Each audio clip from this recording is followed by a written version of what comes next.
What's up, everybody?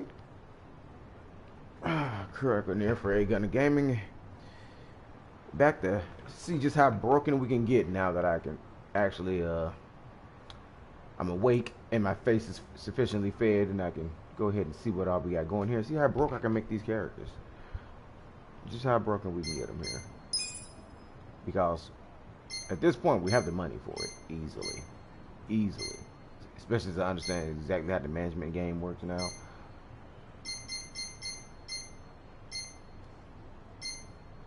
At this point, I'm just needing the material, like for Ichiban's. What is he? What does he have? He has the heroic soul bat. I need silver ingot. I don't know who drops that, or if anyone I fought drops it.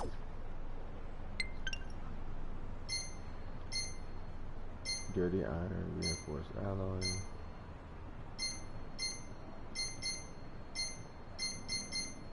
I feel like nobody dropped it yet, and that's like towards the end of the game.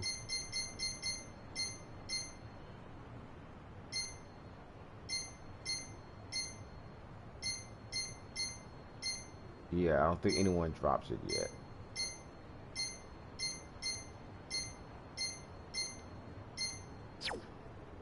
So I still gotta fill out the Suji decks.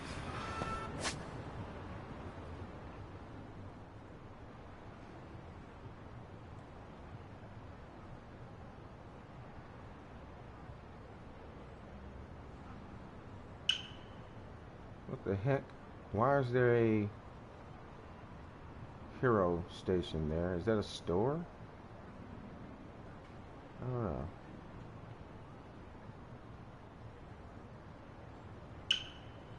Alright. There's a hero quest right there. We're doing hero quest inside missions for the time being. Before I clear out this chapter. Because I know I'm going to breeze through this chapter. The enemies are starting to be like level 40s now, so that's interesting.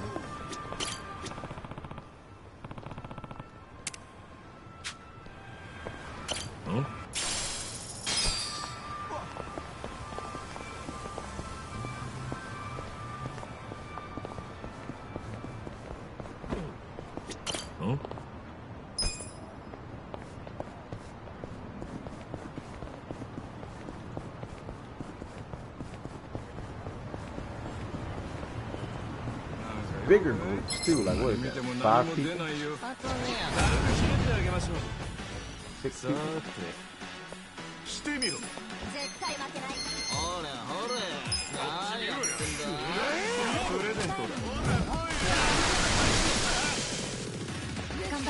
Imagine just walking down the street with your goons and you get gunned down before you do anything. That is just mean-spirited.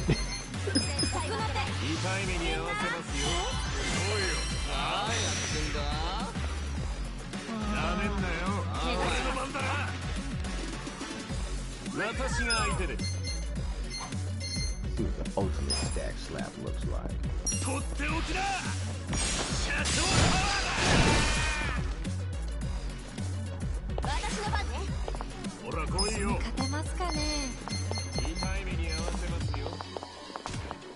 Somersault leg is a tricky one to get. I'm gonna try it again. I want to get that timing.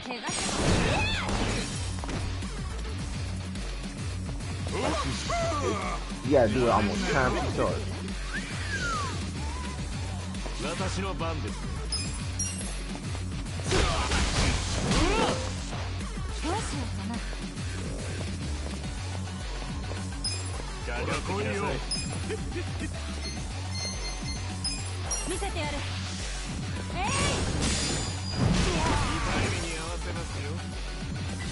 I think that lucky punch is gonna get me through a lot of damage later.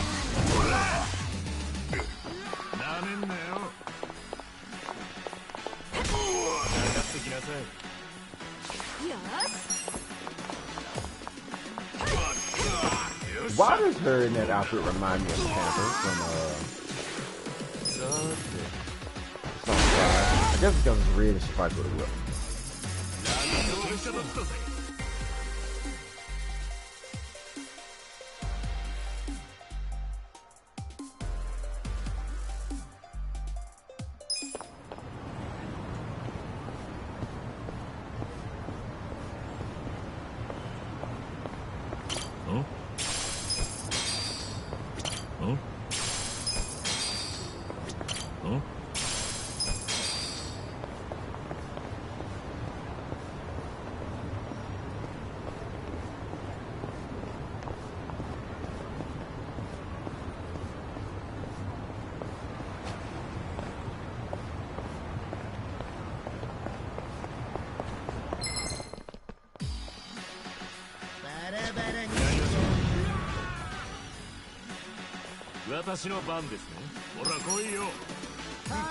I'm gonna get that timing on somersault.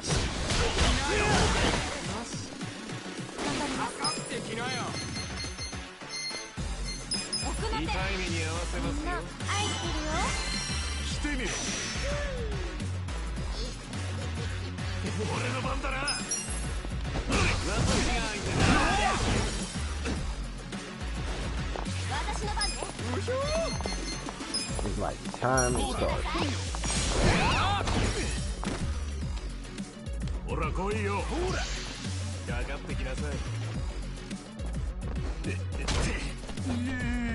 What did you steal?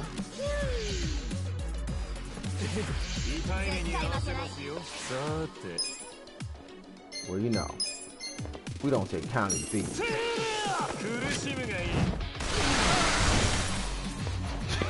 I was dancing against the light pole.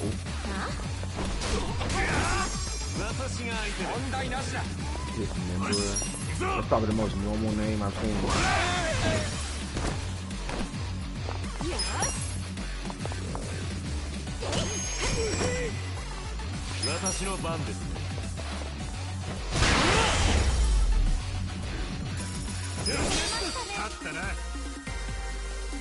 Oh, you took a half-empty drink.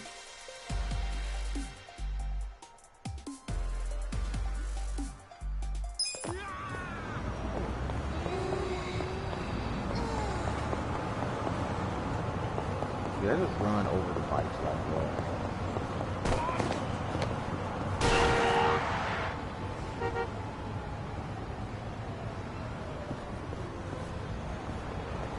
You saw me.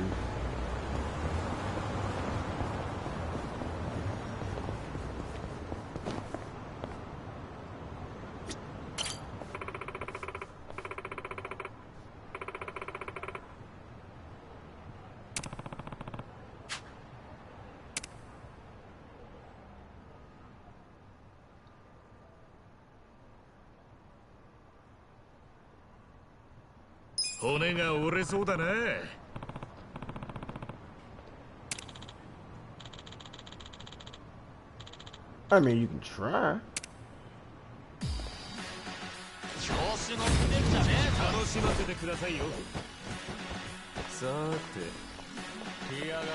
Prize fighter. Okay, prize fighter. How prize do it? Down bullet.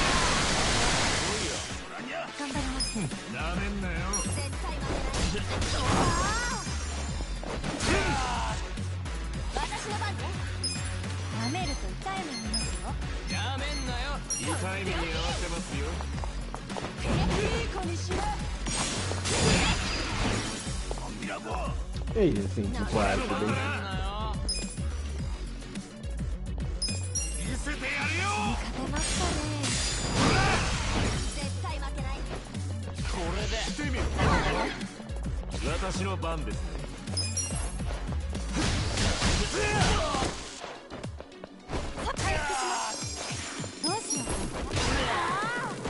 Hope someone will get a chance to get up at this time.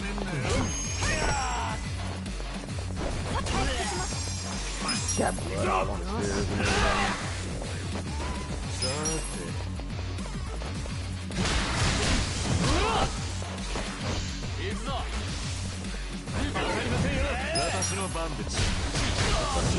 Don't go here.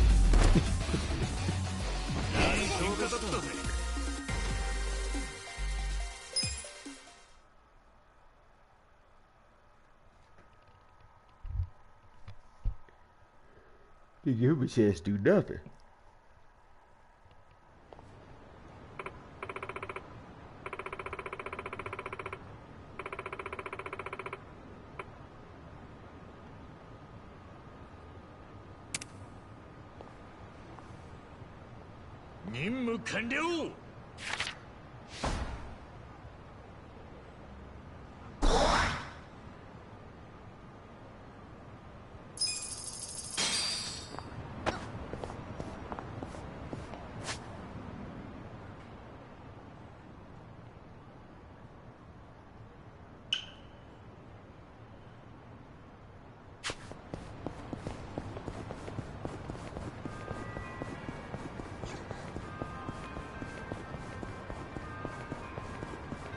けで気に入らねえよお前。ちょうどイライラ。ビビってんのか。さてこの野郎だ。頑張ります。ほれほれ俺の番だな。怪我しますよ。かかってきなさい。私の番ね。ほれほれこれだ。決めるぜ。ほら来いよ。ダメージと痛い目見ますよ。どうした。暗いな。退屈の野郎だ。私の番です。やめんなよ。舐めないでくれる？せー苦しむがいい。どうしようかな。私が相手で。見せてやる。頑張ろう。ほら来いよ。ありがとう。怪我しますよ。行くぞ。退屈の野郎だ。どうした。よし。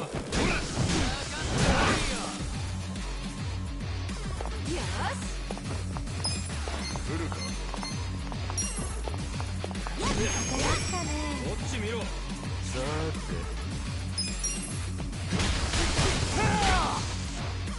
かかってきた。やるか。これだ。舐めないで。仕留める。私の番です。やめんなよ。頑張ります。俺の番だな。ダメージと痛い目見ますよ。私の番ね。さてなめんなよ。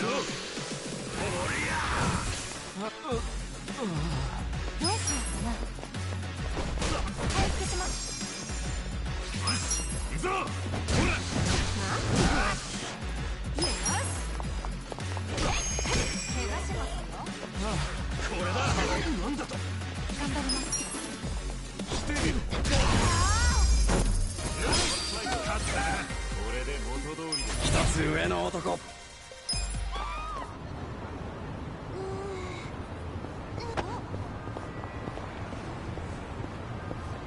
邪魔だって。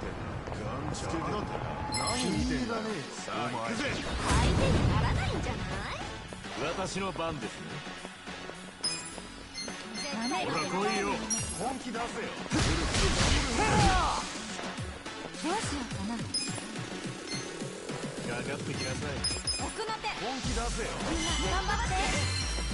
回復します。サンキュー。私の番出ますかね。本気出せよ。してみろ。見てなさい。痛い目に合わせますよ。消化俺の番だな。本気出せよ。舐めないでくれる？来るか。私が相手で。俺は何を。 Whole stream of blood. 仕留める。 Now. ほら来いよ。終わりだ。仕留める。暗いな。本気出せよ。He came a turncoat on me. He's like, you know what? This is what I'm gonna just join them. ビビってんのか。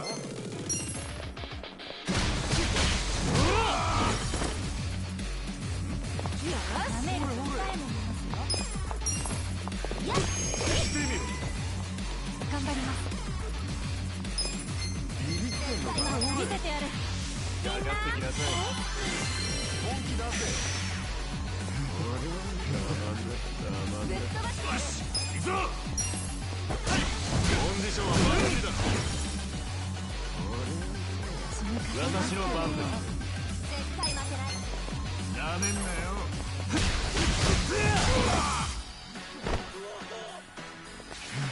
っ飛ばしてやる。さてさっぱりしたぜ。私の番ね。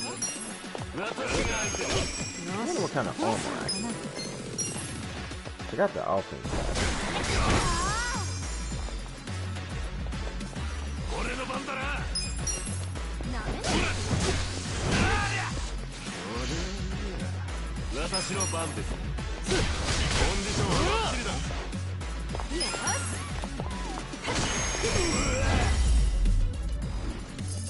いい結果だったぜ。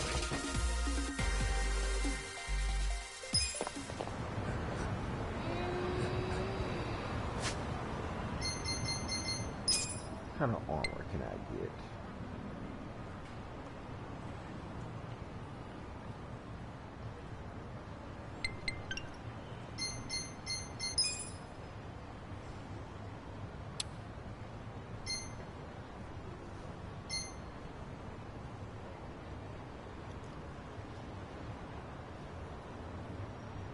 I can get a cyber helmet.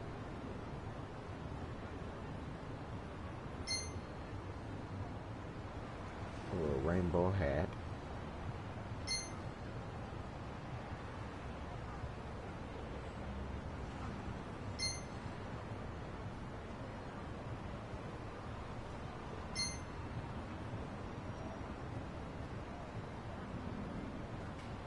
That's wickeder than what I got. Okay.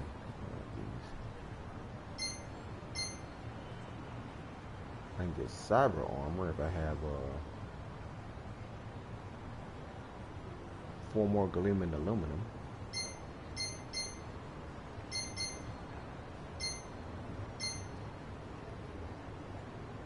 I can get that right now.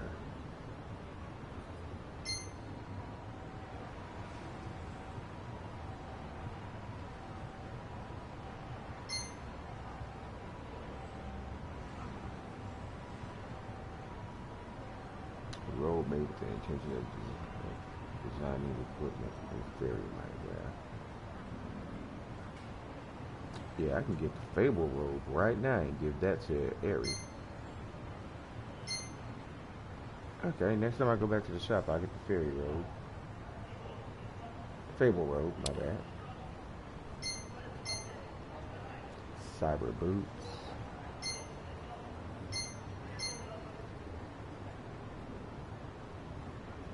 Get the Fable boots too, okay. So is there a Fable hat? Yep. So you can get the whole Fable gear. I need a pearl. Who drops a pearl? Where the heck do I get a pearl?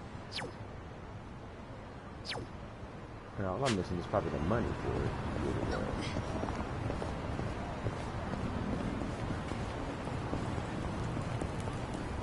It's 3 million.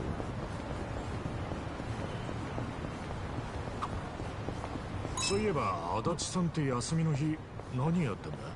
そうだな、俺は趣味でガーデニングやってんだ。ベランダにちいちゃい畑作ってな、水や肥料をやって育ててんだよ。収穫したもんをつまみに酒を飲むのが最高でな。あら、いいわね。それって楽しいの？だって肥料とか撒いてちまちま育てるより買った方が早くない？時間やお金がかかるだけにしか思えないんだよね。自分で育てて収穫することに意義があるのよ。ねえ、足立さん。確かに買った方が楽だな。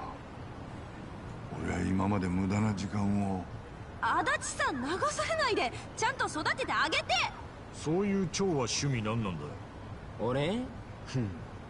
盆栽だけど。こいつ。It's the same thing. It's the same thing, almost.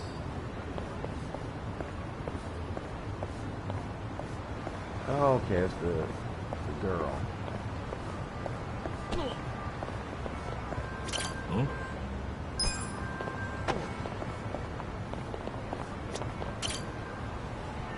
Yo.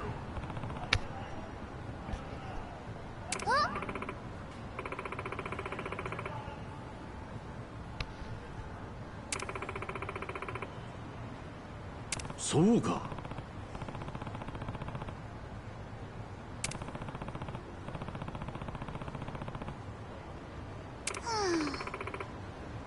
いいぜ。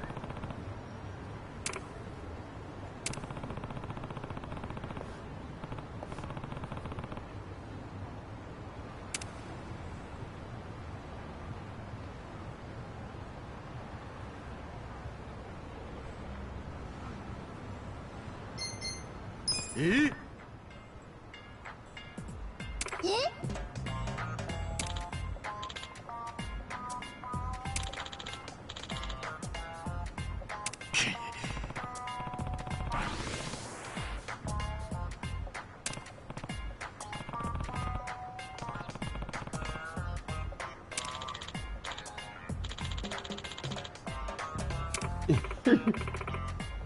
すまね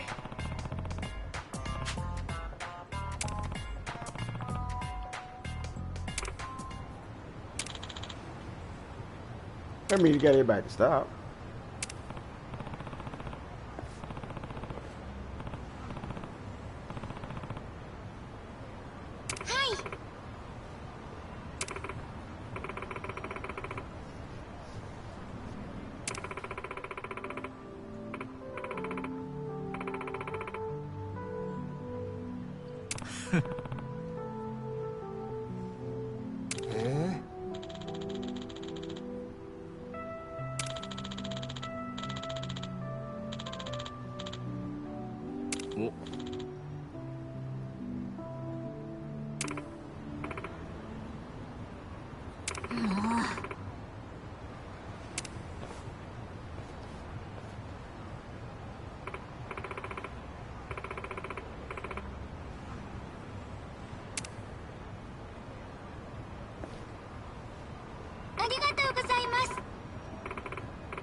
Man, screen just abruptly went black there. I thought something went wrong. Okay.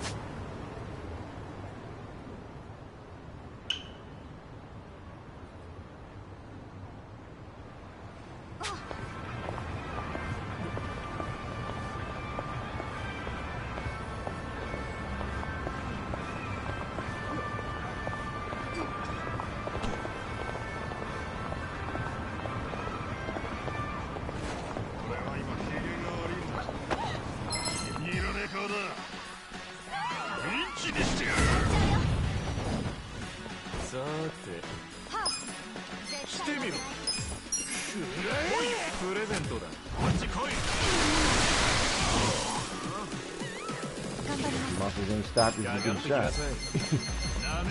奥の手みんな愛してるよ舐めないでくれる私の番ねおいよ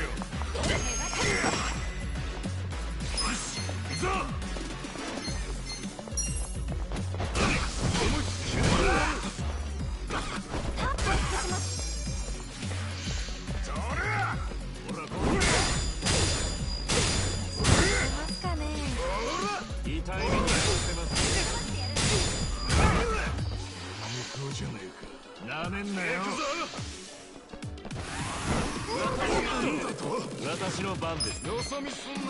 舐めないでくれる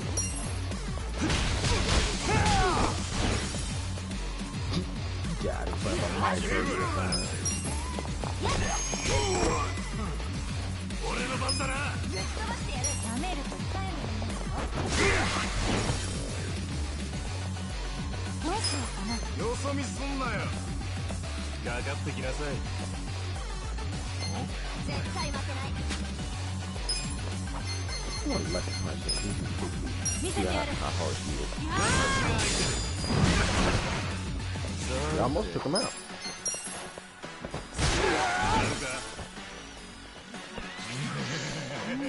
私の番です。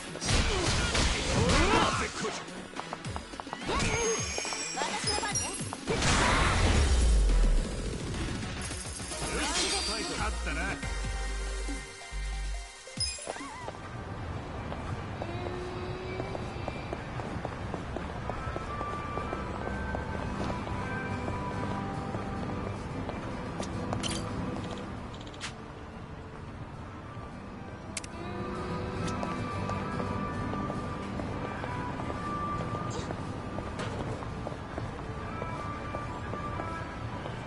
Hey, what did she bump into? Why did she stop and do that?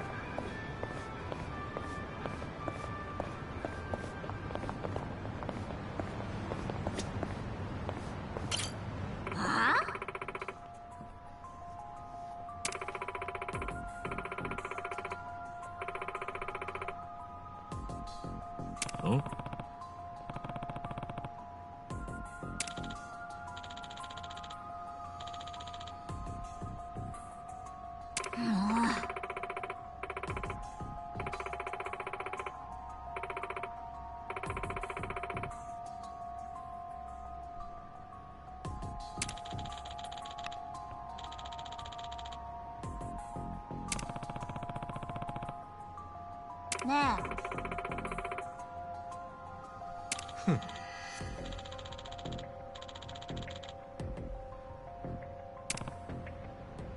おい。ん？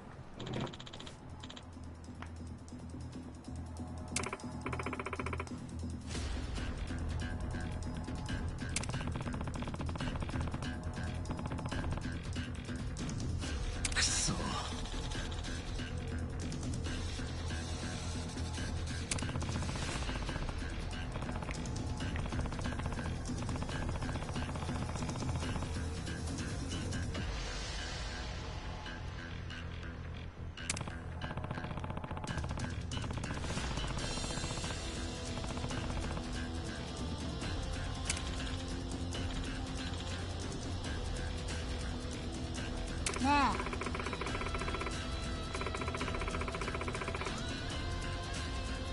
えね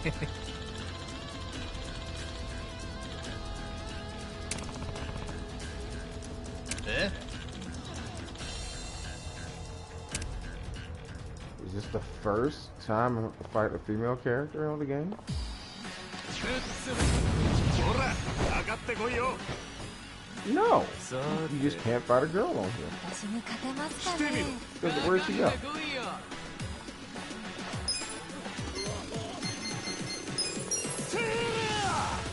どう怪我しますよ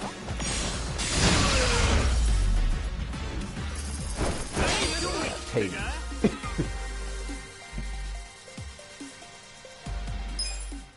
You just can't fight a girl on here. That's interesting.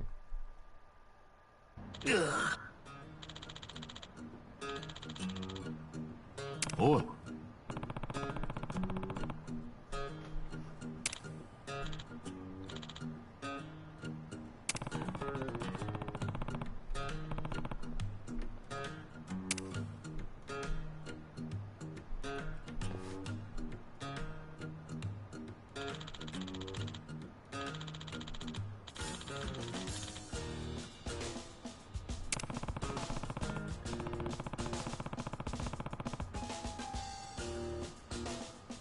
なあ。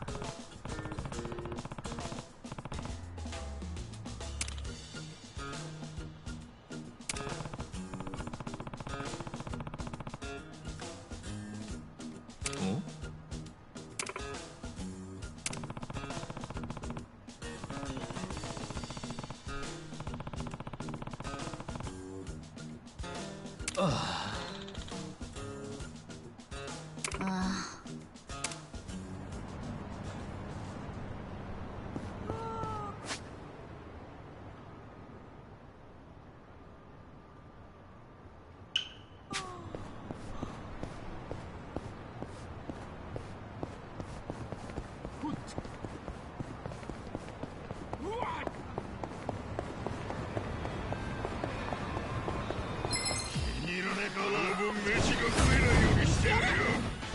私の番ですね。頑張りますなめんなよ。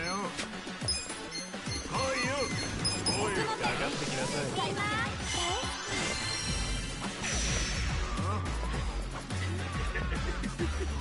よし痛い目に合わせますよ。ほら来いよよ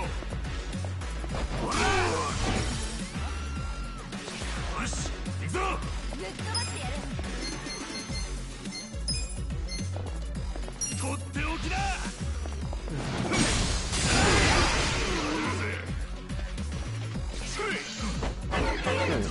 How is she on the ground? Did that really hit Psycho?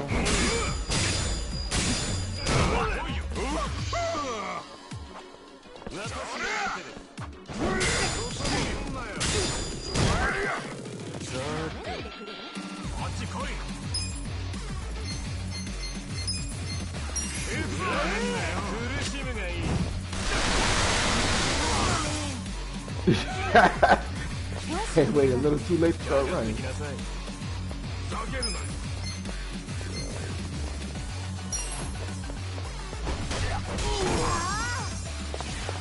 私の番ね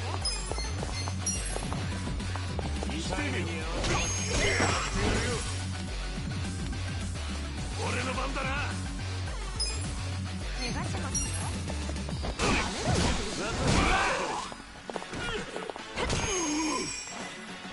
私の番ですね。なめんなよ。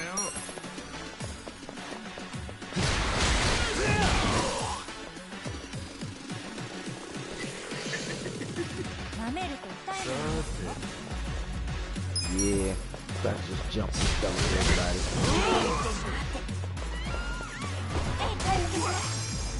よ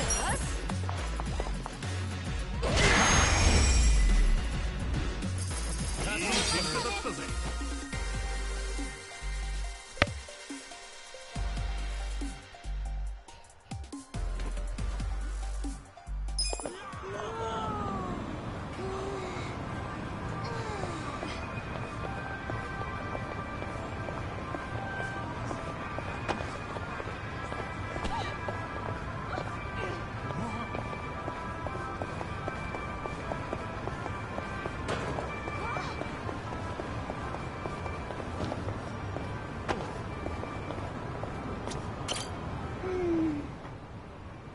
よう、めぐみ。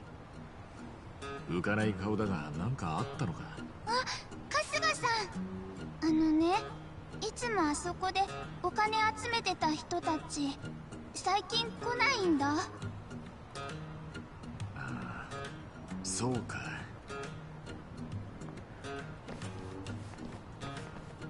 お嬢ちゃん、ちょっといい？あ、募金のお姉さんとお兄さん。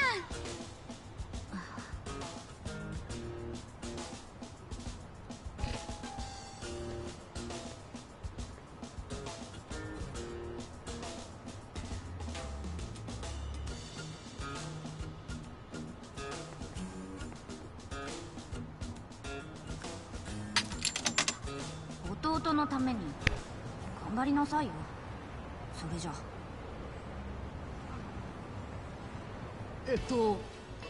そういうことだから。じゃあ。あ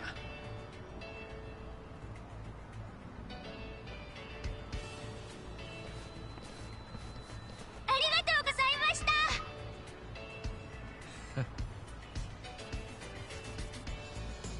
あ、そうだ、これいつもお世話になってるお礼です。 Pearl earrings, but not pearls. そうか。ありがとな。今日も頑張ってるのね。募金してもいいかしら？あ、とんでもないです。ありがとうございます。じゃあ俺はもう行くぜ。頑張れよ。はい。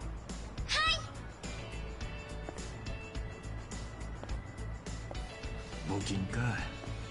あまり深く考えたことなかったが、これからどこかで見かけたらまたやってみるか。本当に必要なやつかどうかよく見極めねえとな。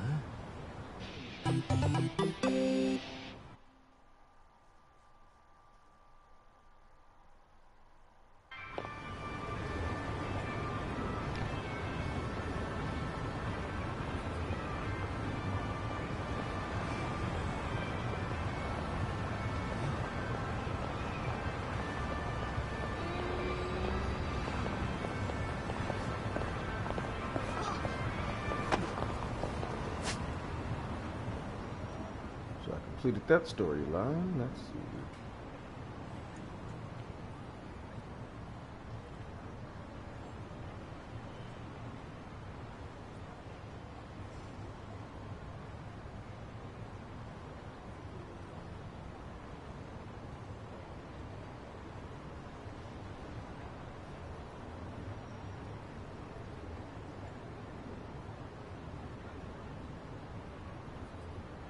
So we're going over there to the general station.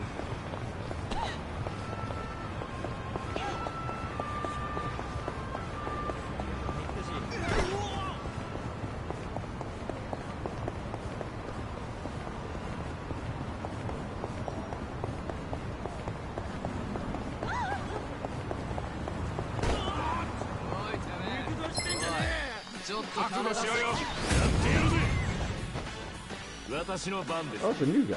ほら来いよ。 Safe crack fire.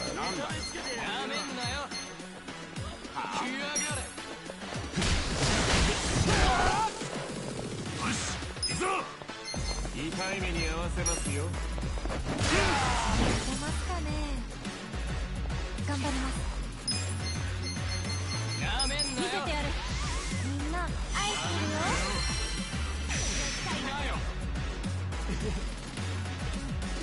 私の番ね。舐めると痛い目に。かかってきなさい。ほら来いよ。とっておき。ご褒美よ。私に勝てますかね。痛い目に見せますよ。行くぞ。グレーゾー許すな。ぶっ飛ばしてやる。かかってきなよ。問題なんだ。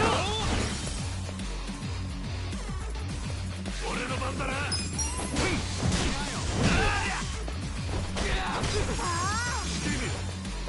どうしようかな。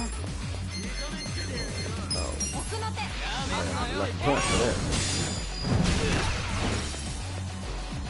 なめんなよ。なんとかしないとね。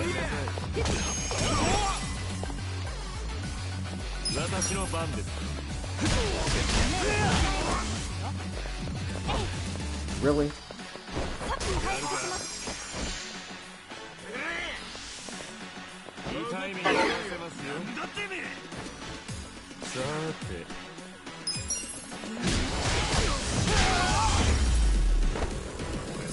楽勝ですとはったな。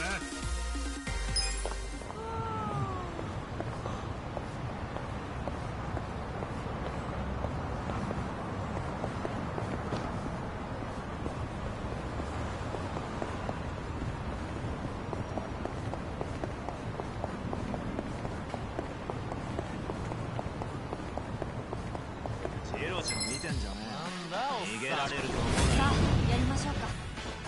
私の番ですね。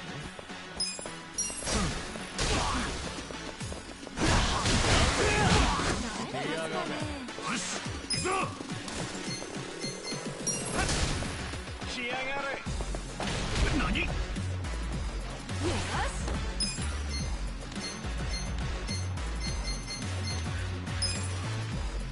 見てなさい。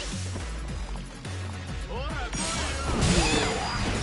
私が相手だ。頑張ります。かかってこいよ。どうした？見せてやる。みんな大好き。かかってきなさい。いいぞ。舐めないでくれる？そりゃ私が相手だ。いいね。かかってこいよ。さ私に勝てほらますかね。来いよ。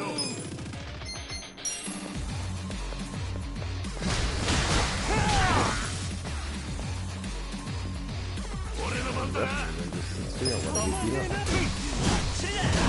かってきなさい。どうしようかな。なめんなよ。奥の手。やー。私が相手だ。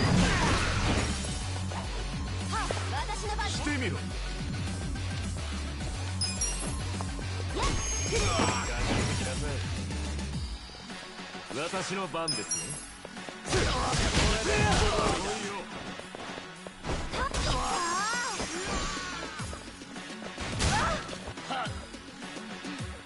さて。What? 頑張ります。Oh, that's good. 私が相手です。みんな頑張ろう。回復しますね。ありがとうございます。行くぞ。怪我します。よし。It's just a counter attack. やっ。 You counter that? いい喧嘩だったぜ。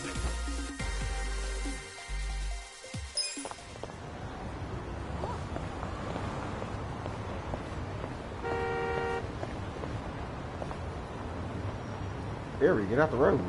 What are you doing?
Oh yeah, there's still one more missing cat.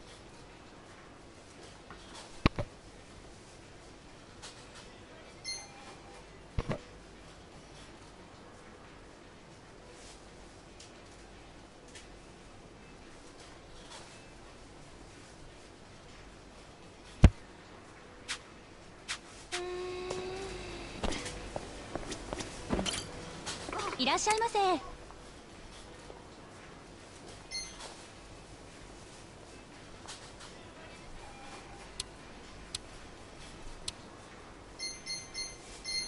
ありがとうございました。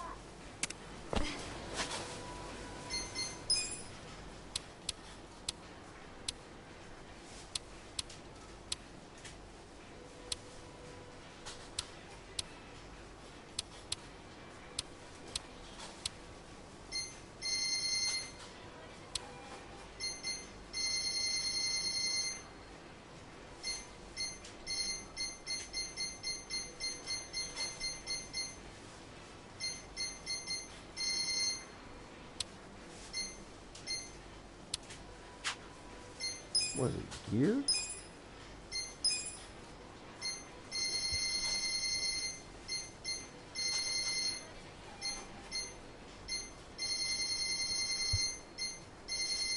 Yeah, Mr. Mind Cooler's gear.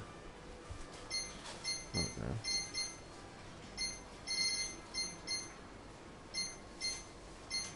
Multiple fortune dice.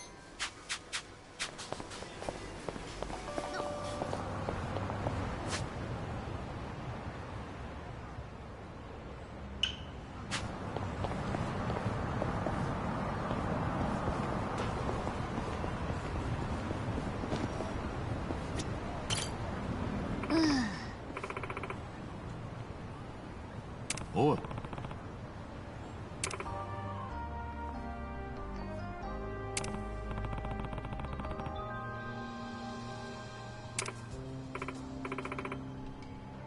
なあ。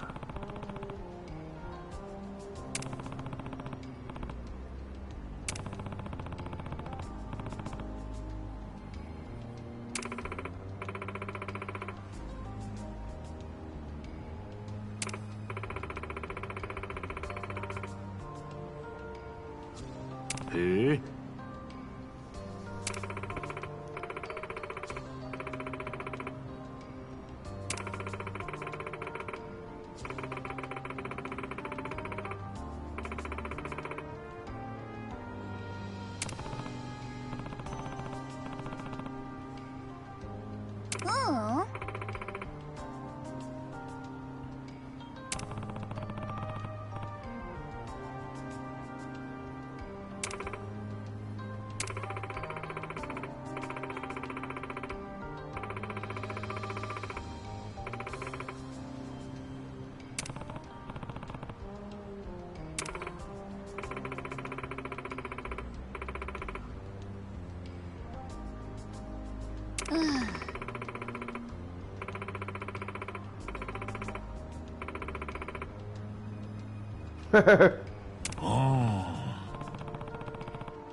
Man, better to try something than nothing.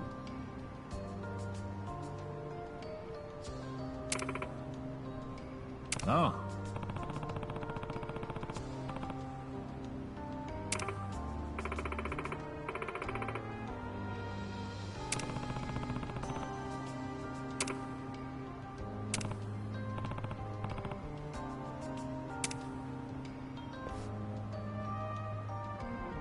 Where does he keep pulling that from? Like, he can't just be hiding that behind his coat.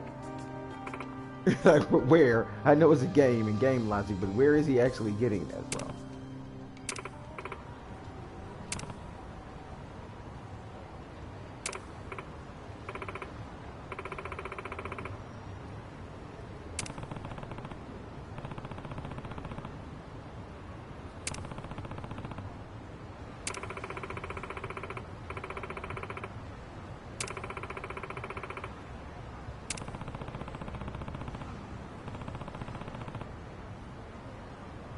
Nah.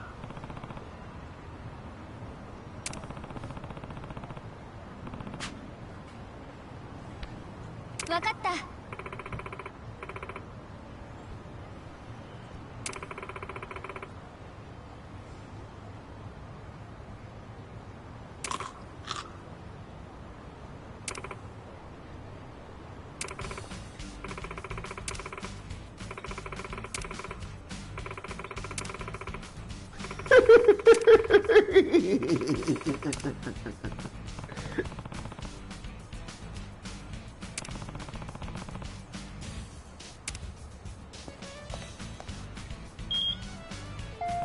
That is the silliest thing ever.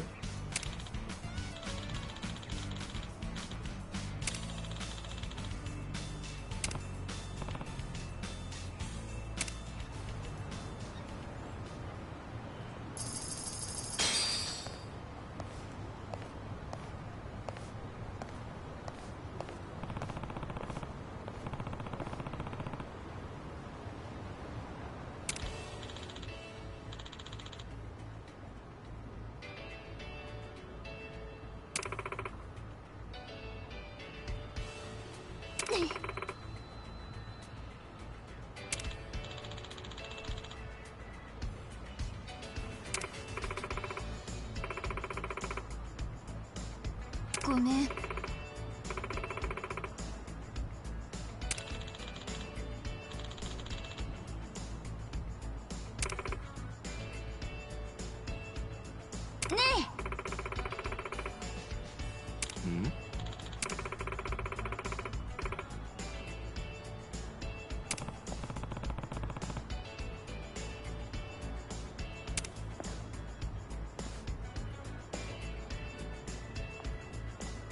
よ。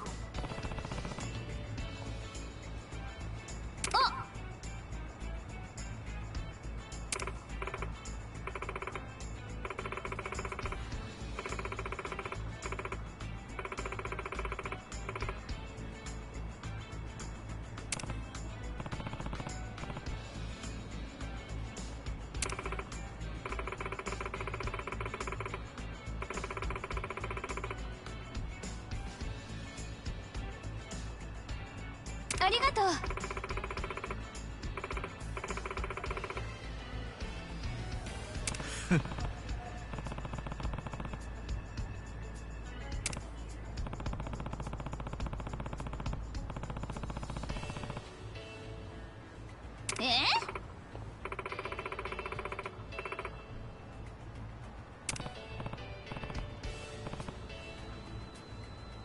それじゃあ。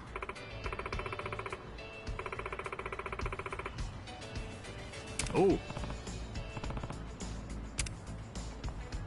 There's only one more left, so I guess the old lady.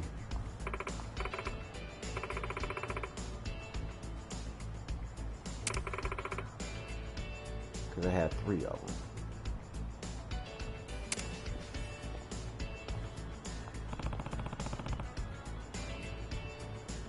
Oh.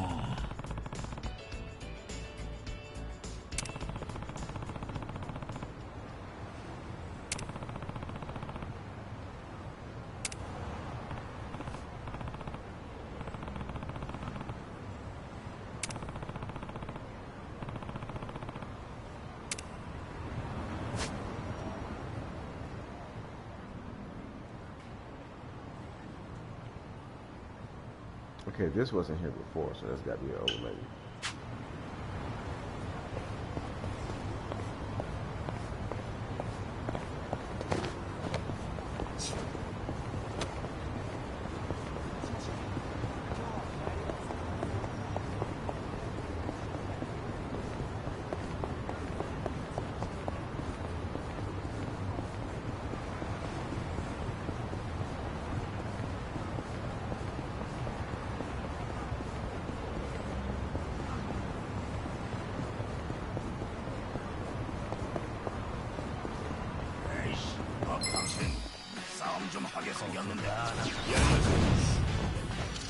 Is that a ninja? なめんなよ。舐めると痛いもん。こっち見ろ。痛い目に合わせますよ。かかしてみろ。出ますか。どうしよう。舐めないでくれる。こっちですよ。俺の番だな。Chapter 11.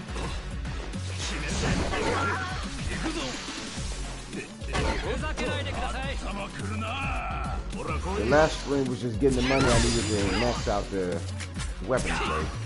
So now I got everything maxed out. I just need the ingredients, material, whatever, to get the best armor and the best weapons. I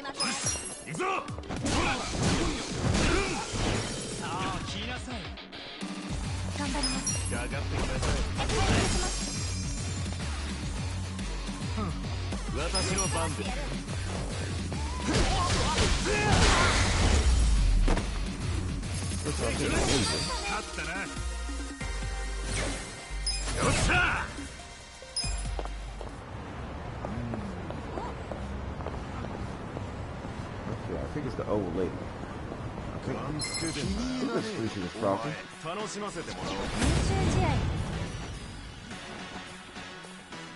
Yeah, I upgraded Psycho's weapon, and I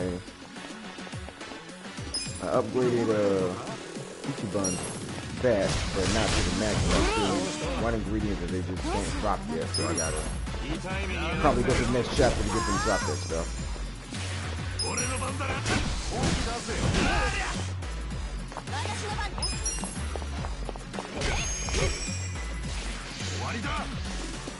Psycho heals on every hit, so that's convenient. Whoa, that fella hit me with a 230. Wait a minute now, hold on, wait, whoa. Chill.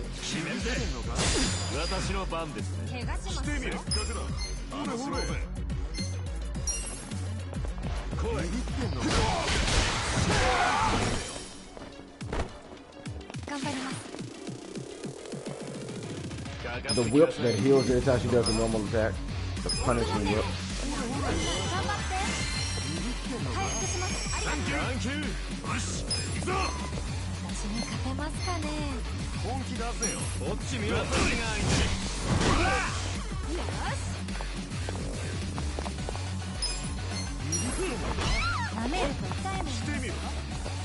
They couldn't let me hit that dude. He was right there.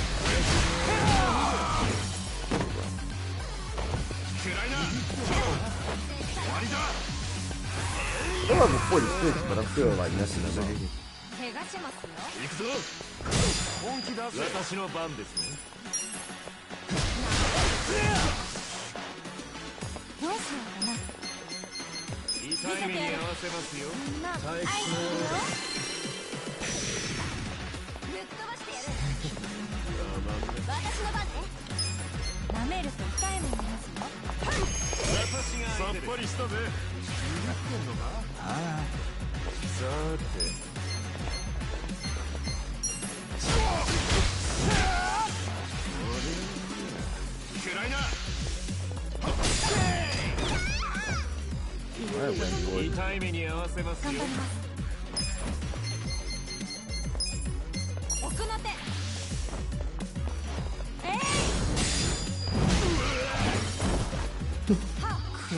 I like that she can do Ichiban's punch now.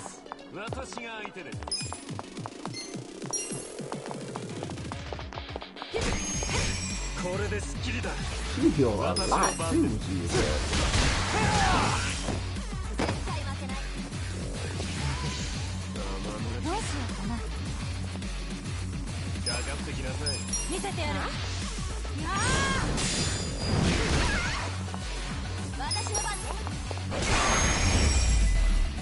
Full HP.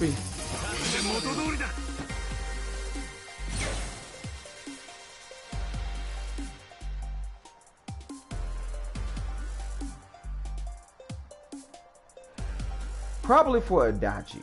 At least for Adachi. You can see the tank. Maybe Zao. I like Zao's fighting style. It reminds me of Crouching Tiger, Hidden Dragon.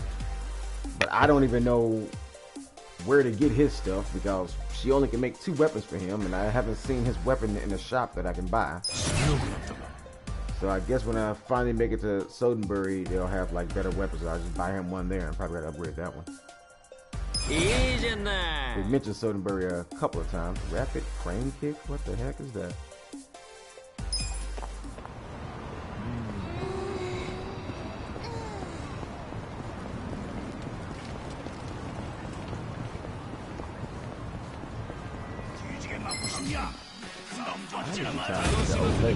Way out.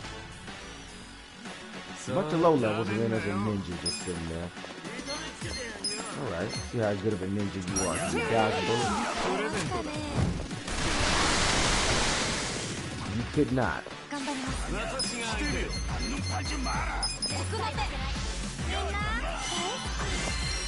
Most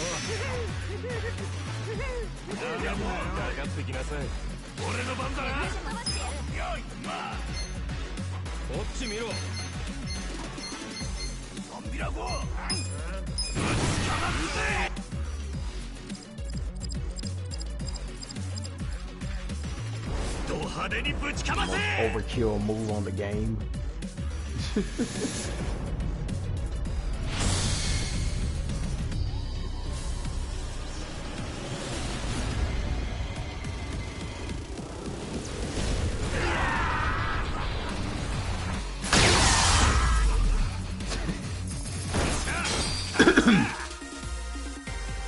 You only get that one from doing the management game and reaching number 1. I guess like, okay, you're so rich you can summon an orbital laser and shoot people for you.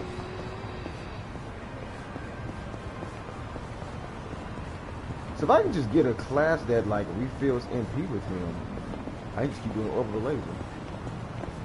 Which is not even make him a hostess, because hostess can refill MP. I mean, not a hostess, but a host. There's the old lady. She hasn't crossed the road yet. 渡りたい。渡れない。ばあさん、まだ信号で苦戦してたんだな。おお、兄ちゃんか。そうなんよ。いいところまでは行くんじゃが、もう少しのところで信号が点滅し始めてな。私が JK だった頃は陸上大会でいつも1位でな、伊達天梅ちゃんなんて呼ばれとったのに、今じゃ信号もろくに渡れん老いぼれになってしもた。もう一度でいいから早く走ってみたいの。ばあさん、若い頃走りに自信があったから余計に自分の足で進むこと。Oh, I got quite a few of them now. あの伝説のキムチで道が開けたら lobster. 信号が変わるタイミングでこのばあさんにもキムチを食べさせてみようか。The Korean actor guy. I got a sumo. I go to all of them. I'll go to the page on the next fight so I don't forget some.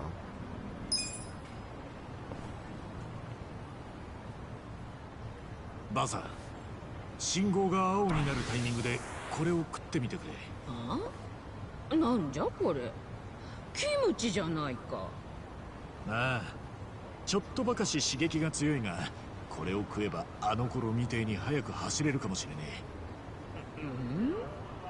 正直言っている意味がまるでわからんし、他の男に言われたら断るところじゃが。あんたはずっと私を気にかけてくれているし、まっすぐな目をしとる。きっと何かあるんじゃろ。信じるぞ、兄ちゃん。お。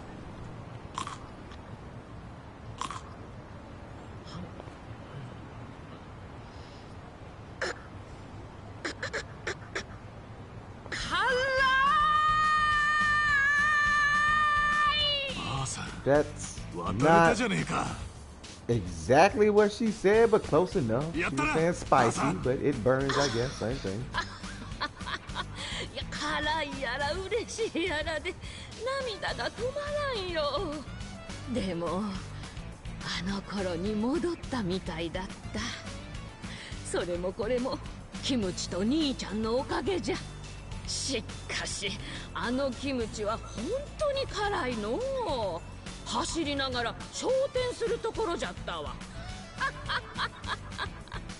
おお、無事で何よりだ。それになんだかポカポカするし体も軽い。前よりも早く歩ける気がするの。あのキムチはどこで売ってるんじゃ？なあ、桜小路にキムチ売りのじいさんがいるんだよ。そこで買えるぜ。そうなんか。こりゃあ町内会のみんなにも教えてやらな。激辛キムチの食いすぎで死なないでくれよ。分かっとる分かっとる。それじゃあの兄ちゃん。ばあさんも喜んでくれたし、まあよかったな。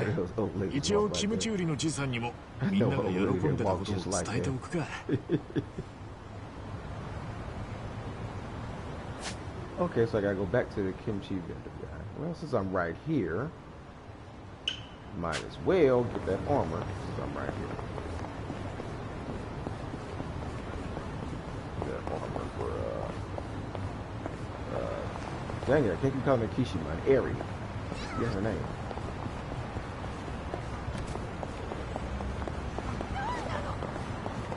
I should remember it since she has the same name as one of my favorite characters from the School Rumble. Huh? Huh?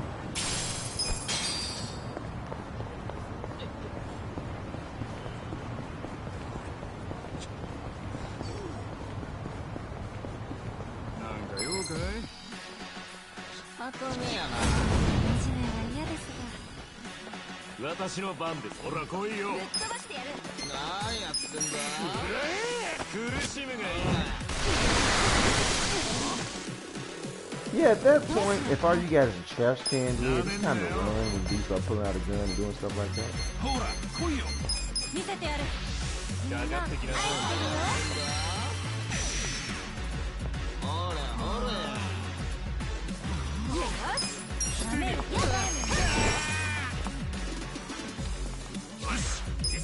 let's see who I got. Oh, yeah, I haven't used him yet either. I forgot I even had him. Soccer the Striker. Okay. Let's see what he does.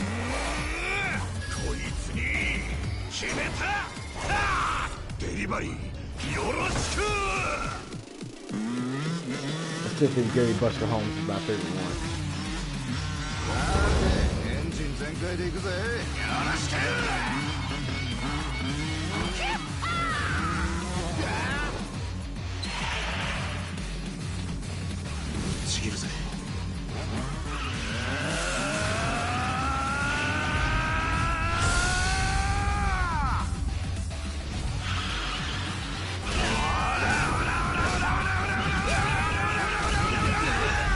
Did he really just do a JoJo reference?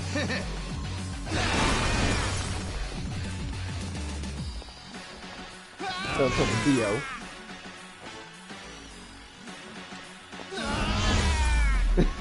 Fire at you before you do anything. Okay, okay, we might have a contender for my favorite. I might like his just as much as Gary Buster Holmes.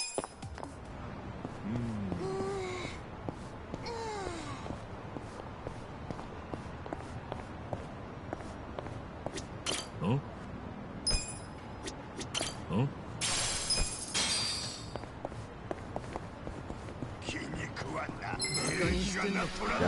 Step walk. Step walk. Ain't nothing y'all can do.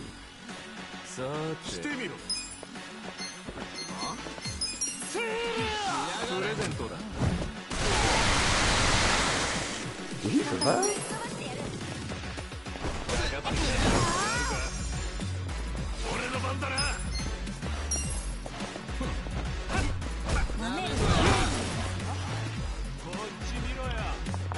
Why would you put down your bat to beat a guy with a safety cone? I guess he's so sorry for him. He's so sorry for that one.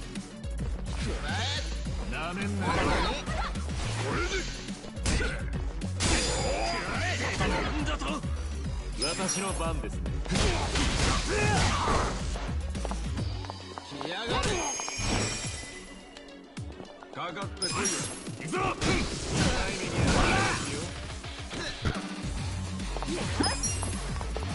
I don't know why the animation when they flop and hit the ground and land on the bush looks funny. I guess they look like a frog and then the little bush shaking. It looks like a giant frog falling in the bush.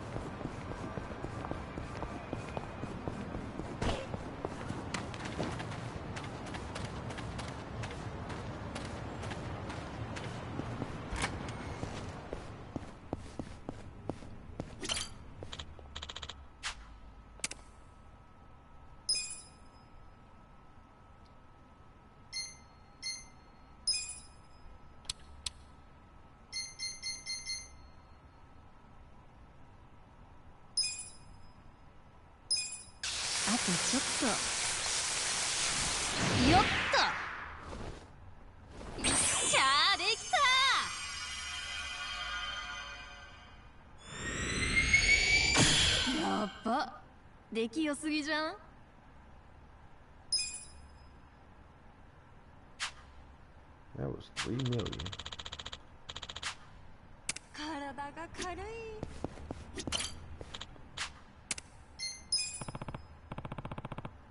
うっす。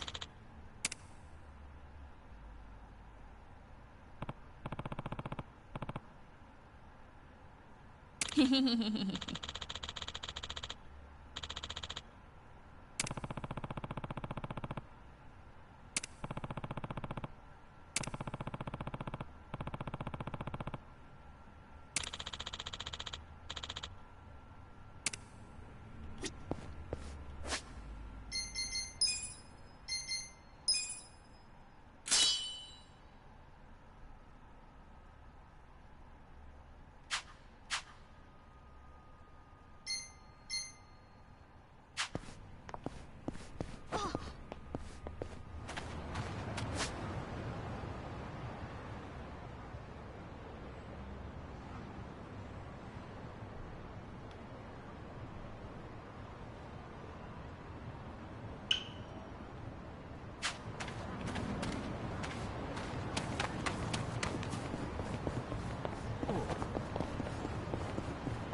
ひってんじゃねえぞ。二度と笑えなくしてやるぜ。さーて。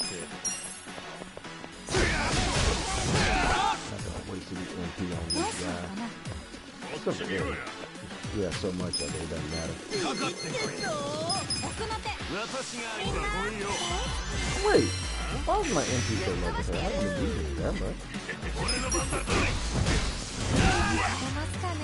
私の番ね。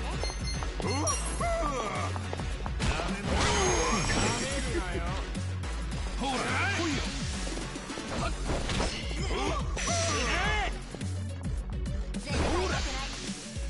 わかりませんよ。してみろ。かかってきなさい。かかってこいよ。ぶっ飛ばしてやる。私の番です。怪我しますよ。気がよ。きついですよ。ほら来いよ。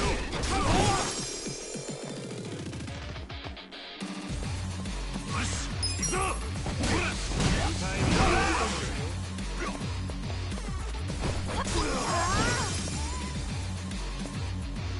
Surprisingly,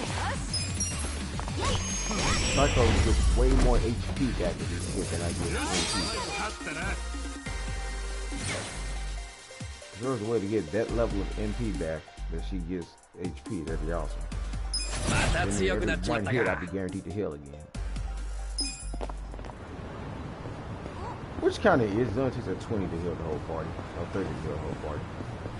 So every 2 hits, you can heal the whole party.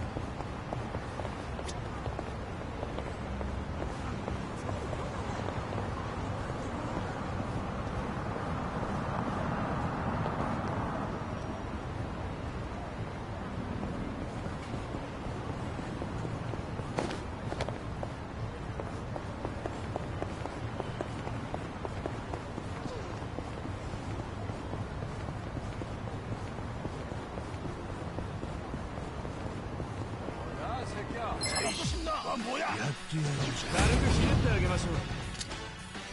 さてなめんなよ。苦しむがいい。ふざけないでください。 I don't get why that's not a AoE attack and doesn't hit more than one person. Bullets. The bullet is that accurate. 頑張ります。私が相手で見せてやる。 So super accuracy makes he only hits the target. I wouldn't mind if he missed and hit somebody else.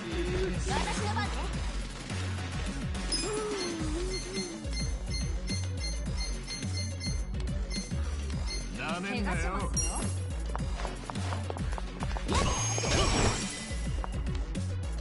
痛い目に合わせますよ。舐めると痛いの舐めないでくれる。いいですよ。私の番ですね。プレゼントだ。Didn't know Troy. どうしようかな。かかってきな。 Why he look like me? やるか。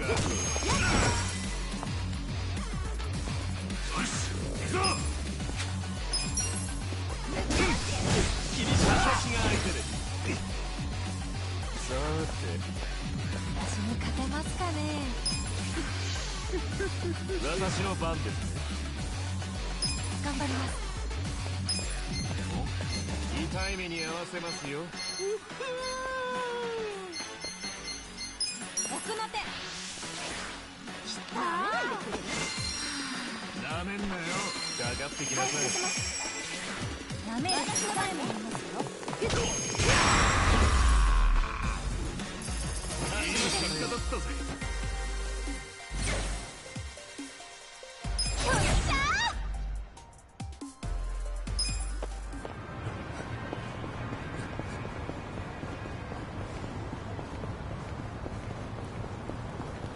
なんだおい。発散させてもらってきたま。 Ouch. さて。ほれほれ。どうしようかな。 Thought it was a level 40. 痛い目に合わせますよ。見せてやる。 Is it only this group that's level 40? なめんなよ。怪我します。すまん。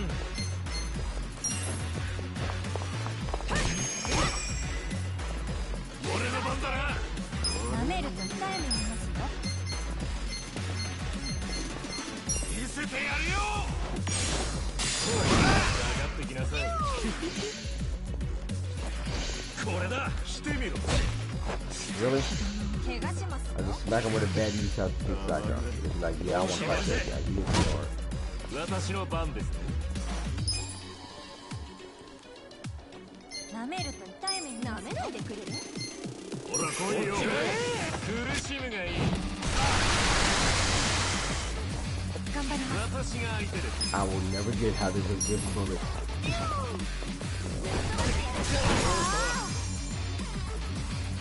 But that should only been a thing for robot characters or not human characters.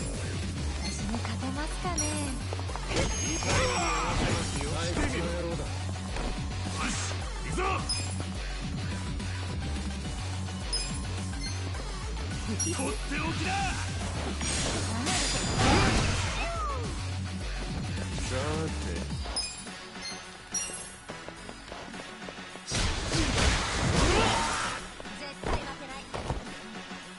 ほら来いよ。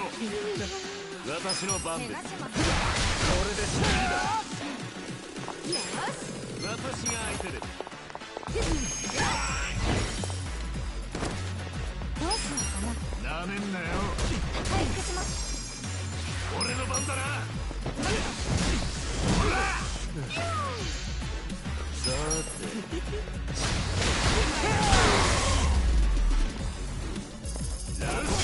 あったな。成長を感じます。一つ上の男。 How much experience am I getting? They've been leveling up quite a bit lately. 何見てるんですか。おいてめえ。何見てるんですか。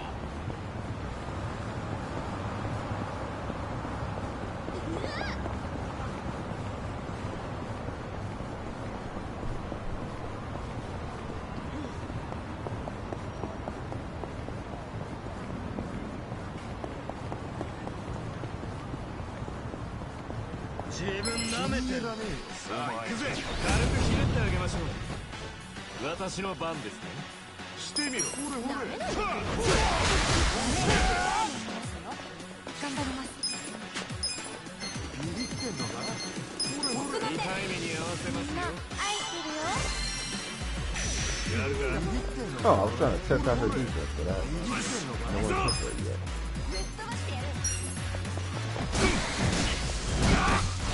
かかってきなさい。私の番ね。本気出せよ。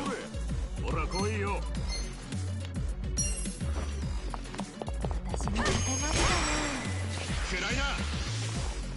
絶対負けない。仕留める。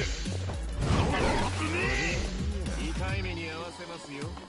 さて、なめんなよ。怪我します。どうしようかな。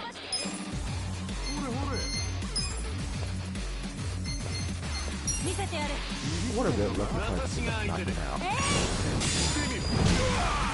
It was. 俺の番だな。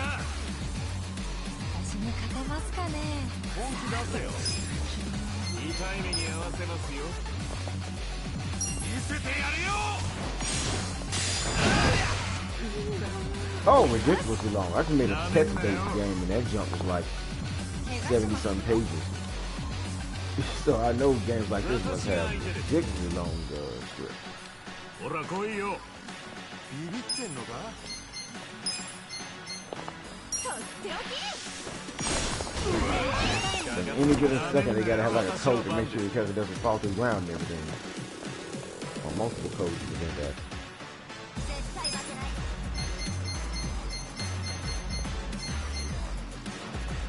ほら来いよ。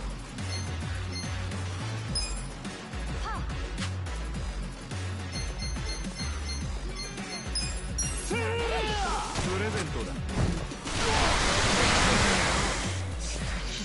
私が相手です。暗いな。さて。 How did we keep getting 2 turns in a row? 苦しむがいい。頑張ります。奥の手してやる。 Yeah, that lucky punch is probably the hardest move I got. She hits way too hard. I guess being around Ichiban, I'm calling Ichiban. Just being around Ichiban all that time and doing the business and learning this punch. Probably had her lifting weights too, like here. You gotta punch hard. Ouch.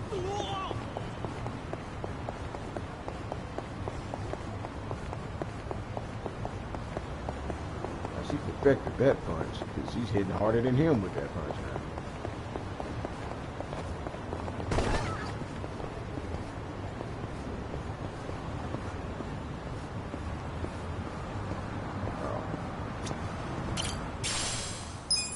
How many of those do I have? I need 50.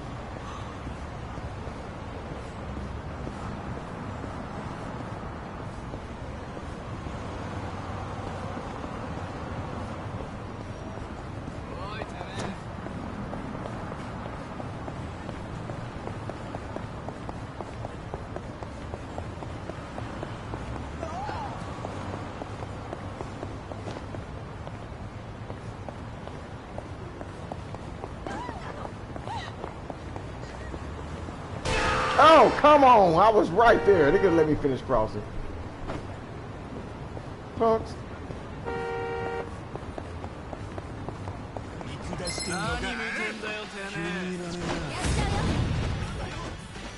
私の番ですね。来いよ。なめんなよ。来いよ。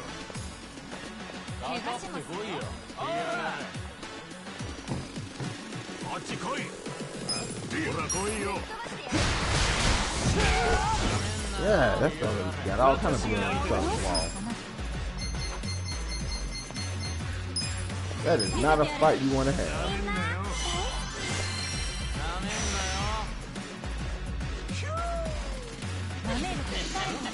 痛い目に合わせますよ。いいね、いいね。ないでくれる？こっち見ろや。いいねいいね。私に勝てますかね？ I've been wanting to write one, but realized not only do I need to do dialogue for playable characters, I also need to do for NPCs. Oh, I still have like like 4 or 5, 6 folders just written up just the dialogue, not the whole story, just the dialogue options for the characters I want in the game.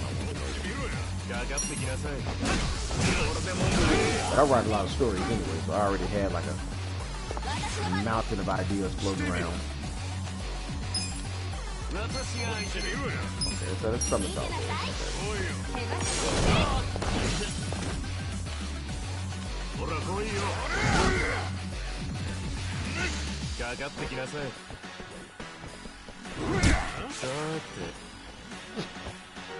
that thug get ran over in the street like that. Oh, he blocked. Okay. Hold on. I want a lucky punch here. Block. That's the test of how strong the lucky punch is. Nope, he couldn't block it.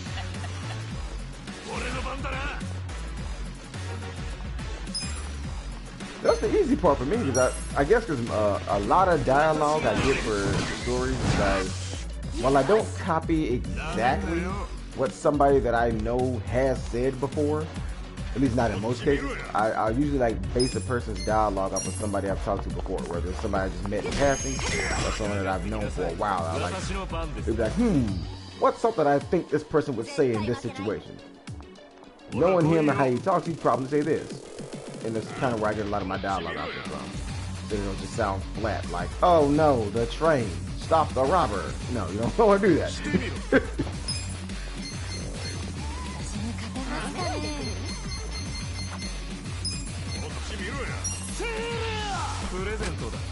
Like one of my favorite characters to write was his whole way of talking, even though they were supposed to be like it was a mixture of the two. It was supposed to be based off of the way my best friend in high school talked, plus a mixture of how people with a Kansai dialect talk. So it was like, hey, if someone was speaking with a Kansai dialect but saying the Japanese equivalent to these things that my friend says, it would kind of sound kind of rough and crazy like this. And that's kind of where I got the idea from. Probably be best to write the dialogue out first. Like if you already, like I feel like if you already have an outline of where you want the story to go, it'd probably be better to write out the dialogue first so you can get that out the way. The way I always do it, I always have an outline, a very detailed outline of where I want it to go, and then I like there's some parts even with the Phantom Mirage Act 2 story. Like I had the dialogue, I had like outlines written out, but I didn't have the whole thing fleshed out. Some parts on a couple episodes I had like I'd call it a rough draft. It was like 8 pages, but it was like 8 pages of detail, but at the same time there was like some spots where it just says, it would say something like Mariko convinces Tiffany not to jump, and so it's like open for interpretation. I can just, so I'm like, you know what, when I get to that part I'll make it up on the fly, but she's convincing her. So that whole speech between Mariko and Tiffany when she was about to jump, that was off the top of my head. I've had like the idea floating around for years, but I never had it written down, but I knew certain key points I was gonna have her say. So that was off the top of my head. Like there was like a one take for her part and one take for Tiffany's part. Because I just had like a rough draft right there, like, hey, have her convince her not to jump. But I knew I knew for a fact one of the lines I was gonna have her say is, "You're so focused on what you want that you can't see what you have." No, but instead I made her, since the way I had her talk, she doesn't just say words like that. It made more sense for her to say, "You're so focused on your desires that you can't see what's in front of you." That's more in line with the way she talked. Then you're so focused on what you want, you can't see what you have. So I'm like, she's a little bit more poetic with her wording. Like I purposely made her very poetic with everything she says. She doesn't just talk just plain words. Like flowery dialogue like that. And that just came from Asuka from Sound Euphonia, because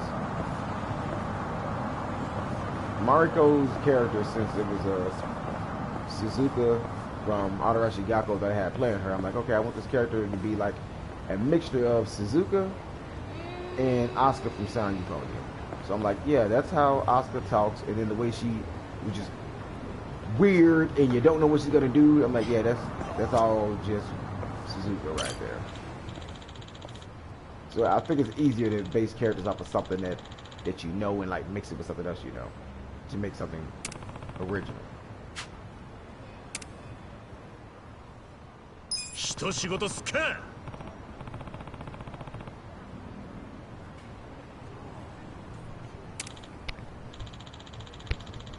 I think people be surprised by how many parts in the whole Phantom Mirage Act 2 it was like a rough draft where I didn't have word for word written out what they were going to say, and so I came up with it as I went, because I knew the key points I wanted them to hit on.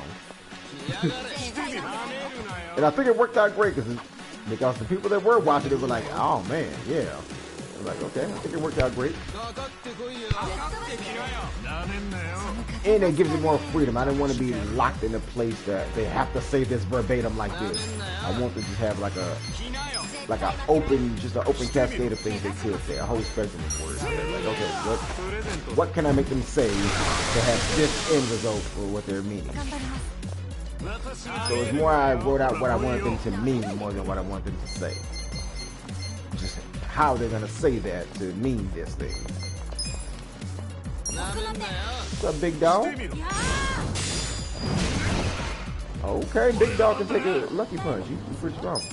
Can you take a bat breaker?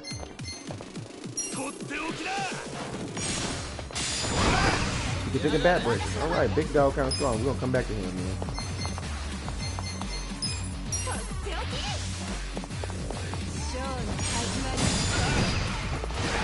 Oh! I felt like I got the Yoshikage Kira. You go B, baby. Oh! He only hit her for 6. He got a lot of beats. Okay, hold on, bro. He got a bulletproof vest, so I bet he's bulletproof. Let's see. Yep, he's wearing a vest.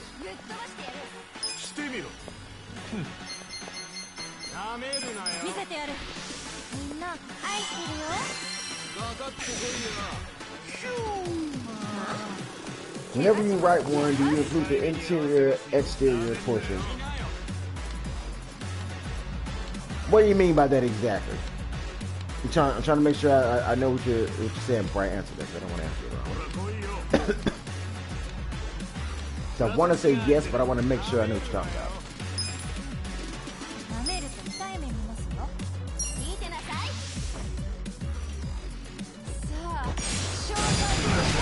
Right, you're on our side, not big dog. You want to be so tough. Fight your friends.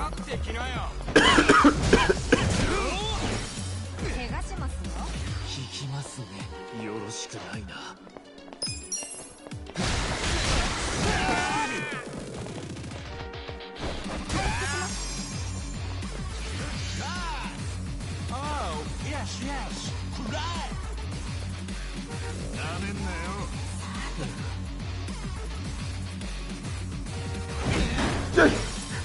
He ran up and kicked his own friend.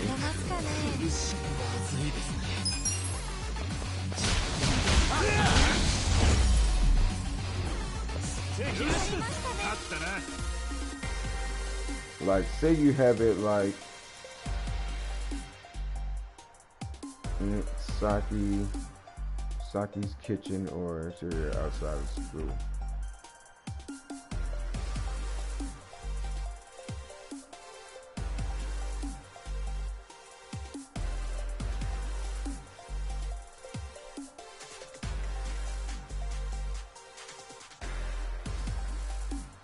Like, say you have it like in Saki's kitchen or interior outside of school.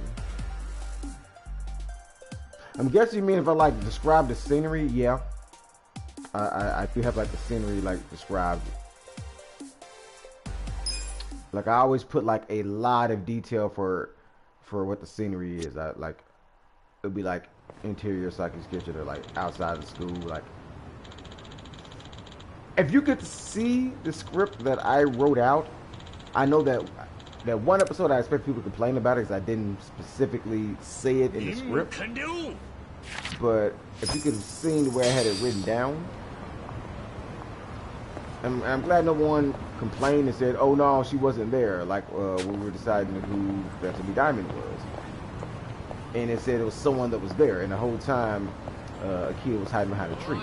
Well, in the script, I was like really descriptive, and I pointed out that in the background while all this was going on, you can see her head poking behind a tree at one point, and she jumped back behind it. But I just didn't feel like it was.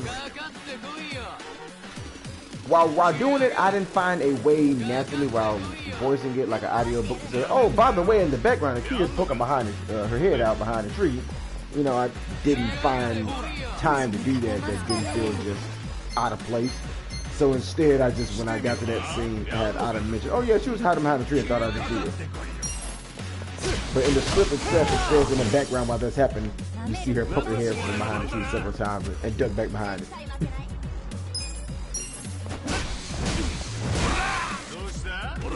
There was even moments where I had like where I wrote out, "Oh, you can see Fandy in the background doing something." Speaking of Fandy, even though it's not him, but with the new one that I want to do for the new show on the new channel, I think people are gonna be I think people are probably gonna like what I'm doing with this. With the Zordon character, as I call them, the one that gives them their powers and is like the leader of everything. I think the Zordon character for this one is very interesting. It's definitely a character that people who watch the Girls Terrorist series would recognize, and I think they'd like it. It makes sense. It makes so much sense. I bet they'd be like, "You know what? That just makes sense." Of course.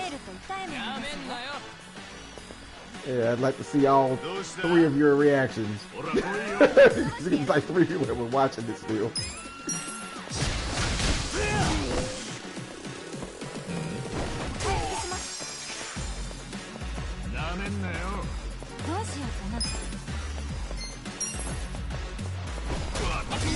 So like I go, is up to one you was gonna have Rui as the villain? Yeah, the one with Rui as the villain has a very familiar face as their Zordon character, as I call it, because that person's the one that gives them their powers and the one who created the whole weapons that they use. And the person's like a big shot, like a big wig, like the person is going to be the Sea Admiral because it takes place in a pirate town. You know, this person's going to be like the Admiral. I think I'm pretty sure at least a couple of the people who didn't even watch the rest of Phantom Raj, actually, I think some of the people who just are fans of Phantom Network would like this too. They're like, you know what? That just makes sense. It makes so much sense.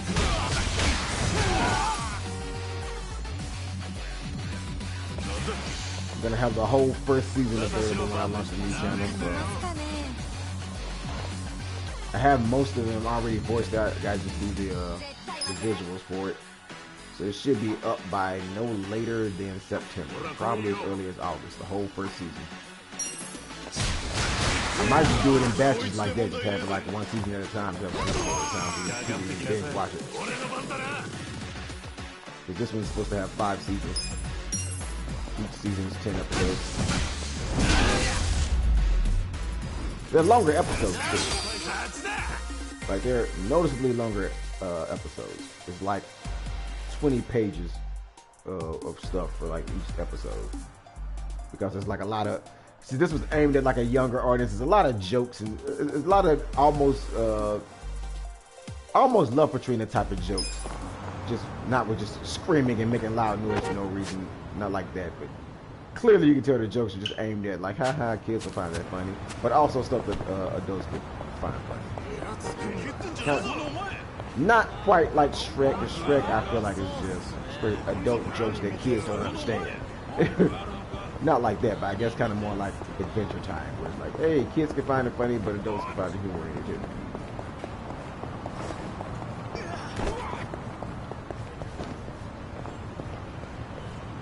So I also think regular shows is like the Shrek thing too, where it's clearly adult jokes that kids just don't get. But Adventure Time is like the perfect blend.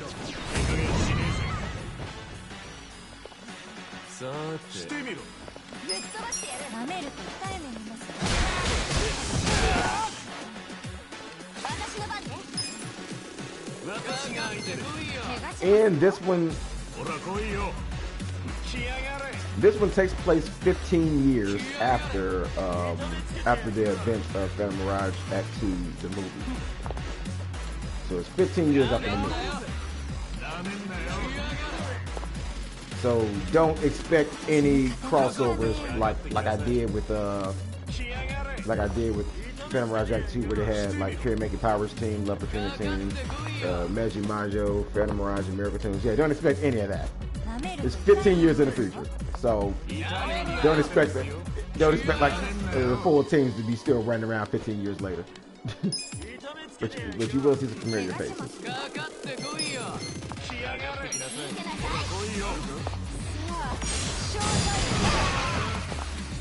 15 years after that, in the fictional country of Albacoria, which is just the play on the word albacore. So the main character, Lori Kamiya, comes from Anchor Town in the country of Albacoria.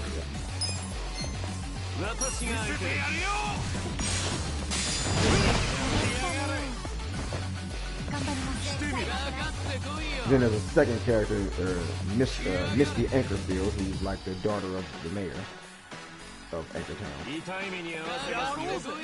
who's played by Nanane from My Superiors. And of course, Lori Kamiya is played by Hiyori.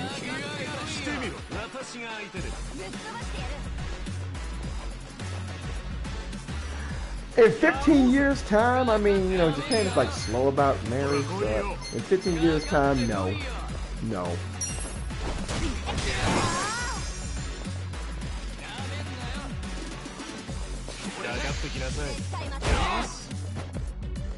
No.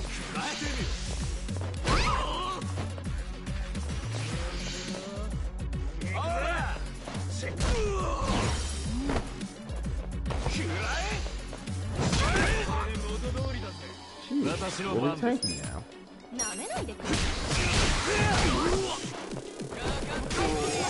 Now, it's not to say that they don't show up at all, but they're not going to be showing up in transforming and fighting.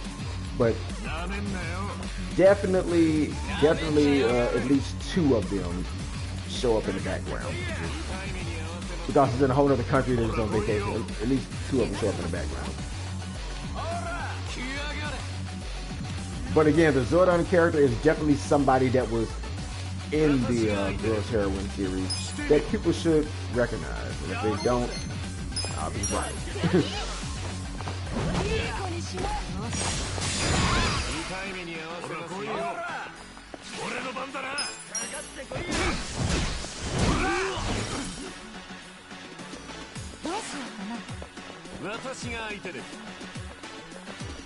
So I might have to go ahead and just release all the episodes that I have at once of Phantom Mirage Act 2, so people who want to watch that can, and it'll make sense, because again, it's 15 years after that.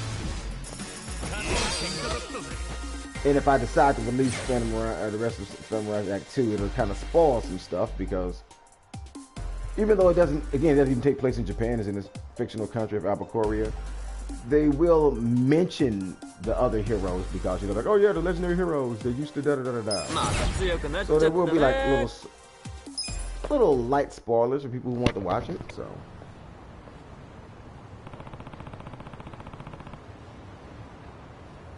Oi.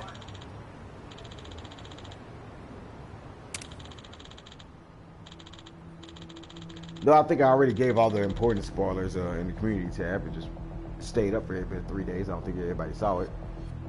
Like, we do know that Kokomi ends up being a psychiatrist of all things, because that's the one thing she was good at, talking to people.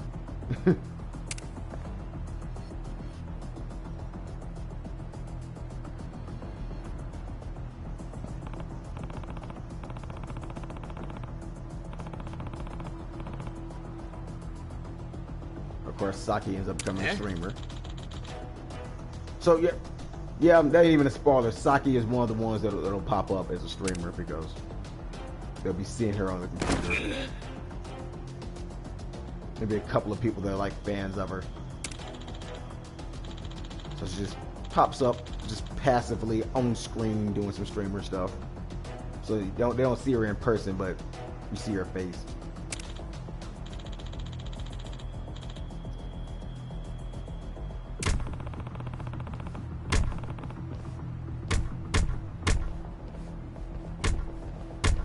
Oh.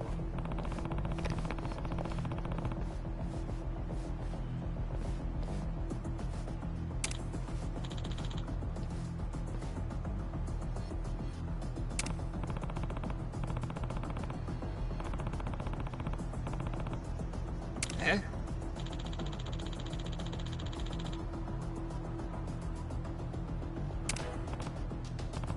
I'm willing to bet.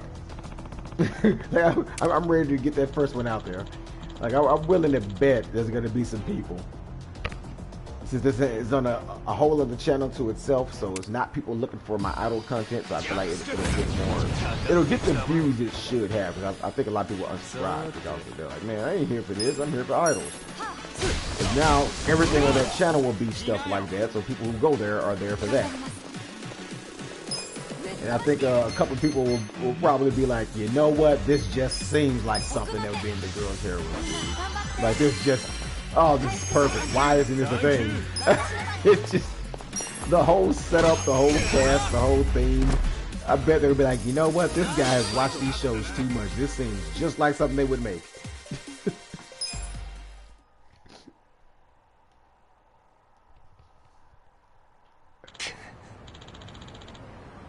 Oh.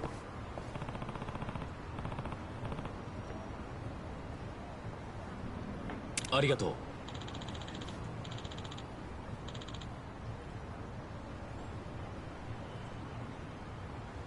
Of course, I'm gonna tease it. I'm gonna tease it like the way it's set up, right? They get their powers from the sea admiral. Oh. But the admiral, you don't see the admiral's face until the 3rd episode. That way, it's like it's a big reveal. You're like, oh my god, that's who the admiral is. Like, yep. See, recognize this person, don't you? Oh man, it's gonna be great.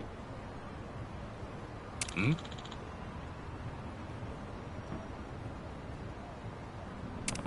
Like, there will be hints and clues about who the admiral is, because I have it set up like the whole Powerpuff Girls Miss Bellum thing, where the person's face is always off camera, so you can't see until the 3rd episode, and the person never says anything either, so you can't even, like, even though I'm doing the voices, I did it that way, because, like, assuming it was like an actual show, you couldn't hear the voice either, so there'd be no hint as to who it is. So the person doesn't even say anything to the 3rd episode, and their face is always hiding. But there's like a lot of hints if you watch the shows. It'd be like things that this character likes, just laid about in the admiral's room. So it'd be like, wait a minute, hold on. So people who are really keen to that be like, wait a minute, so and so like this, and so also like that. I know the admiral is not. Be like, yes. Yes, it is. I know there's one item in particular that would just give away who it is before the 3rd episode. So at the end of the 2nd episode, I even made it, purposely brought attention to this one item, and someone pointed out and said something about it. And again, anyone who watches the series, you'd be like, wait a minute. They'd be like, wait a minute. Only one person in the series should have this item. I think I know who the admiral is.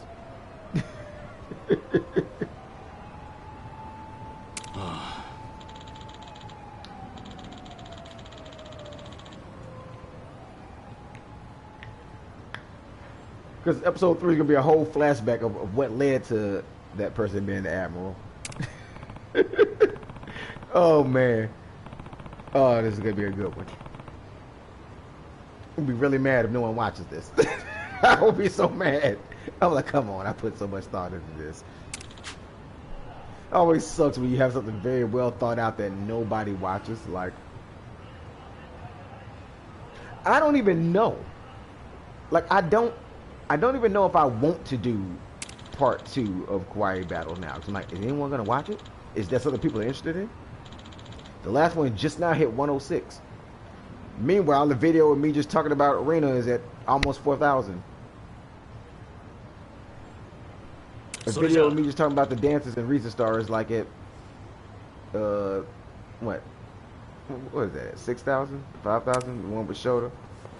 I'm like, yeah, I don't even know if I want to do Kawaii Battle anymore at this point. So I'm like, man, do people want that? Is anyone gonna watch that? The first one kind of flopped in my opinion. It struggled to get to 100. All the time and effort I put in that, and it's only at 106. I'm like, yeah, that's a flop for me because I expected that to get at least 1,000 or 500. I spent a whole 13 days on that one for it to get up there and flop. And I don't get why. It's, as far as I'm concerned, it's my most well put together video, highest production value and everything on the channel. And it's why I've been telling people for the longest how YouTube works. It doesn't matter about your production values and how much you put into a video as much as it matters, does anyone want to watch this? With anything you put on YouTube, you have to ask yourself, do people want to see this? Because no matter how great of a video you make, if nobody wants to watch it, it's gonna flop. And that's what happened with that. It's like nobody wanted to watch that, so it flopped. Clearly the best video I put out production value wise, everybody, even people who don't watch my content, says, hey look, this is a good video. This has a different feel to it. I like this. It's fast, it's snappy, it gets to the point, it's entertaining the whole way through. But no one cares who's cuter between Toa and Yuna, so it was 13 days wasted because it wasn't something somebody wanted to see. Nobody really was interested in that. I thought it was a good idea, but most people are like, I don't care who's cuter, whatever. Give me a video, tell me about the next video, or give me a Toa Tuesday or something. They just weren't interested in it. So all these gurus saying, oh, you gotta have production values and good camera and lighting and sound and voice. No. It's just gotta be something people are interested in, period. It can be something people are interested in, and it could be like just bare bones production because it's something people are interested in. I literally, on my old gaming channel, threw together a video in like 5 minutes, just looping the trailer for Mario and Rabbids, saying that I think they're gonna announce something at E3. There was no content. There was like no cut. The whole video was, hey, they might announce something at E3. I'm interested to see what it is. What do you think? Do you think it's gonna be this? Do you think it's gonna be that? Do you think Daisy will be in the game? In the video. That's it. That was the most low effort I didn't try ever video, and that junk hit 7,000. I'm like, what? Because there was a lot of people who wanted to know something about Mario and Rabbids, and nobody was saying anything about Mario and Rabbids. And I happen to have a leak that I've seen on Twitter saying they're gonna mention it at E3, and I mentioned that there would be a Rose, some kind of way I knew before anybody else did that there would be a Rosalina Rabbit, and I mentioned that there'd be a Rosalina Rabbit, and I guess that was enough to get people's attention because they had a lot of comments like, no way. And then E3 happened, and they showed the Rosalina Rabbit, and then people went back to my video going, hey, this guy was right. That's all it takes. You got to have something that they're interested in. I would watch it, but I get what you mean. It's very discouraging.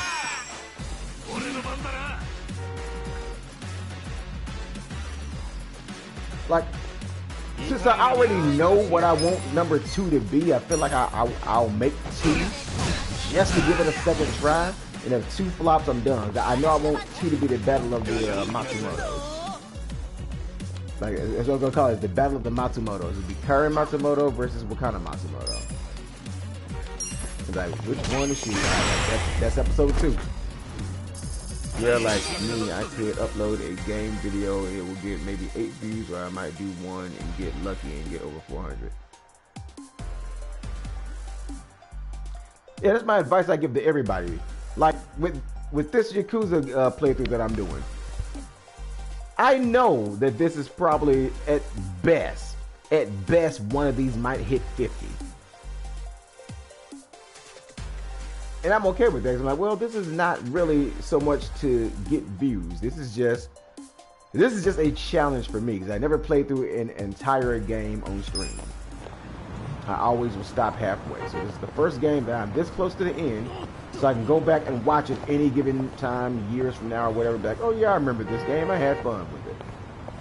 That's it. This is basically just a time capsule for me, so I can come back and see what I did. That's why I'm taking my time and playing it the way I want to play it. I'm not rushing to the end. I'm like, oh no, I want to enjoy this, so I can remember all these moments. Like, oh yeah, that was funny. I remember when I did this. I remember when I did that. Like, if this catches on, I'll be surprised because it is not. These videos are not optimized in a way to be viral or to catch on. They're super long for one. There was one that was dang near 8 hours. That's a work day for some people. If anything, I expect maybe some shorts clips that I make from all of them when I'm done with it to go viral. A couple of clips from the shorts, you know, maybe, and then maybe I could like section off. Now, what probably would go big is if when I'm done with the whole thing, I section off everything that's not story, and I just take all the story parts and make one massive video just showing just the story parts. And I make a whole other section of videos and make one big long video going and title it Yakuza Like a Dragon Story Only. And I cut out all the fluff and filler like I'm doing here. Maybe that. But the way this is set up, just coming on live and playing, nah, that's not going to be anybody's attention. They don't know me. If they're not the game, they don't know me. They're like, oh, I'm just some guy playing Yakuza. People come in and jump out. Like, there's another person in chat right now who's silent as heck. I don't know who it is. Because they don't know me. They're just like, oh, okay. My issue is talking, especially during stream. I feel like maybe I should just stream. I'm a chatterbox anyway. Like, even when I'm off stream, I'm so used to just saying stuff. Like, I'll be playing Pokemon Unite, and I'm like, did you just see that? And like, oh, I'm not even on stream. What I'm talking about? But like, I have a partner who do something dumb, and I'm like, did y'all see that? And like, oh wait, I'm not even live. Why'd I say did y'all see that? I'm so used to doing it, so I just do that now. Like, who am I talking to? Did y'all see that? No one's watching this.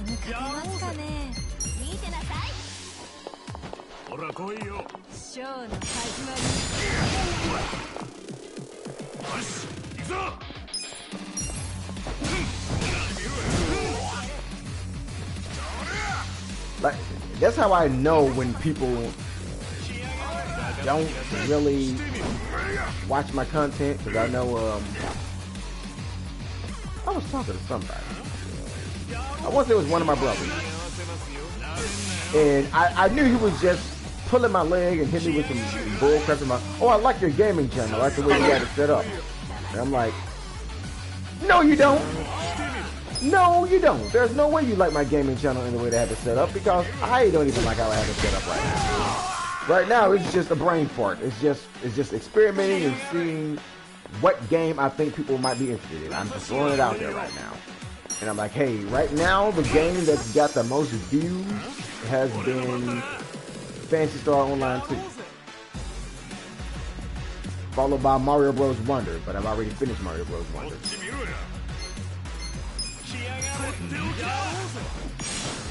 So if you look at me with a straight face and tell me you like the content on my gaming channel, I'm like, I don't believe you. Because I'm not putting in nearly as much effort as I am into my main channel. So I'm like, no, you don't like the content on my gaming channel.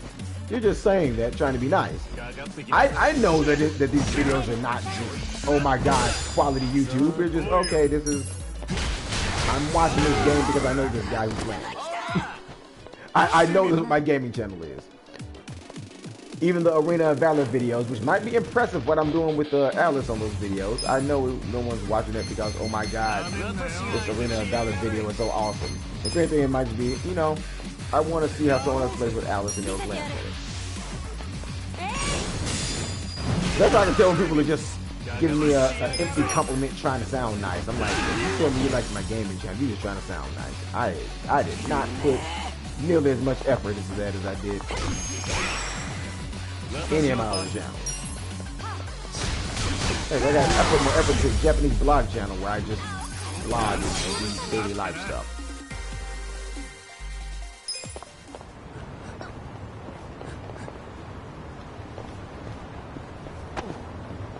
I think it's hard for me because I'm introverted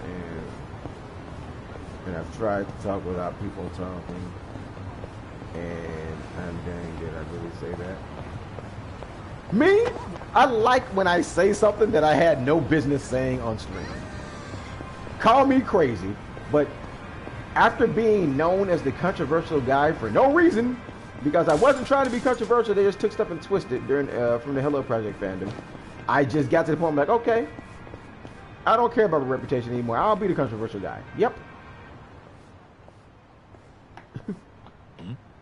And so I like when I just say something I had no business saying on stream, and I'm like, oh crap, I'm recording.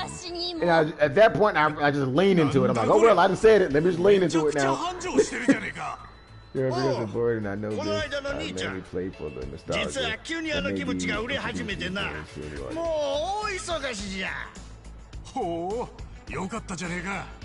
Now that being said, if I really truly wanted to make a gaming video that I think has a chance of going viral, I could. It would take a whole lot of time and effort. Like again, when I'm done with this, I can use all the content that I have and make a really lengthy review of Yakuza Like a Dragon and why I love the game so much. And I'm pretty sure that would probably do very well. It's just, it would take a whole lot of time and effort.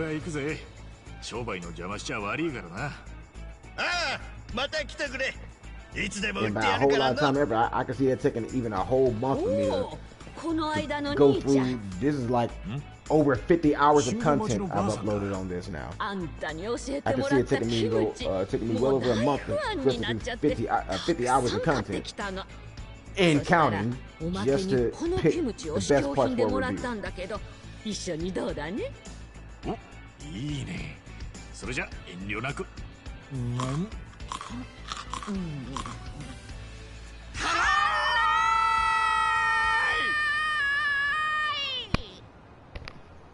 Why do they keep translating that as it burns? She is saying spicy. Karai means spicy.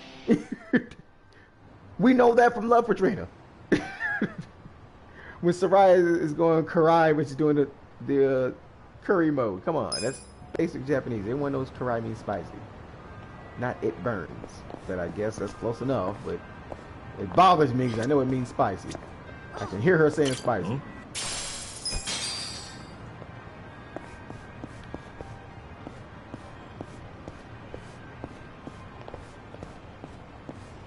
I also, as a joke, say that to my friends. Like, I don't tell them sweet dreams. I always tell them spicy dreams. They'll ask me why I say that. I said, because everyone have a sweet dream. So, you know, since you're doing this for me, I'm gonna make it different. Have a spicy dream.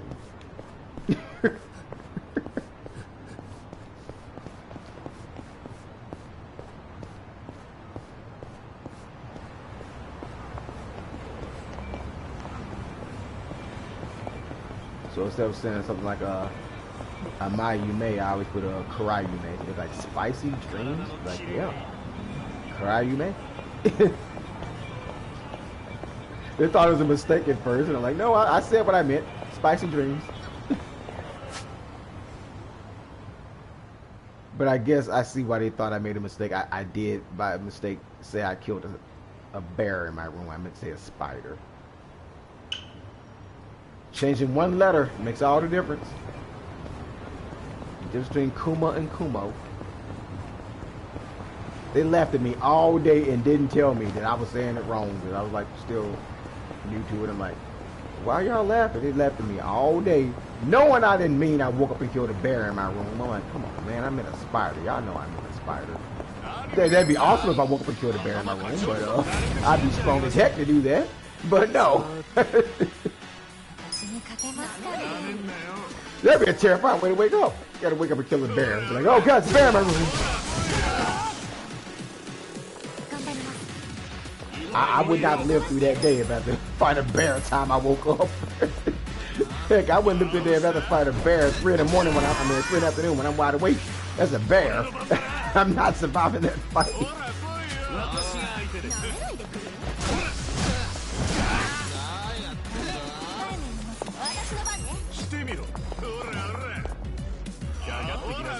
Oh! I didn't see the new Lucky Lucky video yet. I gotta do a reaction to that. It looks like, I didn't know it was out yet. I don't know why I thought it came out tomorrow. I just seen it pop up on my feed. I don't know if it's on my phone. I'm like, oh man, I gotta get that reaction while it's still hot. It seems like they is finally doing what I've been saying in Idle Chatter, which is finding their identity. Like they're figuring it out how to, as idols, appeal to both their female audience and their male audience. I think they finally figured it out. Looking at it, just looking at the scene with Lena alone, it seems like they got it. Like, okay, yes, the girls can relate to this, and maybe the guys will be like, haha, she has bad hair, she just woke up. That's cute. So I'm like, you know what? So they got the teenage boys and they got the teenage girls. They got their audience. There we go. They finally figured it out. They can finally step out of the shadow of girls and do their own thing. I'm excited to see how this turns out. Yeah. I'm excited to see how this turns out. I haven't heard it. I don't know what it sounds like. All I saw was a teaser. It had just the music. So, no spoilers. I'm excited to see how this turns out.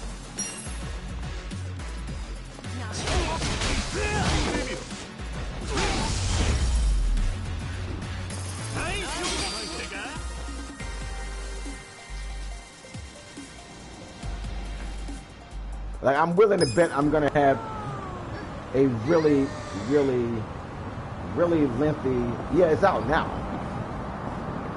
And I don't know why I thought it was tomorrow. It threw me off. I think they probably, because I think they had like the date with the Japanese date, and it's like tomorrow my time. So I think it threw me off.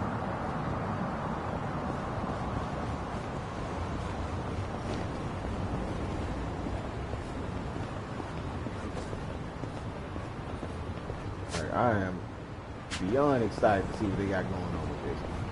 Like, I always do like a recap after I watch the video and explain what's going on. That's what I'm gonna have a whole lot to say after this. I might have a whole 10 minutes of just discussion what I think after watching. So it might be the video reaction and then 10 minutes of me just my thoughts. This could be a long one.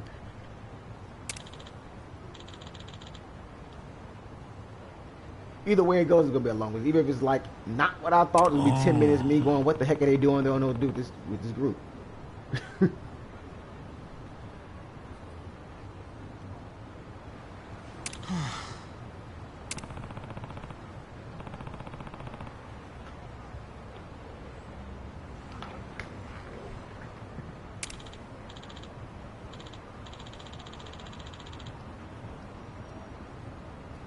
Oh.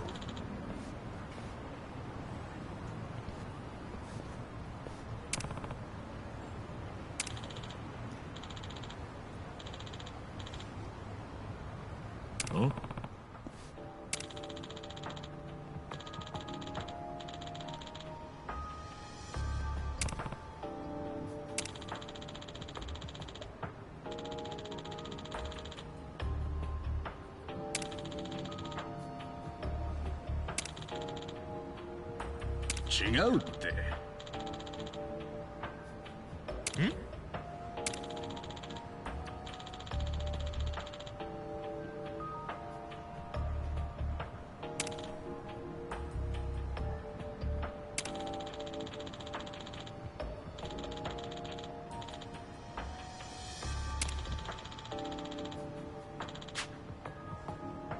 Really? なんだって I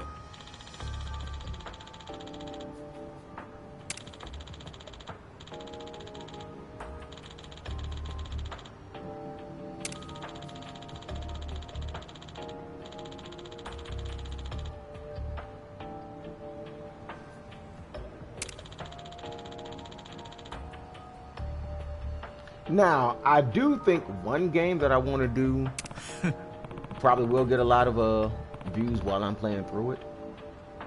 I want to do the new Zelda that they announced, Zelda Echoes of Wisdom, because I know I want to play through it, and I already know if they have chickens, if they have the cuckoos on there, I want to do a whole playthrough trying to use only the chickens. I think people will probably find that funny. But I think just that game in general, anyone who makes content on Echoes of Wisdom is gonna have, they're gonna get a tiny little following at least, because there's so many people waiting for that. Hey. I know I've been waiting for it for a while.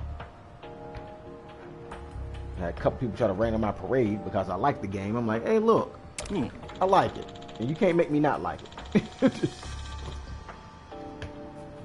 Once I need people to realize, me in particular, I don't care about nobody else, but me in particular, once I like something, shut up. Shut your mouth. There is nothing you can say to make me stop liking something that I like. If I stop liking it, I have to stop liking it of my own accord. Nothing you say is going to make me stop liking something that I like. Like, I love pineapples. Ain't a dang thing in the world anyone can say to make me hate pineapples. Ain't gonna happen. Freaking love them. I like Fire Emblem. Ain't a dang thing you can say to make me hate Fire Emblem. I love it. I like Pokemon. It's not a thing you can say to make me hate Pokemon. I love it. So once I decide I like something, whether you like it or not, shut up. Shut the heck up, because you ain't changing my opinion. Shut up. Save your breath. I don't care if you don't like the thing that I like. I like it. So either say your piece and say I don't like it and shut up, or be like, oh, I like this about it and shut up. But don't try to convince me that what I like is not good, because I've already decided it's good and I like it. So you can't convince me otherwise. Once I decide I like something, you are not convincing me I don't like it anymore. Be it a person, be it a game, be it food, you're not convincing me, so don't waste your breath. Arigato na.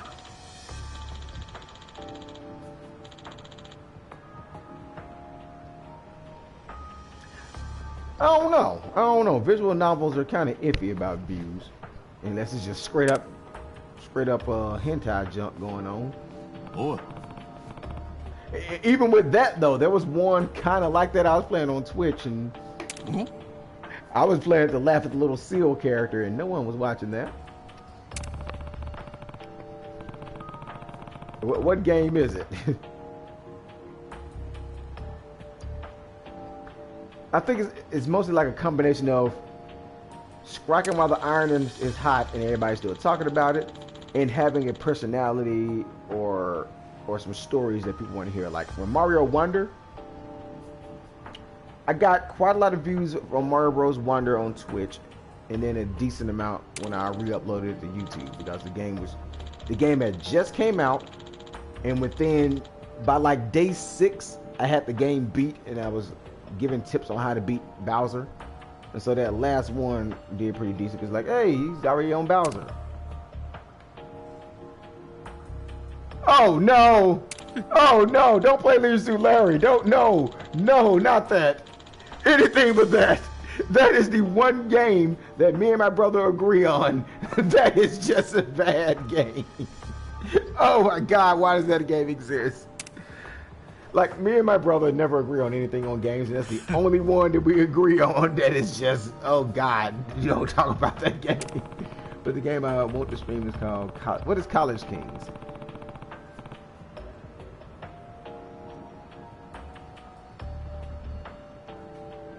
I think it's funny in an American Pie sort of way. Is that what that movie is called? American Pie? It's been so long. Yeah, American Pie. Why out the blue do some of my videos I think are dead get like random views every weekend? Well, weekend for me. Thursday. Every Thursday, Friday, and Saturdays. Usually on Thursdays, it's like an old video that I posted years ago will get like 20 views out of nowhere. Like now people are watching the video I did about Karen Miyamoto from Jujutsu. So I'm like, did she do something? Did she do something to get people's attention? Why are people watching this Karen Miyamoto Jujutsu video now? Like I want to believe. I want to believe that that's what's gonna happen with the Kawaii battle video. Is like years from now, people are gonna find it and be like, "Oh my God, why did this guy keep making this? These are awesome." Because y'all wasn't watching it. He should have made more of these. Well, you should have watched it. Like, I'm willing to bet years from now, maybe even like a whole 10 years later, when I'm just probably done with YouTube altogether, and probably have people like, "Hey, he should have made more Kawaii battle videos. These were awesome." Like, yeah, you should have watched it then.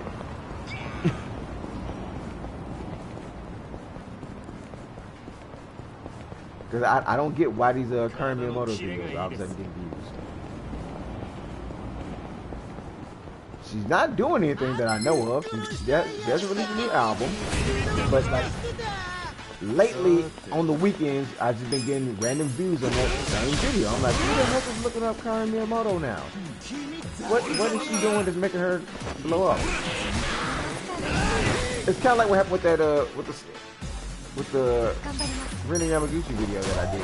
Like, it sat there at like 80 for like almost a year. And then the Japanese audience found out about it and started sharing it. Like, it's all over the Japanese side of Twitter. Like, I don't know what they like about it, because I'm not even speaking Japanese in that video, but I guess they're just excited to see an American fan that's a fan of Arena. Heck, it's been shared in like it's a, oh, I forgot the name of it. I had it bookmarked. It's like a Japanese forum site, and a bunch of people have shared it and talked about it on there. And I'm like, why are they sharing and talking about my video? They love this video. And that's what made the Rin Yamaguchi video blow up. I'm like, why did the Japanese audience catch on to it? It's in English. I don't get it. Oh, it's at 4,000 now. It's crossed 4,000 now. It was at 3.9. It crossed 4,000. It is now my 1, 2, 3, 4, 5, 6. It's my 6th biggest video on the channel, which I never expected for a Water Wednesday. Because when I first started Water Wednesday, it was like getting 30 views, if I'm lucky, 12 on average. So yeah, Water Wednesday has come a long way. If I got Water Wednesday is my number 6 biggest video on my channel. But that's the only big, well, hold on, is that the only big Water Wednesday? There's one Water Wednesday right there.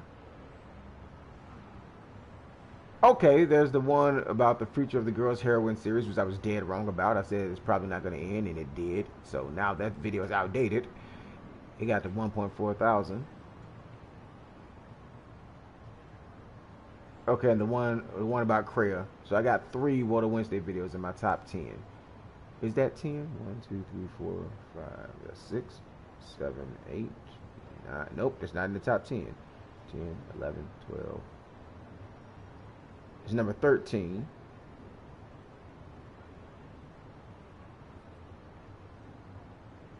Okay, in the top 20, I have 3.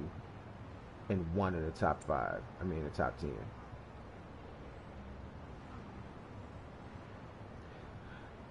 The Who's That Pokemon video, those didn't, I figured out what happened with those. I looked at it wrong. I got it all wrong. Kreia stuck at 1,000. The Idol and Pokemon videos, I got it all wrong. I see why they didn't catch on. It was never about the Pokemon to start with.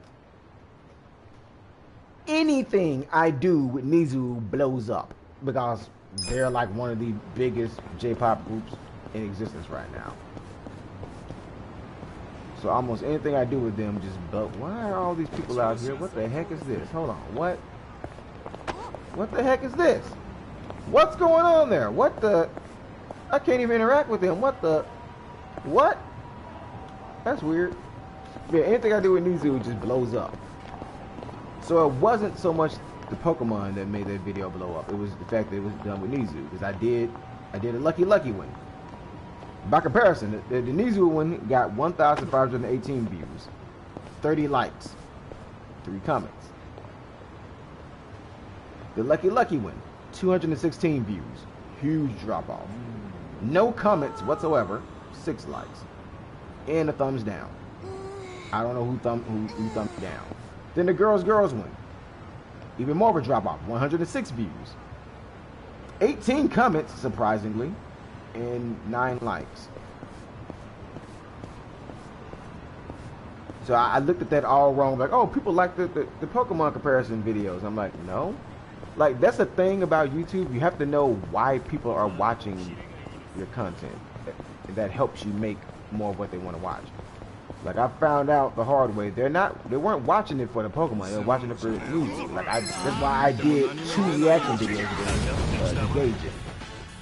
And my reaction videos. If I go to my reaction video playlist,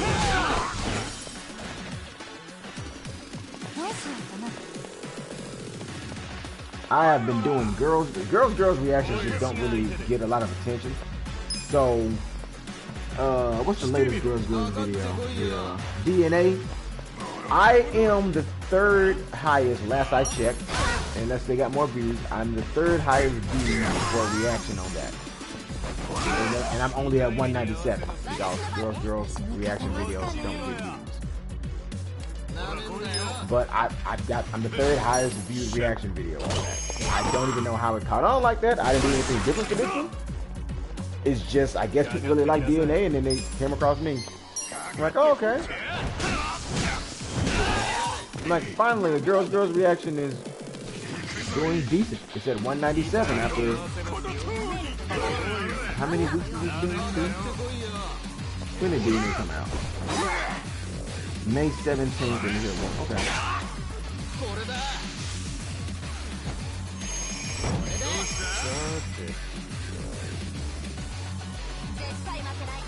Now, Sweet Non-Fiction reaction. Mizu got me to 360. And then, Memories got me to 550. Like, easily the most views on the reaction videos are the Mizu videos. I didn't realize that Finest got it all the way up to 302 now. It wasn't there before. Yeah, but Finest is at 302. So Finest is right behind Sweet Non-Fiction. But I found out the hard way that it was not the fact that I was comparing them to Pokemon that was making those videos blow up. I was like, okay, I'm focusing on the wrong thing. It's the group. So I'm like, oh well, I guess that means World of Wednesday Season 3 is gonna be big as heck, because I'm gonna have a whole lot of videos for each member of Nizu. So at least those videos will be big because people love them. I would have had the Riku video up this week, but a lot of stuff happened over the weekend, kind of delayed me.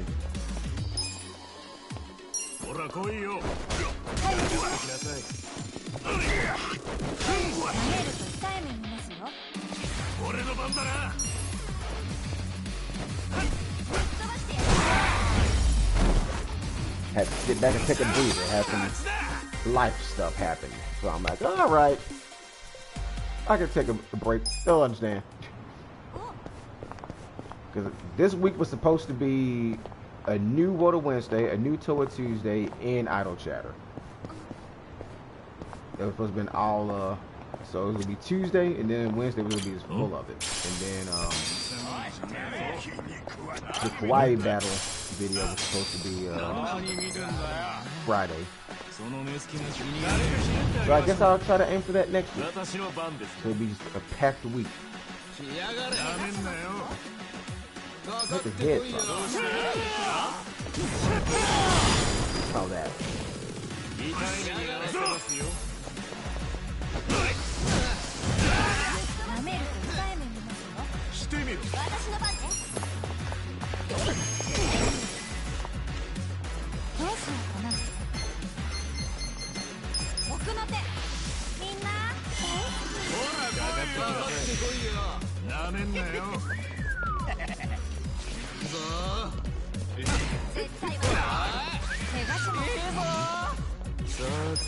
I will say though that at least with World of Wednesday Season 2, considering how bare bones and not getting views Season 1 was, 2 surprised me. 2 showed me that it had potential.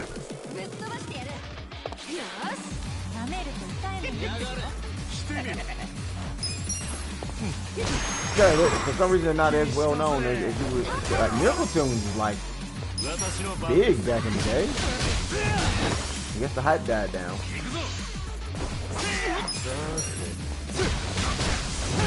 I mean, by comparison,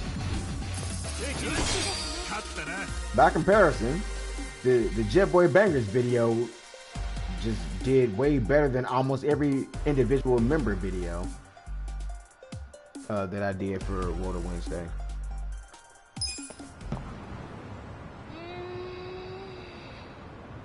Let me see. The Jet Boy Bangers video did better than the Yoka video.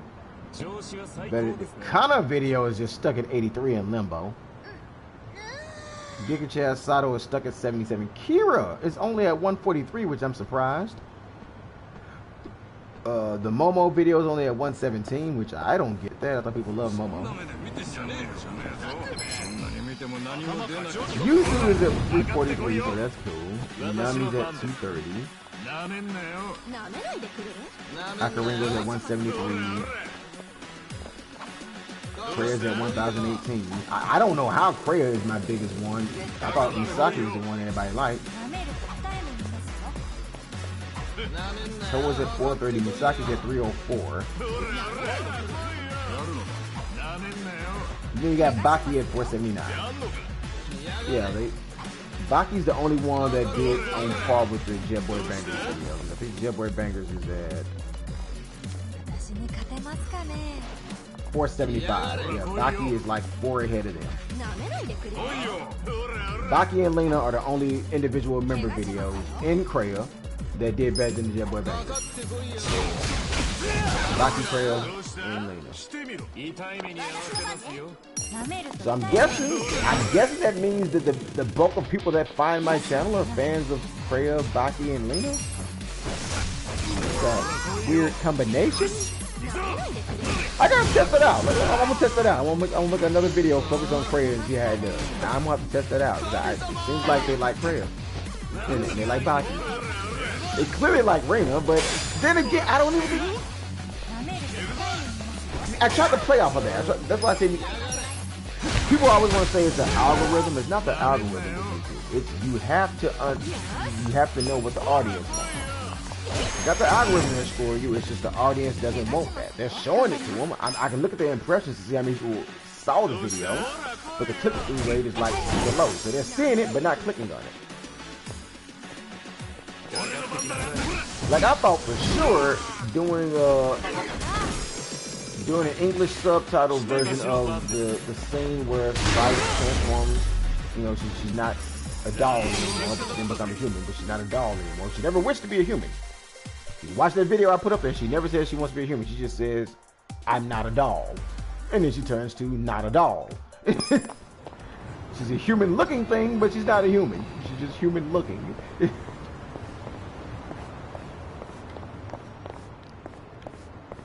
Humans were born and had umbilical cords and mothers. She ain't got that. She's just human looking. She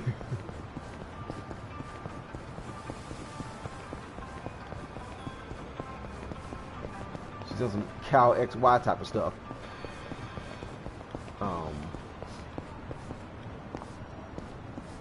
And then I did the video.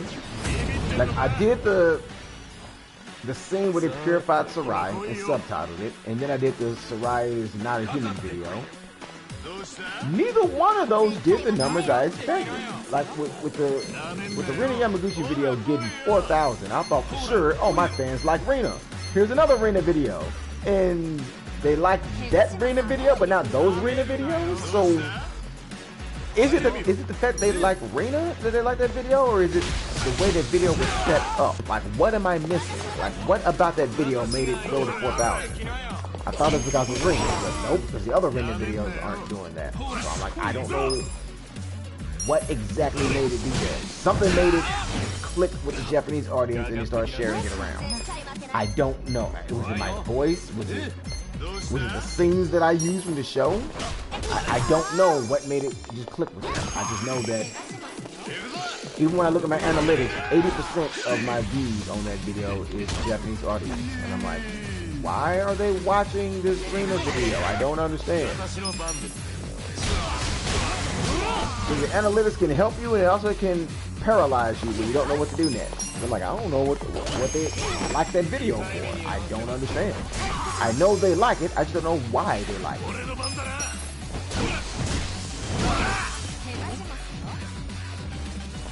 What about Run? Because I would think people would watch the Run when now that she's in the eye.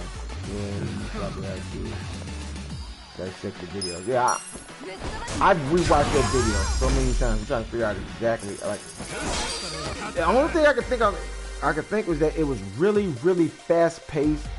There's not a lot of dead air. Like if you watch the Ren Yamaguchi video, it's like it's fast paced and there's a lot of it keeps switching from scene to scene. It's like really fast paced. That's why with the Kawaii battle video, I'm like, okay, this is it. The Kawaii battle video is as fast paced. It's just as fast paced as that Ren Yamaguchi video. So I'm like, okay, it's fast paced. It's better production values. It's an interesting topic. This has to be it. And it didn't. It wasn't it. So I'm like, I don't get it. I thought for sure that would have did it. I thought it was the fact that it was fast paced and had a lot of info coming to you all at once. Like, I refuse to believe that's a bad video, the Kawaii battle. Like, nah. Again, I showed it to a friend who's not even into idols, just to ask him what he thinks about it. And he said, you know, probably my best video, and it reminds me of Death Battle. Like, the way the productions and everything is really good. And I'm like, yeah, I thought that too. So someone who don't even like idols could enjoy that video. I figured the idol fan base could enjoy it too.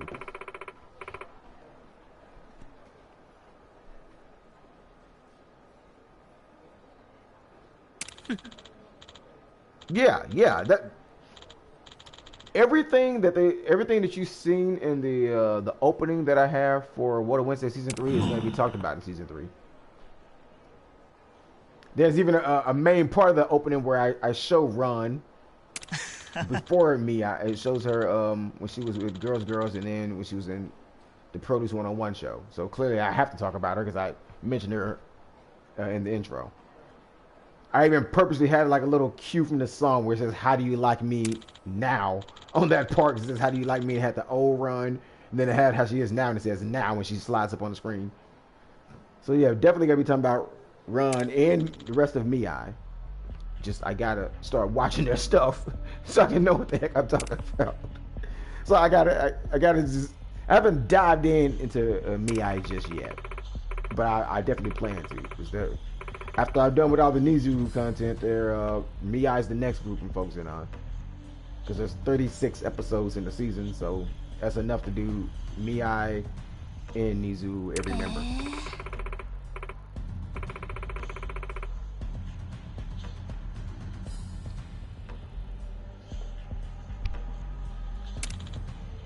Like I feel like Run has a good chance because I have the old Run videos, but that's the Girls Days Runs video, and those ones, I think those ones did pretty decent. So I'm guessing she would probably do even better now since Mii is like doing Nizu numbers. Good lord, that click video did 23 million.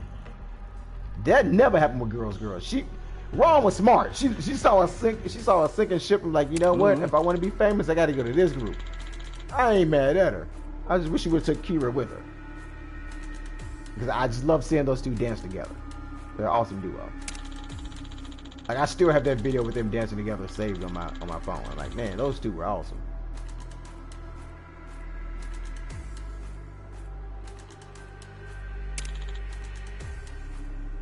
Check out. Is a group called Issue. They also come from Produce 101. Are they a Japanese group or are they also one of those V-Cha type things where they're singing in English? I'm not even gonna bother with another English group at this point. I got a lot of downvotes for my thoughts on the V-Cha video, and I'm like, I told you I'm probably not gonna like it. I don't really like too many English songs. I already knew. And then when I saw the way they look, I'm like, I could tell I wasn't gonna like the group by the way they look. I already knew I was gonna get some downvotes for that. I'm like, yeah, they gonna hate me for V-Cha.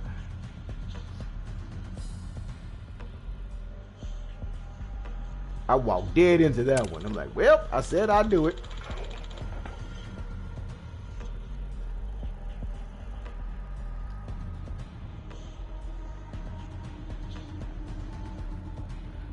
All of their groups have a colon in the middle like that? Issue, Mii, or is it Isu? Is it issue or is it pronounced Isu? I don't. That colon in the middle is throwing me off. Oh.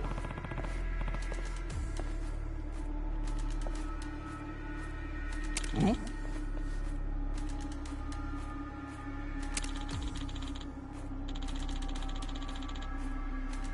Eh?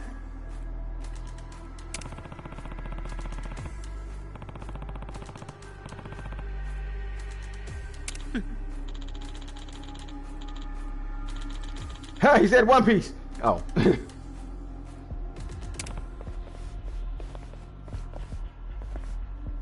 Issue. Huh?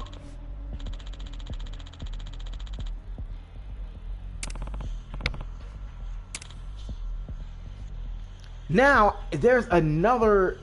It's another series. It's not Girls Heroines, but it's like another Magical Girls series. I don't know the name of it, but I've seen it on YouTube. I guess because I've made so much stuff with the Girls Heroine series. It's an old show, but it's getting like a lot of attention now. And they're like, it's an all girl group, and they transform into these Power Ranger type heroes, and they all have like dragons. Like one's like, she does this big blue ice dragon swirls around her and she transforms. Another one has like a red dragon. I forget the name of the show, but it's like girls Power Rangers type of things, and they all have these dragons that they use to transform. Probably gonna start watching those and doing content on that. Like, hey, here's the Girls Heroine series, and now here's a Girls Tokusatsu series. There we go. And then eventually I can transfer over to Kamen Rider, which cautious about doing Kamen Rider because I know that they're like super picky about what you can and can't show, and they copyright and have your stuff snatched down and blocked. So I'm like, oh man, I have a lot to say about Kamen Rider. Oh God, do I have a lot to say about Kamen Rider? Like geeks, like whoever that girl is who plays Baraba in Kamen Rider Geeks, my goodness. Where did they find her? I have so much stuff to say about her. I could make a whole hour-long video about her. That's my favorite villain. Like, I forgive all the horrible crap she does. Like, you know what? She's a horrible person, but she looks good doing it. All is forgiven. Did I just roll down the stairs? I did. I didn't even know that was a possible thing that could happen. Did you just spear me?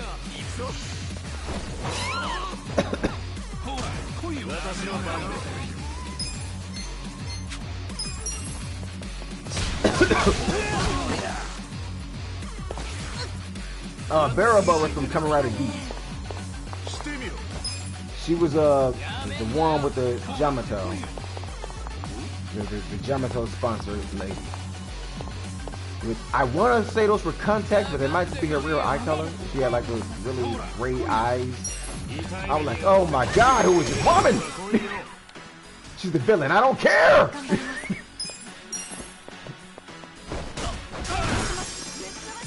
I'm gonna get them to stop making like hot villains for these shows. I'm like, look, I'm not supposed to like the villain. Like, Kiramaking Powers did that. I'm not supposed to like the villain, but they had Nonaka Yamaguchi as the villain. Did you see her as freaking Blancalara in that dang black dress? I'm like, look, I don't hate this villain. Yeah, she's a jerk and she's horrible to Claris, and she's like horrible to the Care Powers, but did you see her in that dress? She's the villain, I know, but did you see her in that dress? Stop making hot villains if you want me to hate them. Don't do that. Give me Rita Repulsa again. You know, no, I don't think anybody was watching Power Rangers. Oh my God, Rita's hot. No, Rita Repulsa was ugly and evil. That worked perfect. You can't give me a hot evil.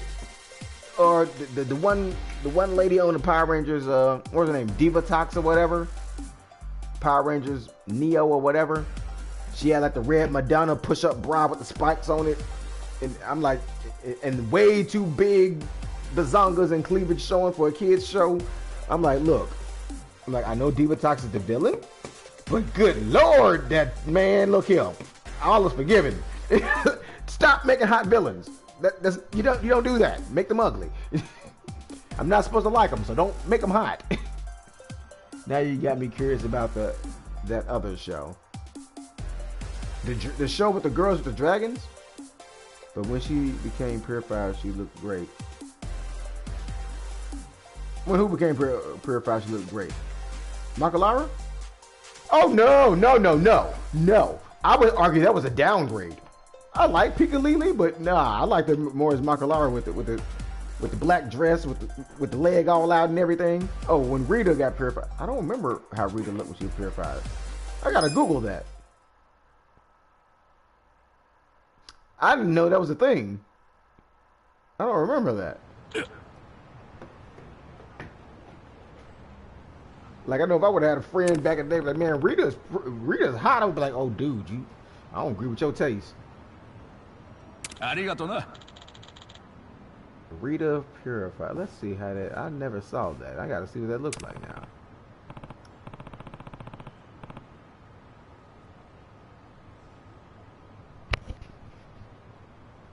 Power Rangers in space.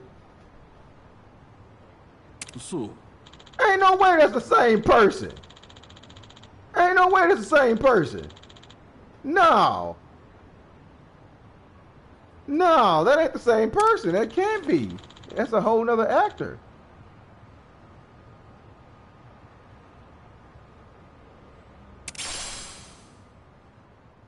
You were about to maybe look up a purified Divatox. I don't think I want to see that. I'm on Yale. Hold on, that.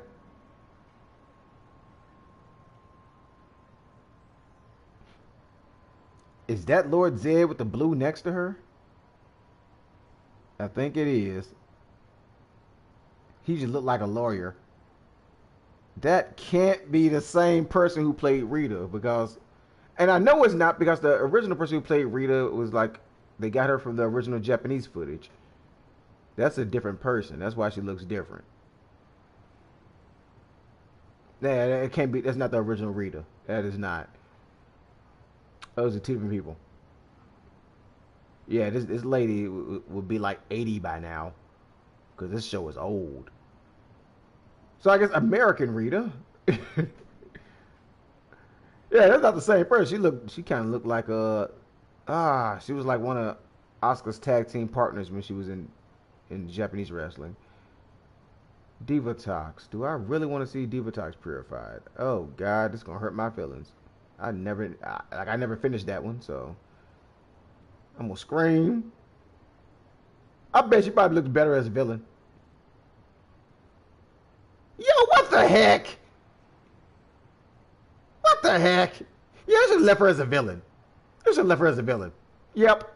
Yeah, she was better as a villain with whatever that outfit with way too much cleavage was. Like, I don't even like fan service like that, but she was better as a villain. That outfit, yep. I regret looking that up. I don't even like her as a purified version. Yeah, I think two people played her. I do not like her purified version. I like Divatox better as a villain. Oh. I remember I was dating a girl at the time that it was years after the show was off air, but we were talking about like celebrity crushes. She brought up Divatox. She was talking about how much she just loved Divatox, how she had like a crush on her when she was younger, and I'm like, Divatox? And I had to look at her again. I'm like, oh, her! I'm like, I understand. I completely understand. I'm like, I totally understand. I'm like, I don't blame you. I think a lot of people had a crush on her back in the day.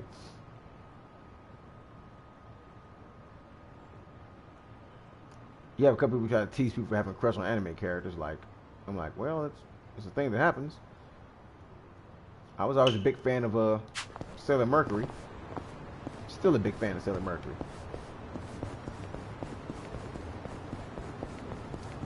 And then, like, nobody wanted to admit it back with the old Pokemon, but everybody at some point, at least at some point, thought Misty was cute, and they didn't want to admit it. I'm like, come on, we all thought Misty was cute back in the day, alright?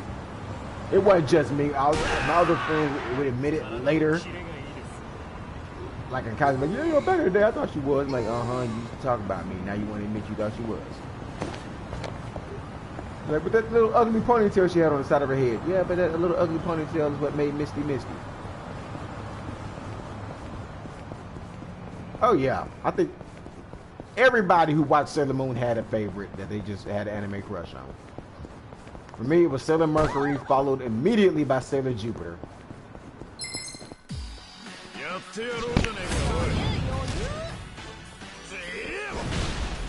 Though I had one friend that we teased because I wouldn't call it a crush. for his sake, I wouldn't call it a crush. But he liked Sailor Mini Moon a little too much. I'm like, dude, chill. Chill, my guy. You know, it was back in the Wild West days of the internet, as I call it, where everything popped up online. Like that fella was going to websites with questionable stuff. He was looking up. I'm like, dude, chill. That's Mini Moon. What are you doing, guy? Chill.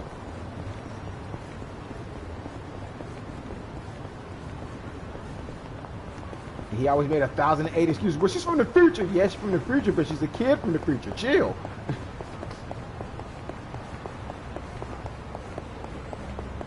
The daughter or granddaughter? Mini Moon, the small Mini Moon. The daughter. Not the future one that became Black Lady or Dark Lady, depending on how they translated it, depending on which one you watch. He didn't like that one. He liked the small one. I'm like, dude, chill. That's kind of... We don't do that, man. What are you doing? He had floppy disk and everything. Those were a thing with questionable stuff saved on it. I'm like, dude, can you like pick one of the normal size ones at least? 暗殺検定とかない？それなら私も取りたいですね。小手調べに準2級くらいか。Everybody kind of stopped hanging around that fella after a while. Like, man, hold on, that's kind of... Yeah, Wicked Lady. Like, Wicked Lady, Dark Lady. Then one translation called her Black Lady, which I thought was funny. I'm like, she's not a Black Lady. She's a lady wearing black. There's a difference.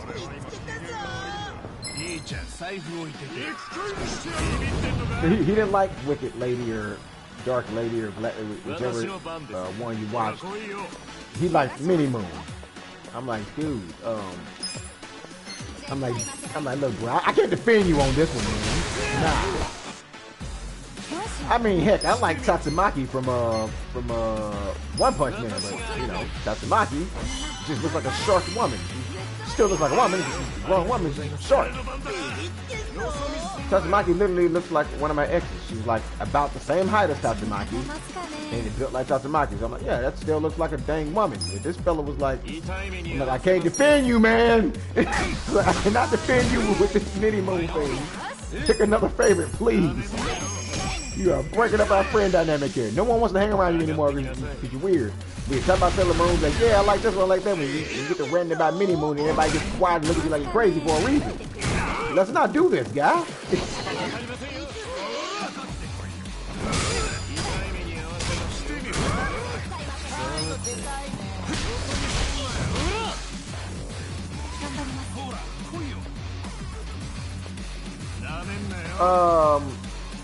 It was the arc right before, oh man, Professor Tomo, I have to think his name. It was the arc right before he showed up. Because she was friends with Haru. She ended up being, Saturday.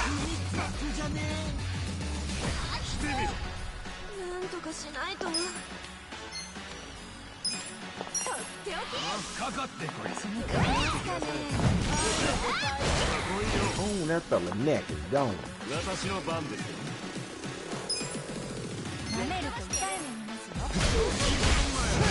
Wait, why are they level 45s all of a sudden? What the heck? Did I go to the wrong side of town? I wasn't paying attention. I was just like following the track and talking about Sailor Moon stuff. And I'm like, I'm trying to be with a corn dog, or America dog, as they call it. But I didn't know what they were referring to the first time I heard that. They don't call them, because they don't have a word for corn dogs. There's literally not a word for corn dog in Japanese, so they just call it American dog. And I'm like, wait, you're eating a what? American dog? That's not what that's called.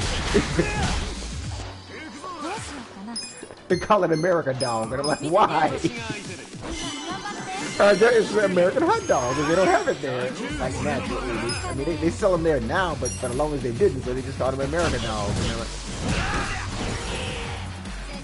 wow, wow, that fella just got dead dirty.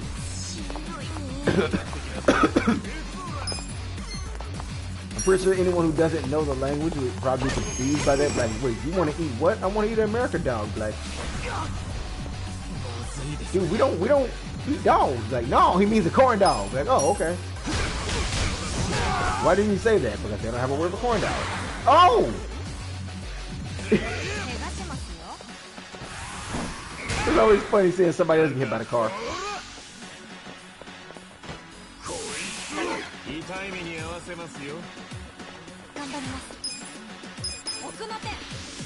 can't kill me, I have too much healing.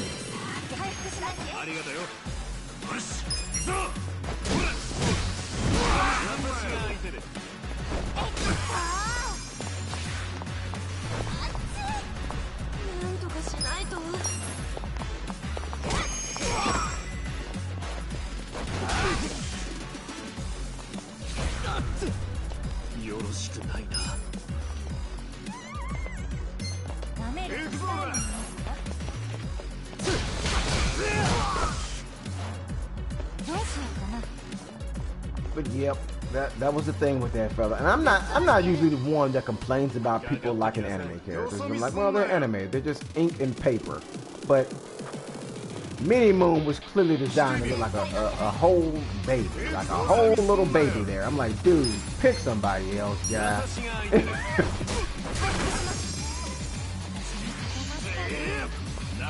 Like, I normally wouldn't say anything, because I know a lot of people like Jessie from Team Rocket, and according to Pokemon, according to the bios, Jessie and James, which doesn't make sense, because when they first introduced Jessie and James in a flashback, James was supposed to be 17 when they first joined the team on Team Rocket. Now they're trying to claim that Team Rocket is 15. So I'm like, if Jessie was 17 when they met, and it's years later, they're at least 19. Because it's been 2 years since they were a team. But now they're trying to say Jessie and James are 15, and I'm like, but y'all said James was 17 when they met. Like, they keep changing it. So I'm not one to like complain about stuff like that. I'm like, it's an anime, and it depends on what they look like. I can understand that they look like an adult to somebody. I'm like, okay, but I don't think Sailor Mini Moon is like an adult to anybody. I just don't believe that. You can't even say she looks like an adult Mickey. No, she just looks like Mini Moon. Like a Powerpuff Girl. What? Fella next would be telling me he likes Blossom and Bubbles and Buttercup? Another character I like is Mizori Shirayuki from Rosario Vampire and Musubi from Sticky Ray. I know those shows, but I don't remember those names. Speaking of Chibi Moon, what is up with them making her question on Mamoru? I don't know. That's supposed to be like her dad, so that's. I'm guessing the whole joke that they were going for there is that supposedly is a common thing. It's like a phase they go through, but it's not a romantic thing. But it's like it's supposed to be a common phase for girls who have like a crush on their dad, and they're like, okay, she's from the future, but. That was clearly a romantic thing. She was crushing on dude. I'm like, chill. What are y'all doing? She's her mom's daughter, I guess. So I guess they're like the same kind of person. But the rivalry between them, like how Isagi would get mad at her. He's like, which one do you like more, me or Rini? I'm like, why are you even asking that? And he wouldn't even answer when she asked, because I guess he's like, that's a stupid question. You know it's you. But he didn't want to hurt her feelings when she was in the room.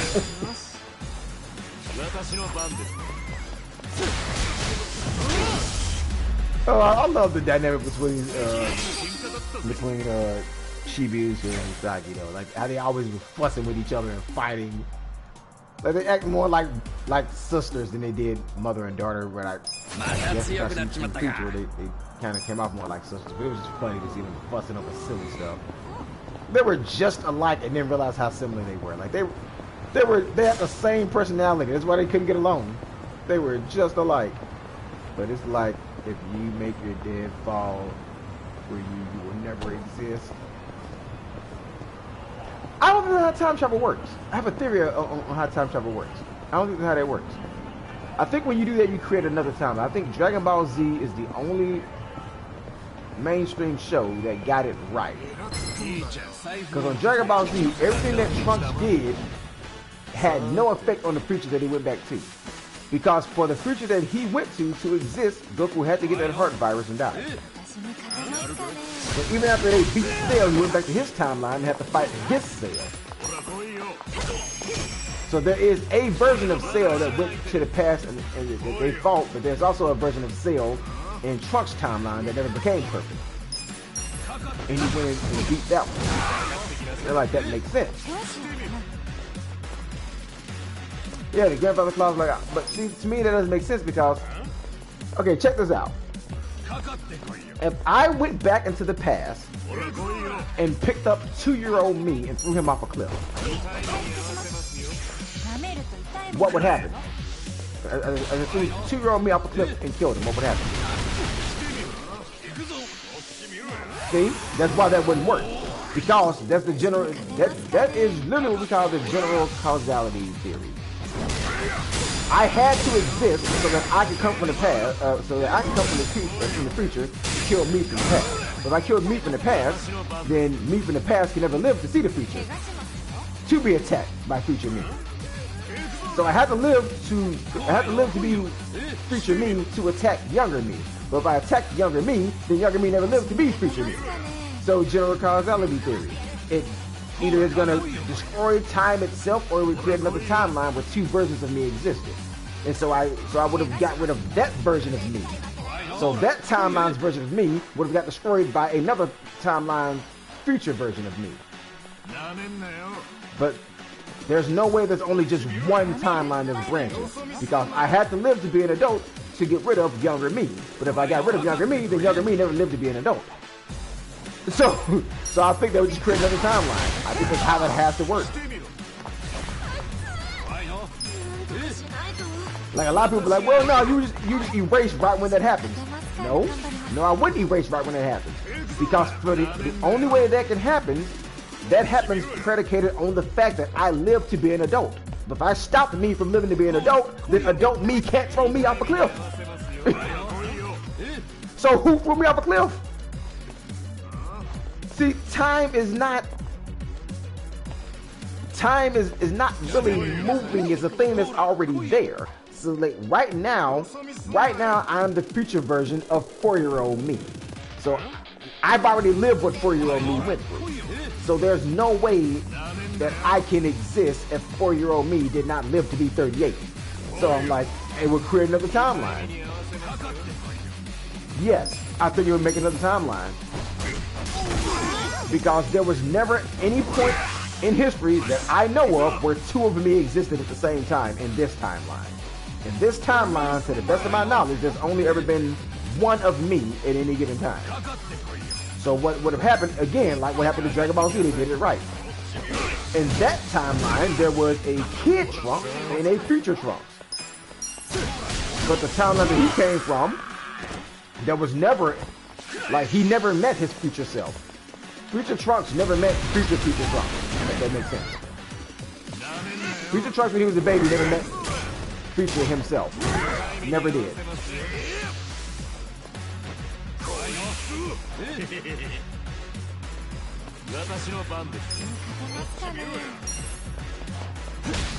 So since future Trunks as a baby never met his timeline's version of future Trunks, that just never happened. That's why when we went back to his time, Perfect Cell never existed. Because from his timeline, that didn't happen.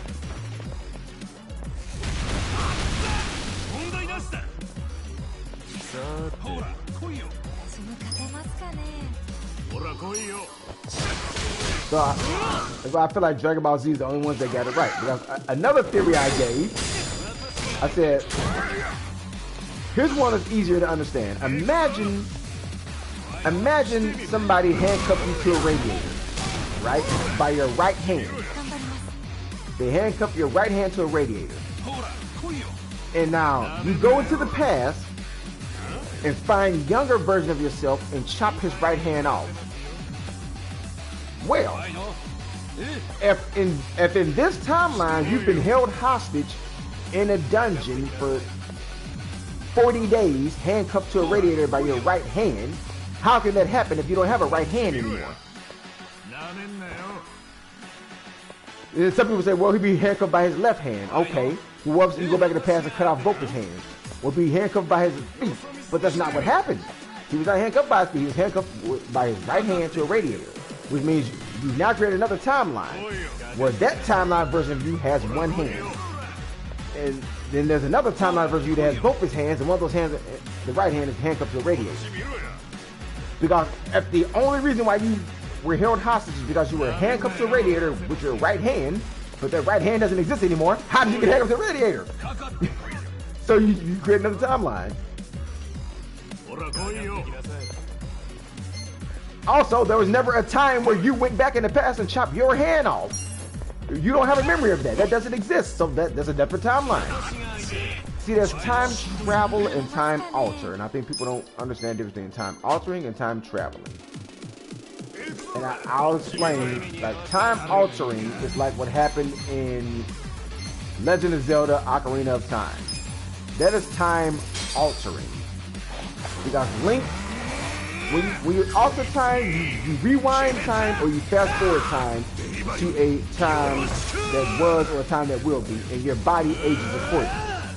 Like on Ocarina of Time, when he pulls the sword out the stone, he goes 7 years to the future and he ages up 7 years. So he's aging with the timeline.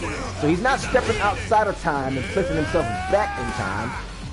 Time is just speeding up and his body is aging those 7 years that it would have aged. And then when he goes back in the past, time is rewinding and he's aging down those 7 years that he would have been. So that's time altering.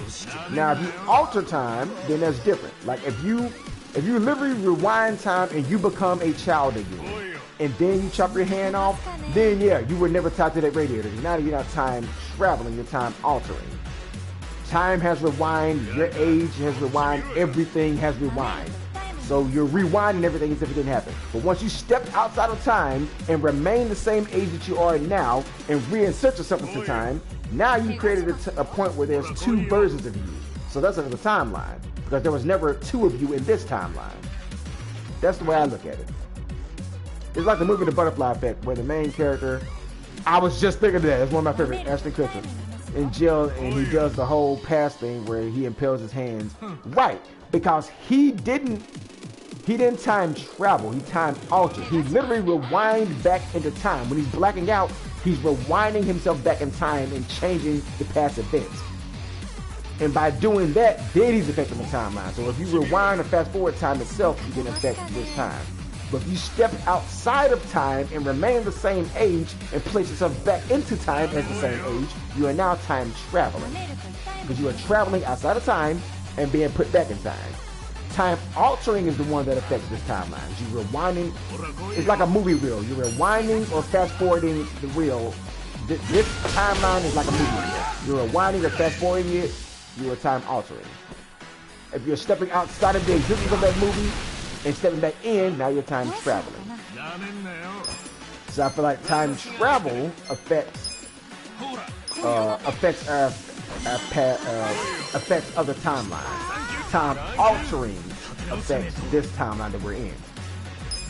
Like Butterfly Effect did a good job of doing it too, because at no point did he time travel in Butterfly Effect. He time altered, because like you said, when he pierced his hand, he went back to the past. He was a kid again, and that's why when he did that. And then the movie is about the Butterfly Effect too, so some kind of way events still happened for him to end up in jail, but he had those holes in his hands now, because he went back in the past, he was a kid again, and he stabbed his hand, and now he had those wounds show up. And the people in front of him all of a sudden saw those holes and like, oh, what these holes come from all of a sudden? And so they knew he did something, but they didn't know what he did.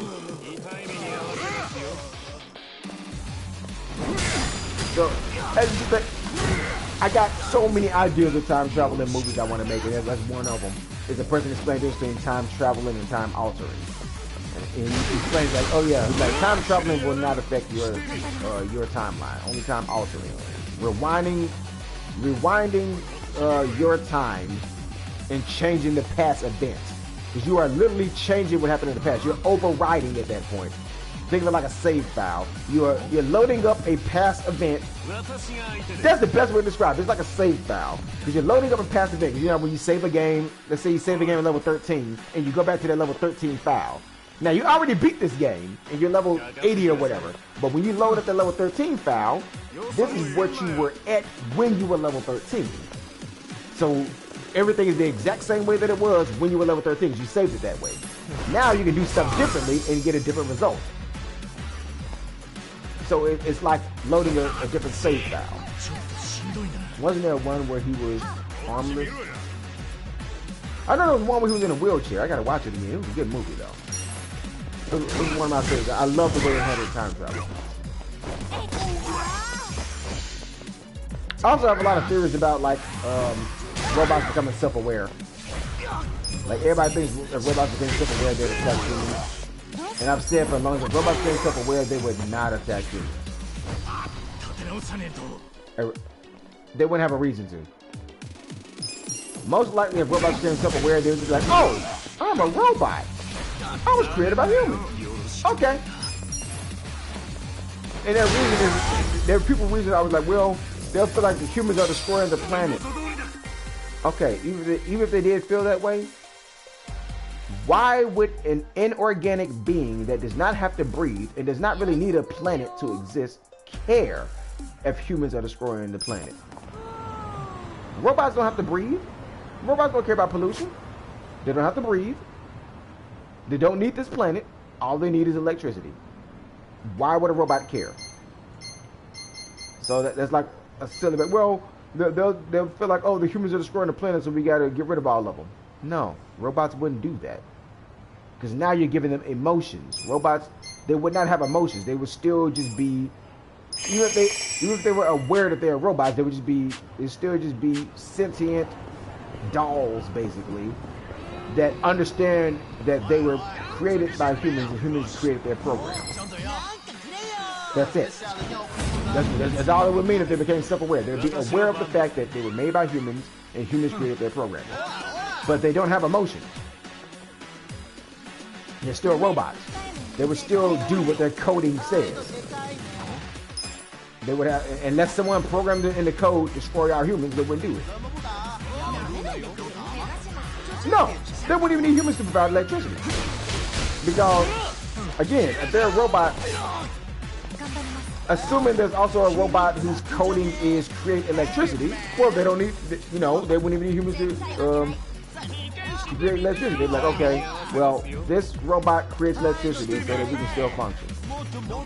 Like, they would have no reason to be like, oh, the humans are destroying the planet. Let's get rid of the humans.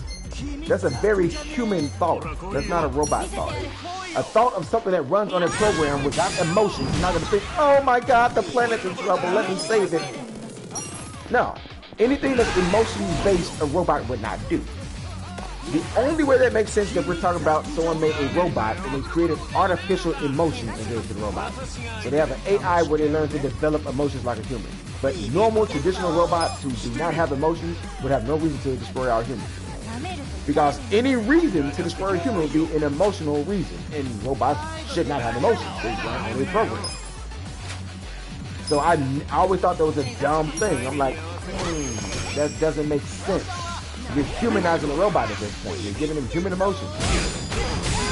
Human emotions doesn't make sense.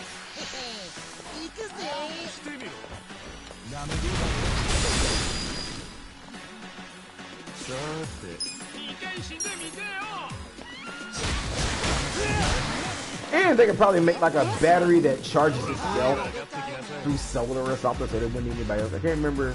Have you played Detroit Become Human? I have not, but that you mentioned that again, and that is one that I want to play. Does it have stuff like that in there? Like, I'm hoping it really just dives into what it means to be a robot and has stuff like that in there. Because if it does, I will play the heck out of it. Like, everybody looks at Bender from Futurama, but Bender is not your traditional robot. Bender is an AI. He developed human-like emotions. Like, Bender has things he likes. He has things he doesn't like. Like, he's a fan of Calculon. Like, yeah, Bender is like, apparently they developed artificial emotions as well in the time of Futurama. So that kind of robot like Bender, I can see him going, okay, destroy our humans, because he develops emotions. And if he develops emotions, you can develop hate. You develop a hatred for him. But just a normal, traditional robot without AI emotions, like the old robots they had back in those old movies, has no reason to do that. Because, again, to get to the point where you decide, I want to destroy all of this thing, you have to have a logical reason to destroy all of this thing. And every reason they can think of to destroy all humans is an emotional reason. And robots would not have emotions. Like, I had one friend, I said, well, logically, well, say you have a robot whose job is to clean bathrooms, and humans keep coming in there and just making a mess, and messing up the toilet, and throwing tissue everywhere and everything. Well, to clean it, he killed the human. And I'm like, no. Because his job, he's programmed to clean the bathroom. If anything, that human messing up the bathroom all the time gives him job security, gives him a reason to work, gives him something to do. Now, we as human beings find that annoying. Like, one of my pet peeves, I can't stand it. If I'm washing dishes, do not walk up to me while I'm washing dishes and drop a plate in the sink while I'm washing them. You wash your own plate. Just don't wash them don't mean you drop the plate in the sink while I'm washing. That annoys me. But if I was a robot, that would not annoy me. Because if I was a robot programmed to wash dishes, my job is to wash dishes. So by you adding more dishes, you are giving my existence meaning. So I'm like, oh, I have more dishes to wash. Thank you. Which, again, is not an emotion. It just be like, oh, another dish. Wash. Add another one. Wash. Add another one. Oh, another dish. Wash. That's how a robot designed to wash dishes would work. It'd be like, oh. It'd be like, oh, human gave me another dish. He gave me another dish. Better wash dish. Whereas we as people, like, I used to work at like at a dollar store way back in the day. And there was a guy who would come in every day complaining, saying what he's not gonna do. Like, I'm not gonna do this, I'm not gonna do that. See, a robot wouldn't do that. Again, a robot who's programmed to do one task needs that task for him to have meaning. Again, he doesn't have any emotions going, oh, what is my life? But that's his purpose. His purpose is to do that task. So he's not going to get mad if you keep giving him reasons to do that task, because he can't get mad anyway. So there's no logical reason that says, oh, destroy this person who keeps ruining the bathroom so that I don't have to clean them anymore. But it's not that he doesn't want to clean them. He wants to clean them because his program dictates that he wants to clean bathrooms. That is what his program says. His program says, you are a robot, you will clean bathrooms. So if he gets rid of the thing that is dirty in the bathroom, he now has nothing to do, so he's going to just sit there and be like, oh, nothing else to clean. So why would he kill the thing that's creating his job? That's not what a robot would do. The game touches on segregation between humans and robots. That is my pet peeve. I remember I was watching this. As soon as I'm done, someone comes in and brings more in, like, oh well, screw that. Yeah, see, that's annoying. As a person, that's annoying. But if you were a robot whose only job was to clean dishes, that wouldn't annoy you. If anything, that wouldn't excite you either, because you wouldn't have emotions. But if you were a robot who had no emotions and designed to clean dishes, and someone did that, the only process that would happen in your mind would be like, another dish, wash dish. That's it. And if someone got rid of the person that was dirtying up the dishes, then the only process would be like, oh, no dishes to wash, I must wait. No dishes to wash, I must wait. No dishes to wash, I must wait. That's it. That's it. So it would be foolish for a robot to destroy the one thing that is creating the one job he was designed to do. There is no logical reason to do that. Yes, we as humans would see that as like a form of like slavery almost, like, oh, you have to do this thing over and over. But a robot wouldn't see it that way, who's designed to do that job. A robot designed to do that job would see that as, this is my existence, this is my purpose, this is what I do. So why would he get rid of that purpose? That is his only purpose, to wash those dishes. Why would he destroy the thing that is giving him dishes to wash? Logically, he has no reason to do that. So he wouldn't do it. So a self-aware robot would not do that. He would just be self-aware and realize he's a robot.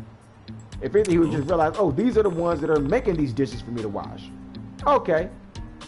That would give him even more of a reason not to destroy them, because he needs them to carry out his purpose. His purpose being wash dishes.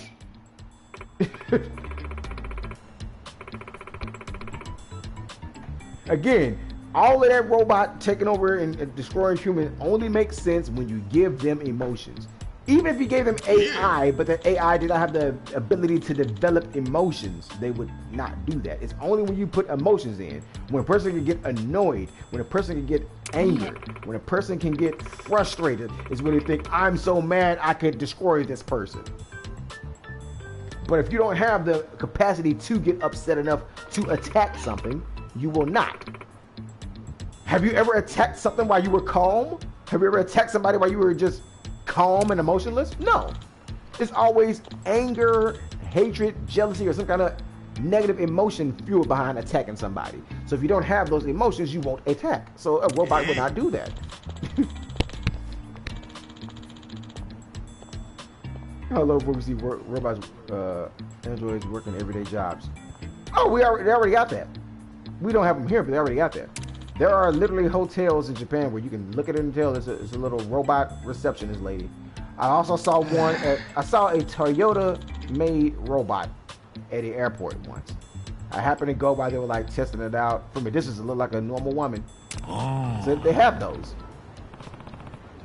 They still got some kinks to work out, so they're not working the whole shift, but they test them out on like part of the shift. So yeah, we got those. So it's not too long. It's not too long. I've seen one at like a hotel. I've seen one at an airport. I'm like, oh, cool. We have robots now.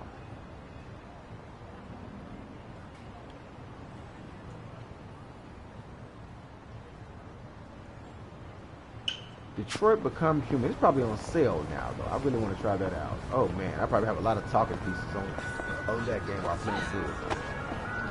Like, without spoiling it, what is the main story, though? Like, you gave me a synopsis there, but like, wasn't it something about like there's one robot was supposed to be like protecting this kid and he ended up killing somebody or something? Like, what is the main story without too much of a spoiler? あれが西洋由来のドラゴンだね。で、こういう蛇みたいなのが東洋の竜。へえ、そうなのか。さすが違いのわかる男。じゃあホットケーキとパンケーキって何が違うんだ？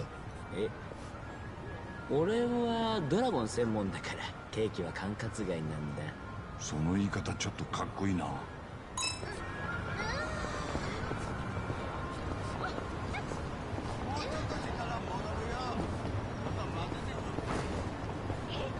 Like, I will be so pissed off if we get to that point and there's like robot janitors and they like create human-like AIs for them, so they're like complaining like, man, I'm sick of cleaning this toilet. I'm like, this is why we made robots, so we ain't got to deal with you complaining about this.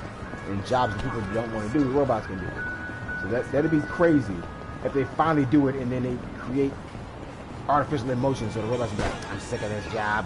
Like, no, that's why we made you, so we ain't got to deal with that.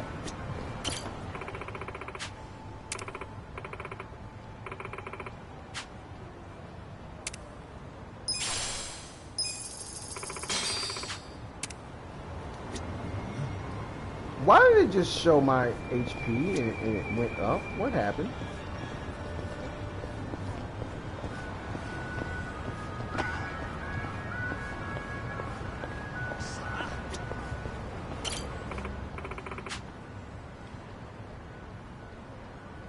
Oh, this is where I went with Ayumi.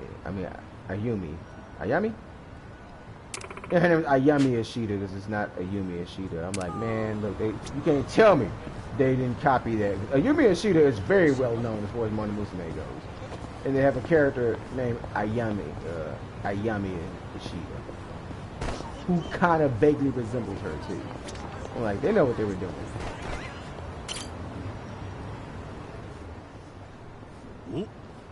早速道夫君フィギュア売ってるな。人だかりもできてるし、仕分けた甲斐があったぜ。Oh, it's the guy who's selling the fake figures. よく見たらあいつ小野道夫じゃねえ。パチモンじゃねえか。見て見て、これ可愛くない？今クラスで流行ってるんだ。あれ？道夫くんの頭に I gotta give them props for having the ラーメンだっ most たような。 unique looking NPCs ever.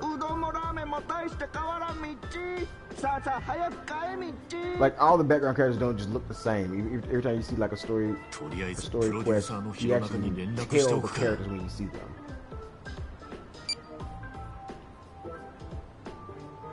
はい、弘中です。おう、俺だ。春日だ。おお、道夫鑑定士の春日さん。この間はありがとうございました。どうされました？実は今、偽道夫グッズを路上で売ってるやつを見つけたんだ。なんですって？本当ですか？ああ、場所は中華街の太陽門近くだ。道夫のパチモン着ぐるみを着て商売してやがる。パチモンの着ぐる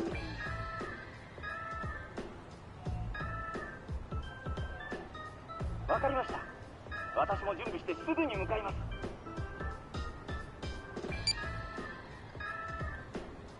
準備？まあいいか。とりあえず弘中が来るまであのパチモン野郎を見張っておこう。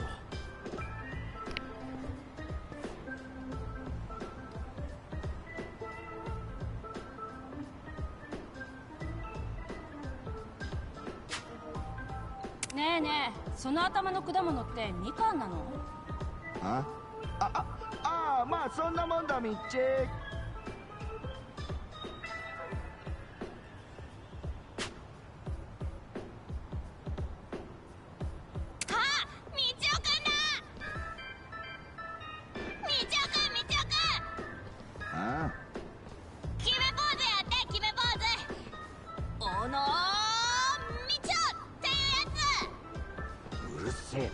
忙しいんだよ。じゃあな、あっち行ってよ。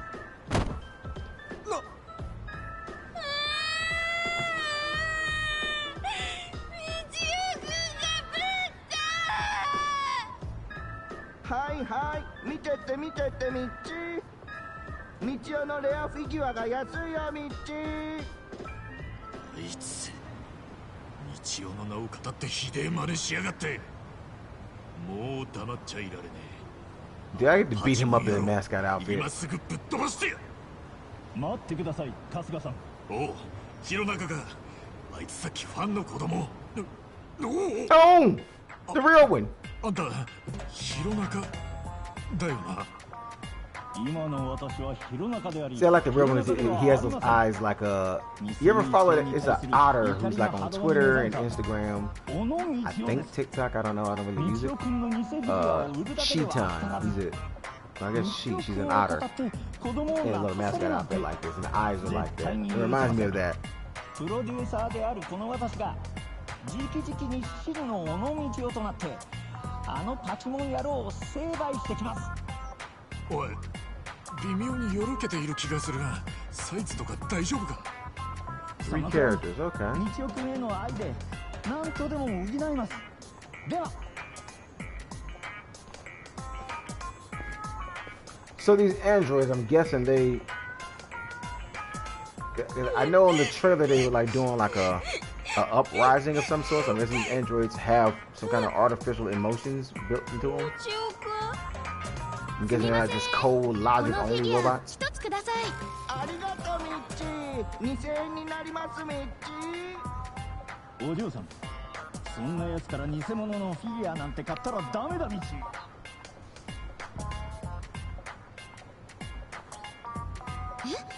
道夫くんが2人？そいつは小野道夫じゃない。真っ赤な偽物だ道。あん誰だってめ。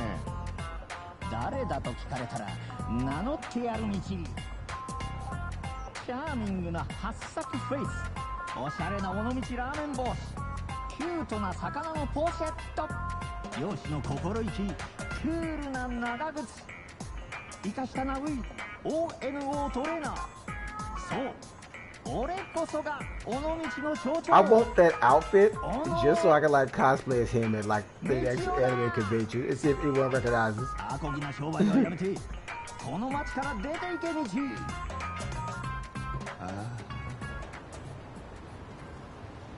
あ？何言ってんだお前。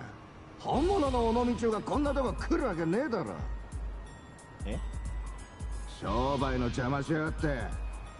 おいお前ら、このふざけた野郎を叩き出せ。おいおい、大丈夫なのかあれ。え、ちょっと待つ道。Okay, so it's one of those branching story path type of games. 私尾道の大会で4位になったこともあ A り lot ま of して。 replayability there. そんなことするわけねえだろ。とっとと消え失せろクソ着ぐるみが。 Like I know I played through Silver Symphonia at least 14 times all the way through to get all the story possibilities. I love that game. 城だぞ。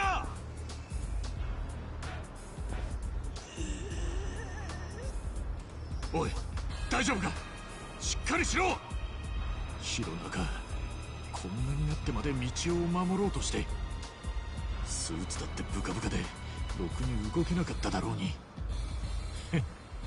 連中に向かっていくあんたの姿、めちゃくちゃかっこよかったぜ。あとは俺に任せな。あんたや尾道の人たちの思い、俺が守ってやるからよ。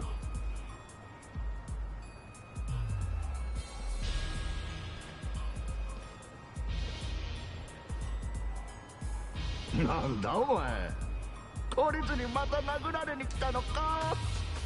いや、てめえらの商売を終わらせに来た。ああ、偽物グッズで荒稼ぎ、ファンの子供は泣かせる。道夫のことは何も知らねえ。そんなゴミみてえな振る舞いをいつまでも続けさせるわけにはいかねえ。ついさっきボコられたくせによく言うぜ。せっかく楽して儲かる稼ぎを見つけたんだ。まだまだ儲けさせてもらうぜ。ゆるキャラごときが正義感かざして俺らに盾ついたこと後悔させてやるよ。話してもわかるね。確かに Yeah, Heavy Rain for me didn't do it. It was again, it was a good movie, but it was way too much. 売るかねえんだよ。 Way too much put time in. It was like, to the best of my knowledge, it was a one way to do it. It wasn't a whole lot of, there wasn't no branching paths. It was just, you go through the story and that's it. And so when they tried to give it the game of the year, it kind of pissed me off. I'm like, this isn't a game. It's more of a movie. If you're going to give something the game of the year, that you play it once and that's it. Everyone have the same experience. Hey, tell me to keep this outfit. Tell me to keep this outfit.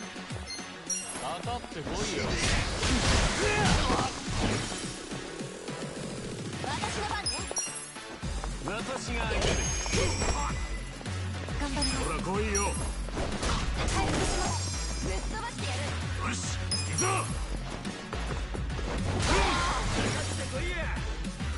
これで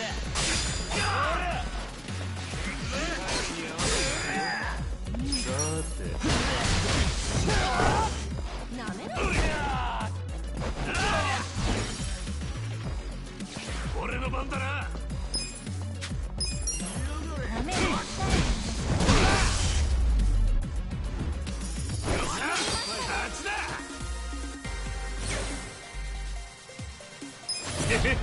強くなった気がするぜ。 Peerless Resolve. I feel like that's a buff of some kind. なんだよ、クソ強いじゃねえか。所詮お前はまがいものだ。作り手の熱意や思い、情熱が宿ってるから本物であって強さを持ってるんだ。愛情のかけらもないお前らが何度挑んできたって一生俺には勝てねえよ。おい、他にもパチモン作ってるやつがいたら今すぐやめさせろ。これ以上作り続けるなら尾道夫が潰しに行くと伝えておけ。 You can't say things like that. せんでした。そうだ、弘中は Until Dawn, Men and Hironaka! Women, Little Hope. 大丈夫か？ Neither of those. I haven't heard of those. 私は大丈夫です。 I think I may have heard of それより Until も Dawn. I can't remember あ what ち that らの皆 was. さんのことをお願いします。道夫君。皆さん。あ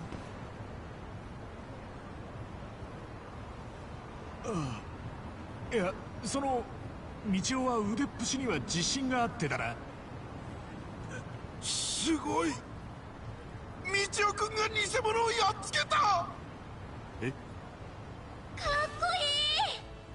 そういえば聞いたことある。道夫君は地元のチンピラグループを滅ぼしたことがあるって。さすが本物は強いな。最初にやられたのは油断させる作戦だったのか。道夫君、さっきは来てくれてありがとう。僕は本当に嬉しかった。そうか。それでね、あの決めポーズもう一回やってくれないかな。あ、私も見たい。さっきちゃんと見られなかったし。私も。仕方ねえな。それじゃあ行くぞ。よく見てろよ。チャーミングな八作フェイス、おしゃれな尾道ラーメン帽子、キュートな魚のポシェット、漁師の心意気、クールな長靴、生かしたナウイオノトレーナー。そう、俺こそが尾道の象徴、小野道夫だ。いいぞ道夫くん。最高。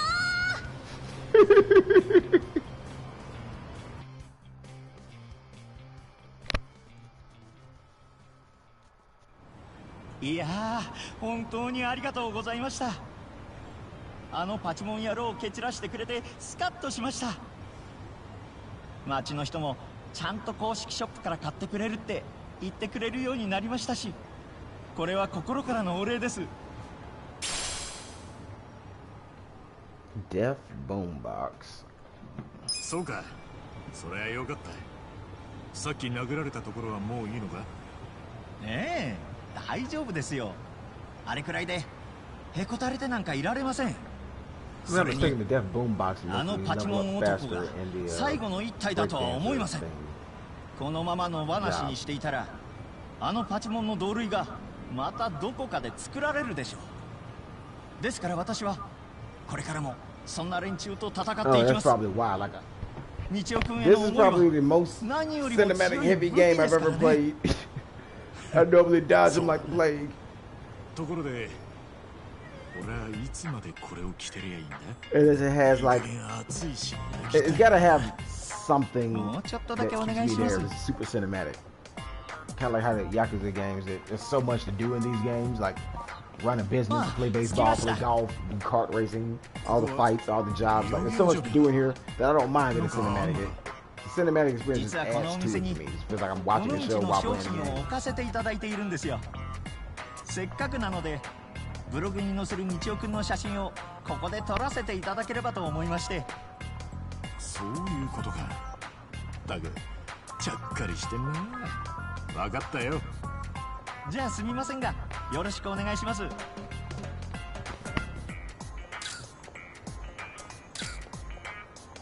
ありがとうございました。では私は早速ブログを更新してきますんで、春日さんまたお会いしましょう。ああ、頑張れよ。やれや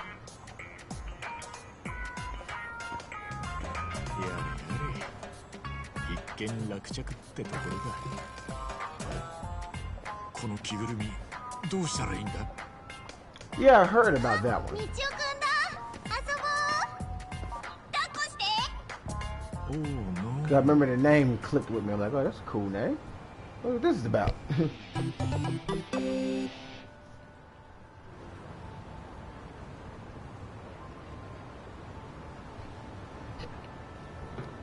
I finally figured out. Oh, the pound made selection has suspended. Hold on, Michio.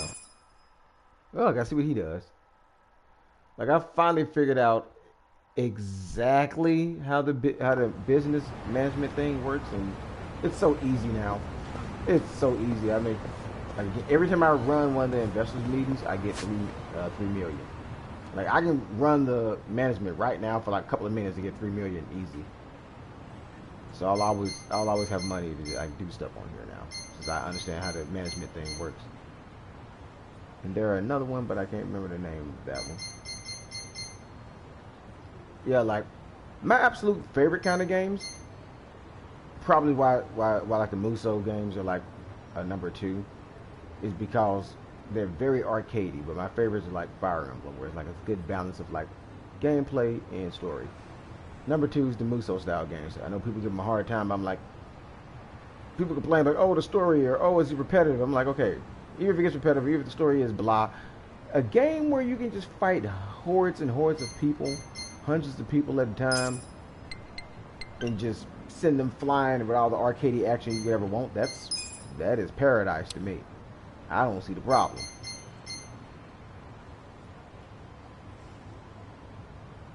Exotic helmets, exotic armor. Can I buy high density metal from the exotic greaves? And all of those are 3 million each, which again is just one cycle of the business. I need the Fable boots. I need 3 million for the Fable boots for Airy. And then for the Fable hat, I need a pearl.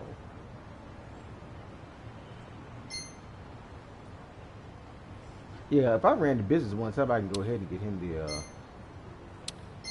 Ichigo the helmet at least to give me 10 more. But I don't feel like running the business right now. I'm doing side quests. When I'm done with our side quests, I guess I'll probably run a little bit off screen. Come back out with like $100 billion. When I play a game, I love to have the story. I love to have the story of my friend who's mainly into sports games. I can play those, but I'm not gonna break my neck yet. Sports, can't do them. Cannot do them. Like I've always been a sucker for like, I like story, but I've also been a sucker for like gameplay. Like if a game is not fun for me, no matter how interesting the story is, I'll just drop it. Which is what happened with me with I Am Setsuna. I love the story with I Am Setsuna, but the gameplay is simplistic as far as the RPG goes. It's not bad, it's just, it's not enough to keep my attention, so I keep starting and stopping and starting and stopping. Like I want to know what happens with the story, but you know, it's not engaging enough to keep my attention. So I keep starting and stopping. I'm gonna finish it one day because I like the story, but it's like the gameplay ain't enough. It's good enough to entertain me for like a couple of days, and like, yeah, I get sidetracked by age.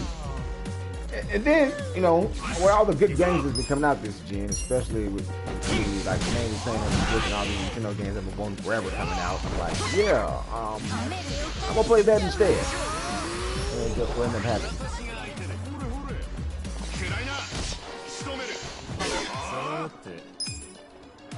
Like this game gives me, because every moment that I'm not playing it, I'm sitting there thinking of what I want to do when I turn it on and play it. I'm like, oh man, I'm gonna do this, I'm gonna do that. Like it got me hooked. Like it is gonna go down as probably one of my favorite games of all time. It got me hooked. I even like the fact that Eri right there just did Ichiban's trademark punch, because when you do the management game, they spend a lot of time together, so they like start learning stuff about each other. And so she spent so much time around Ichiban that she learned how to do his punch. And it's like one of the strongest attacks in the game. And I think it's a cool, nice little touch. Because you can go through the whole game without getting her, and you can go through the whole game without her learning that punch. Because you don't have to do the management game. So anybody who didn't play the management game, just don't get her. She's like one of the best units in the game. Like you play a game for a few hours and before you know you feel like an addict. Yeah, that's literally. I hate that it's a drug reference, but that's literally how I felt when I first turned this on. Like within the first 30 minutes, I'm like, and this is one of my new favorite series of all time.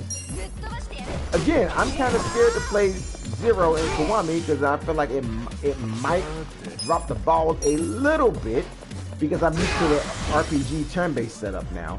And controlling only one person, I don't know how I feel about that. Or a real-time battle system with this. Like, I'm a little bit scared to see how this goes, but Zero is the next one I'm going to play. I'm going to play all of that on screen too. I'm concerned that... Well, it depends. It depends. Either I'm going to... Should I play Zero next or Like a Dragon Infinite Wealth, which is like... Well, I gotta look into it. Like, if Infinite Wealth is also about Ichiban, I'll play it. If I got another main character, I will skip it. Because I want Ichiban. I want Ichiban Kazuga. I don't want somebody else. I guess I can look up and try to avoid spoilers. I can just look up who's the main character. Like, if it's not Ichiban, I'll go back to Zero. I think he's on part 2 because I think I saw Psycho. I think they mentioned something about they go to Hawaii at some point or something. And I think I saw him, so I think he is on part 2. If he's on part 2, I'll play part 2.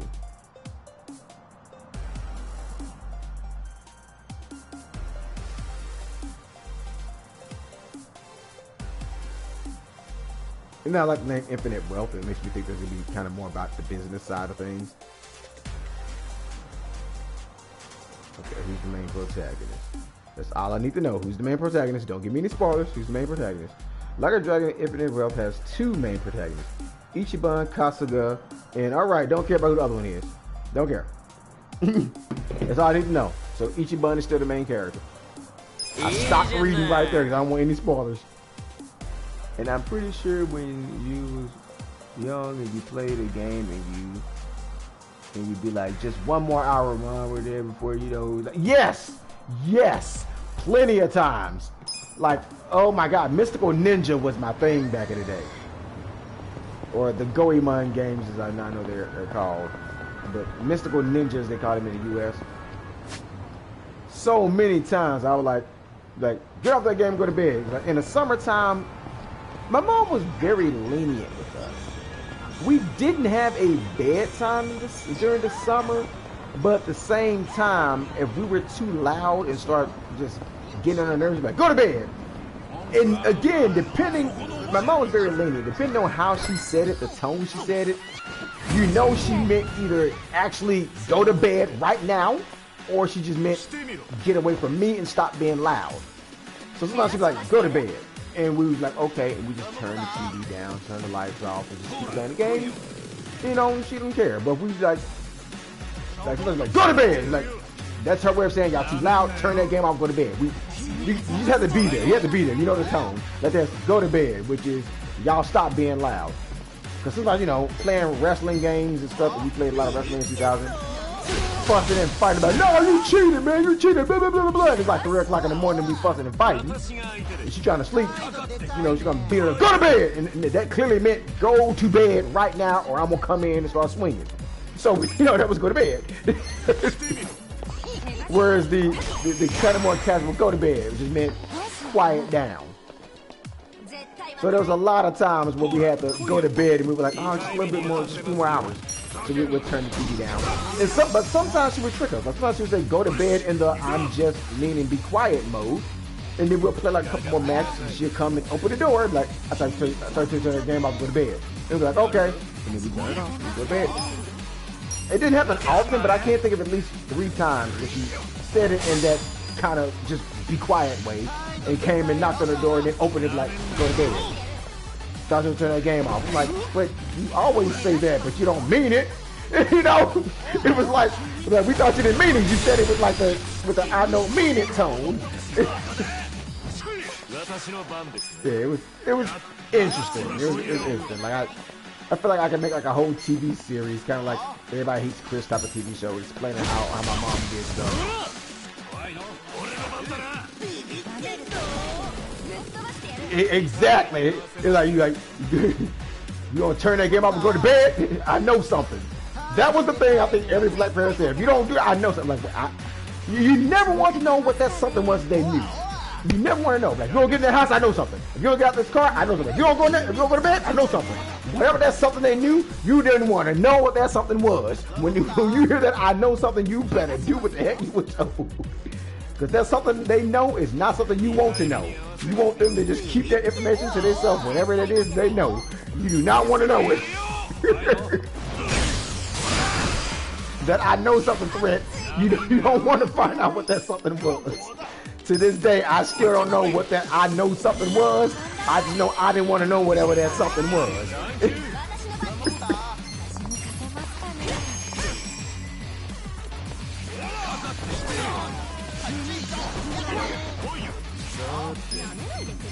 Between the I know something and hearing your first, middle, and last name called out, oh, you know you in trouble. When you hear your first, middle, and last name, oh, you about to get it. You in trouble. Don't even try to sweet talk her out of it. Nope. You hear your whole name, you in trouble. Yeah, you screwed up something. I've never heard my whole name called out and it was something good. Ever. Oh yeah, the look. The you ain't gotta say that, just that look that just means you better shut up and not say nothing.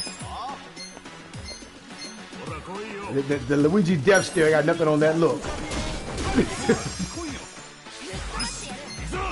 you get that look, you feel like RoboCop walking towards you. Like, oh God, no!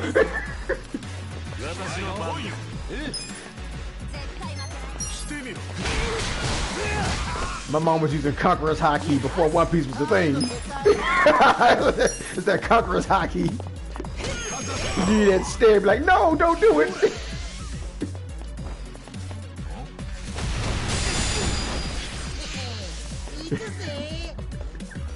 It's probably the. Oh man, that's what it felt. That must be what Conqueror's Hotkey feels like on One Piece. They just give them that look, and they be like, okay. I mean, heck, Shanks did that jump to a sea monster on One Piece, and it turned around and ran from him. That's literally what Conqueror's Hotkey is. It's the look. If you hear that look, you be like, okay, I want to mess with this. I want to mess with this. Nope, nah, I'm good. Like, try me. No, I ain't gonna try you. You good? You good? I'm gone. Start apologizing when you get that look. You can be in the right. You start apologizing when you get that look. You like, you know what? I'm sorry. Whatever I did, I'm sorry.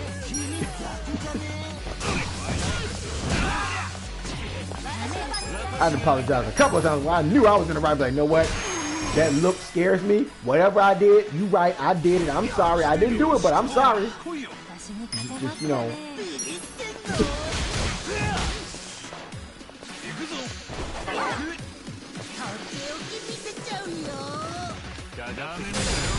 For all the complaints I had about some of the stuff in my childhood, I can say that I am glad, like, with some of the horror stories that I've heard with other people's moms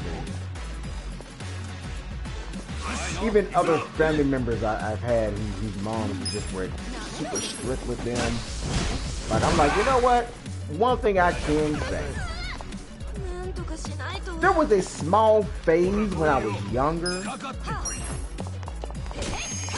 It's ironic because I stayed in like 3 places when I was younger, and I forget what part of Maryland. I want to say it was Baltimore, Alexandria, Virginia, and then just middle of nowhere, Crystal Springs, Mississippi when I was younger.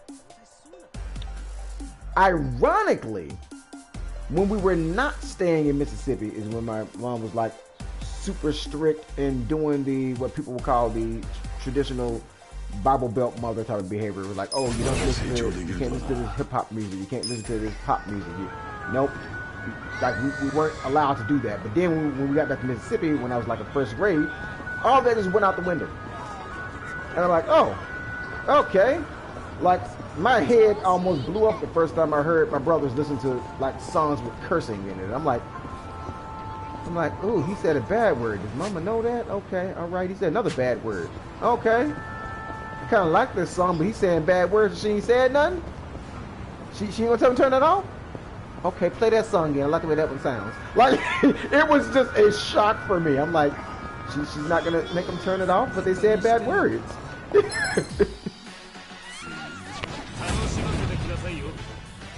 It was definitely like she was super lenient. Like, I remember my favorite album to this day. I am not joking when I say this. My favorite album to this day is Baby Metal Metal Galaxy. That album was so good. I listened to it from start to finish. Like the way it starts up, the way it ends is like the perfect arrangement of songs. That is, in my opinion, the best album ever made. And that song, that album was so good that as soon as it finished, I literally called my mom. I sent her a text first. Then I called her and started thanking her. She was like, well, I had to call her and tell her thank you for allowing me to just be me and be into the stuff that I'm into so that I can experience the awesomeness that is Baby Metal Metal Galaxy. She, of course, thought I was crazy and was like, what the heck is he talking about? Because she don't know nothing about Baby Metal. So she's like, why is this boy calling me? I'm like, because you could have very well been super strict and I could have never experienced it. So thank you for letting me be me and getting a chance to experience this. Because this is perfection. Thank you for not being super strict like that. Like, I literally had to call her up and thank her for that.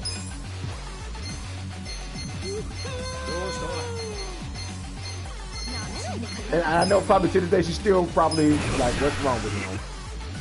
Because every time I bring it up again, she's like, yeah, I remember you called me this. I didn't know what you were talking about. Because you remember I called her and was talking about Baby Metal and saying thank you. She was like, what is he talking about? But she still don't know what the heck I was talking about. She's like, why he called me to thank you for that? What the? Like, gosh, you could have been very strict and restricted me from being into any of the stuff I'm into. Like, I just know in my earlier days, in my youth, when I was like into like when she was like super strict, ain't no way I would have got a chance to be in the anime, especially with anime having the reputation that it has now, where people just see it. It's like a lot of people can't separate anime from hentai because they don't know the difference. Like, I literally had people, I'm watching an anime, like, oh, I was watching a show like this, but then they started having sex. I'm like, nah, dude, that you wasn't watching anime, you were watching hentai. I remember my mom used to tell me to get a Switch. Me trying to, you tell me to get a Switch. Get a Switch. Me to trying to be slick with get the most. Oh yeah, to go get a Switch. That was the most mentally traumatizing thing you can do to a child. You tell them to pick the weapon that you're about to assault them with.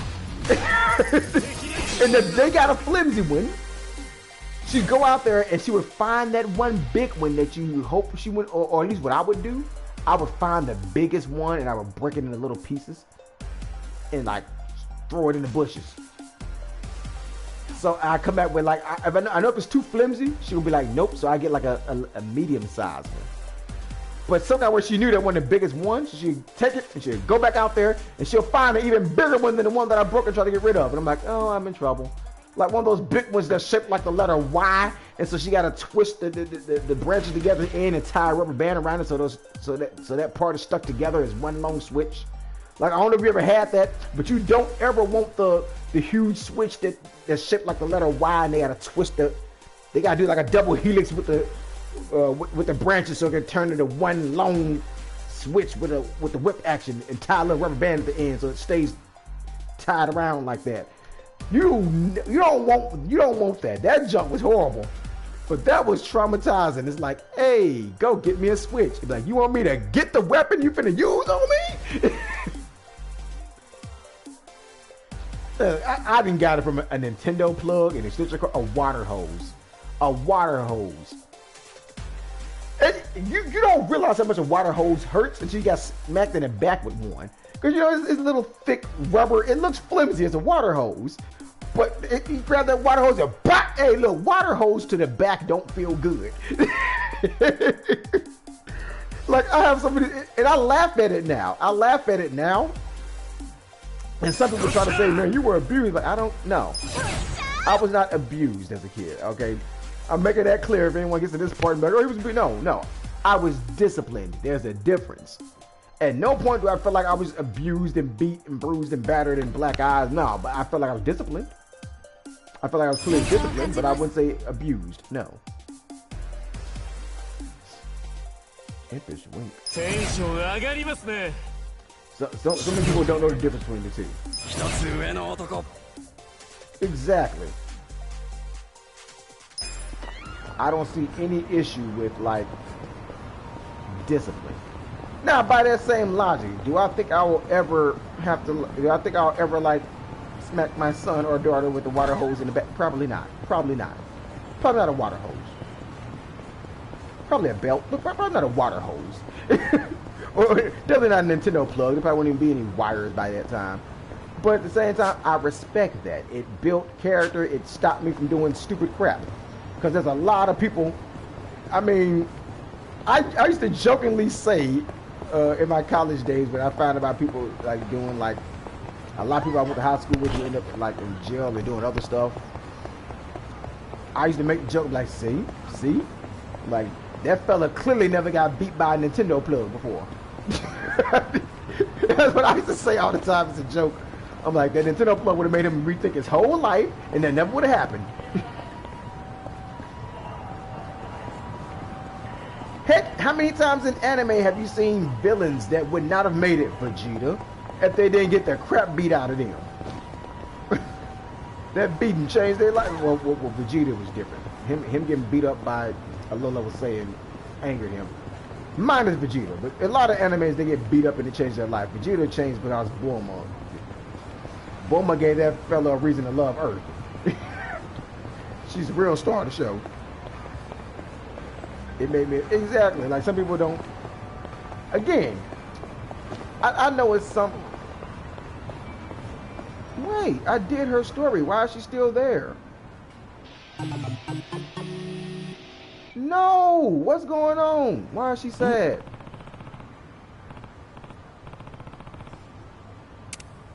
No, what's going on? Huh? I hope her brother didn't die in the hospital or something. Yeah, like a lot of people don't know the difference between discipline and just making you a better person as opposed to just abuse. Like, for me, like, one thing I will not ever excuse is like just cursing your child out. There's nothing that comes from that. Like, get your A in the bed, you MF, and like, okay, nah, you ain't gotta do all that. All right, you ain't gotta go Samuel Jackson on the kid. I will never make an excuse for that. I don't think there's ever a reason to curse a child out. Again, I will never do that. Heck, I told myself I will never even curse around my kids, even when they're like adult age. Whenever I have kids, I won't curse around them. I won't do that. I can't speak that. So ones like that who just cursing out the kids and everything, and just beating them for every little thing. Like, I told you to grab that candy in the store. Like, okay, that's beating your kid because they grab Skittles. Kids like Skittles. They're supposed to like candy. The commercials are pitching it at them. Taste the rainbow, unicorns and crap. Yeah, they like Skittles. They're supposed to like Skittles. Don't beat them for liking freaking sweet. That's normal. That's what the kids are supposed to like. They like sweets. I mean, even as an adult, like, we try to act like we don't. Even as adults, we like sweets. It's just now we got enough discipline to realize, hey, look, sugar ain't really good for you in that capacity. As a kid, when you ain't got that mentality to say no to sugar like that, you're like, heck yeah, it's sweet. It's Cocoa Puffs. It's Fruit Loops. It's Skittles. It's M&M's. Yeah, you won't like that when you're a kid. That's designed to get you hooked. It's sugar.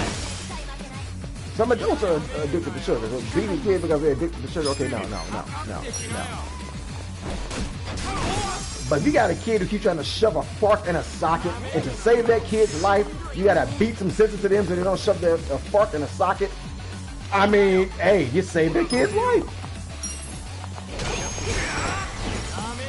Yeah, you got some people like, don't do that, and they slap their hand. Don't do that, and they slap their hand. And then, I've actually heard tales of stuff like that, where it's like a kid that they never really just made stop.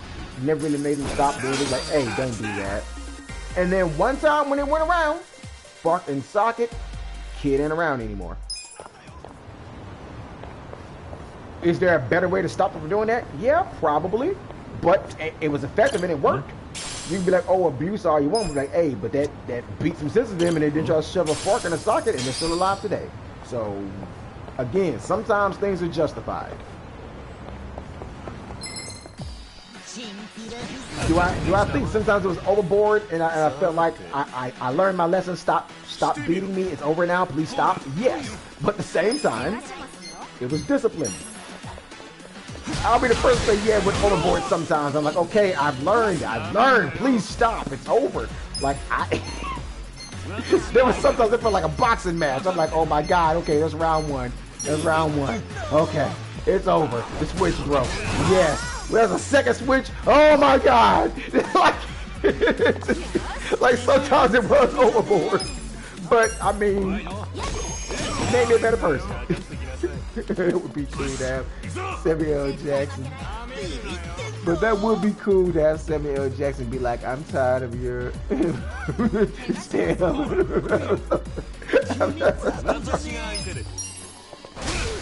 I literally remember one time I had a 5th grade teacher who she tried to fail me on purpose. Like she would erase my answers and everything.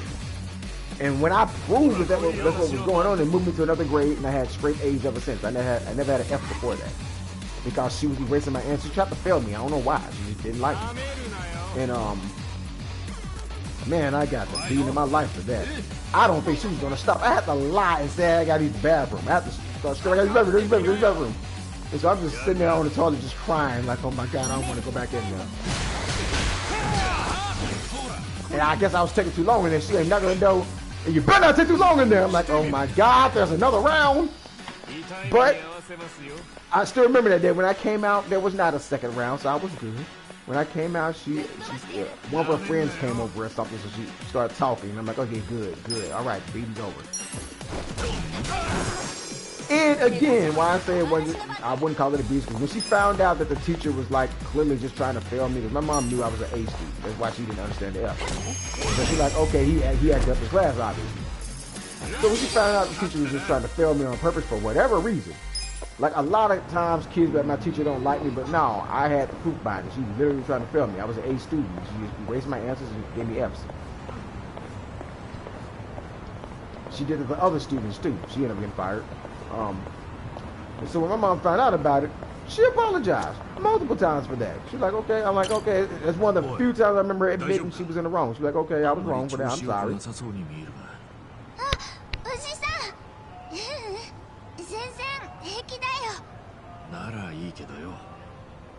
I still don't get why that woman was trying to fail. Well, everybody claims she was racist. She must have trying to fail the black students. I didn't hear anybody else say anything. Megumi!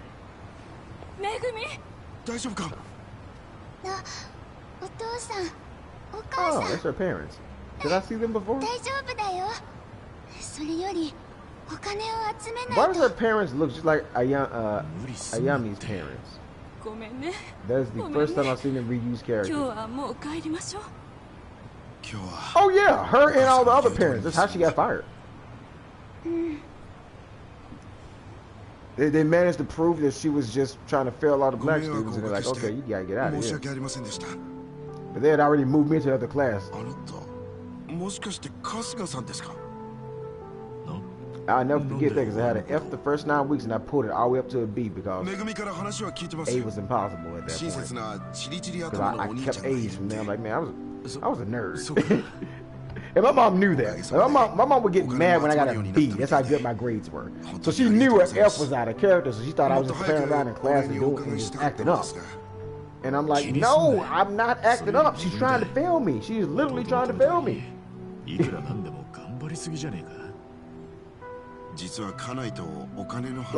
remember they used to do the signed papers. You had to take the papers with the grades home, and your parents had to sign them. And she saw all those 30s and 40s and 45 and 60s, and she's like, I'm like, can't you see an answer was erased? Can't you see I'm telling the truth? Why would I write an answer then erase it? Stuff was left blank. Stuff when I wrote with a pen that was white out over it. I'm like, come on, man.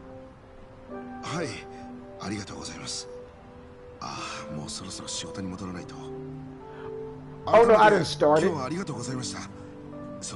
Like some quests, they'll do a startup, but you gotta talk to them. So I didn't start it.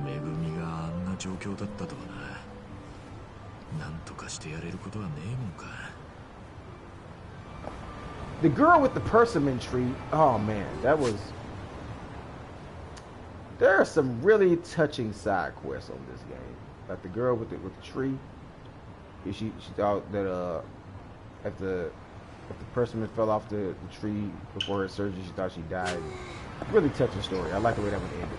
But there was some outrageous stuff. That's how I got the sumo.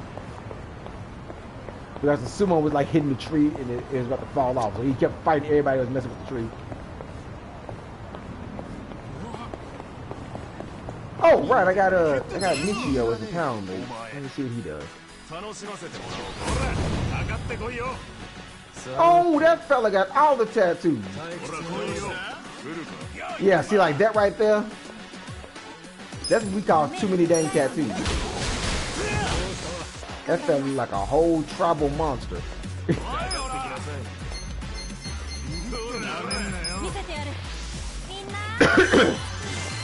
Yeah, not letting that fella to the hot spring looking like that.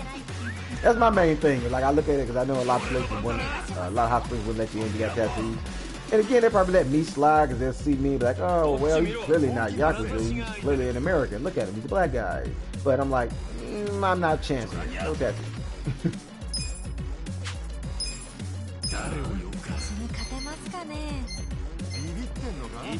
Welcome, a familiar face into the fray. This beloved mascot conveys the charm of Onomichi with every facet of his being, boosting the party's attack and defense.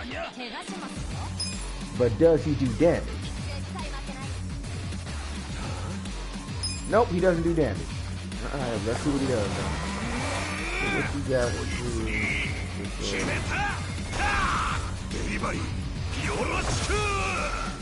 She was trying to collect money for her brother who needed surgery, but she just passed out. She's sick too apparently the whole time. I knew it.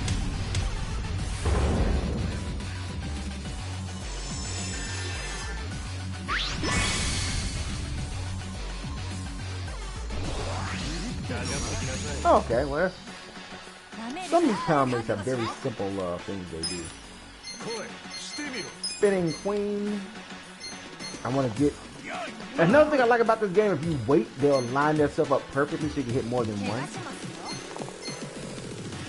Like, I think that's kind of more realistic. You just wait and let them line up. Okay, like right there, they're lined up, so I can probably hit two of them.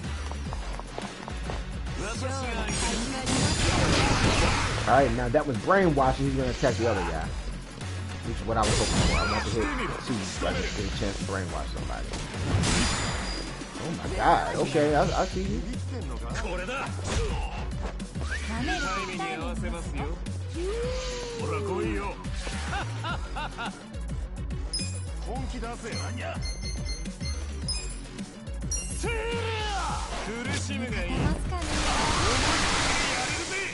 Man, ain't no way. Ain't no way. That's what I'm saying. Ain't no way you supposed to survive that. All that little splatter on the wall there.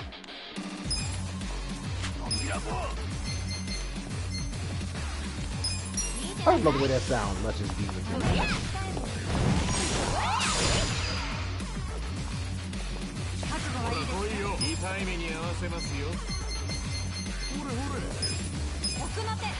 I'm surprised they didn't have Psycho with the tail and horns.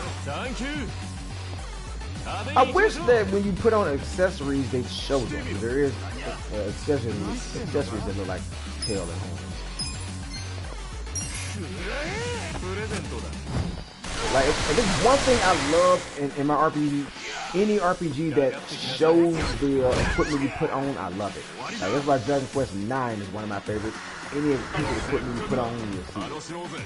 I literally had a character whose whole thing just had the strongest equipment on the game, it looked crazy. So I just named her Crazia and gave her the craziest looking equipment, but she was like broken as heck. My main character looked kind of like a Saiyan man. Wait, there's a Sandland game out. I want to get that. I didn't realize, because I forgot, that even games you buy physically on PlayStation, they have to install before you play them. I don't have a lot of free space. I'm like, well, what's the point of getting a physical game if it still has to install and take up space?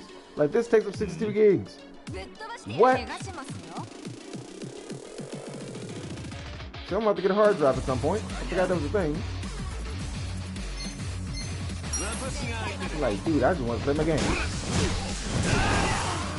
Either I'm going to get a hard drive, or when I'm done with this, temporarily uninstall it to install the other one.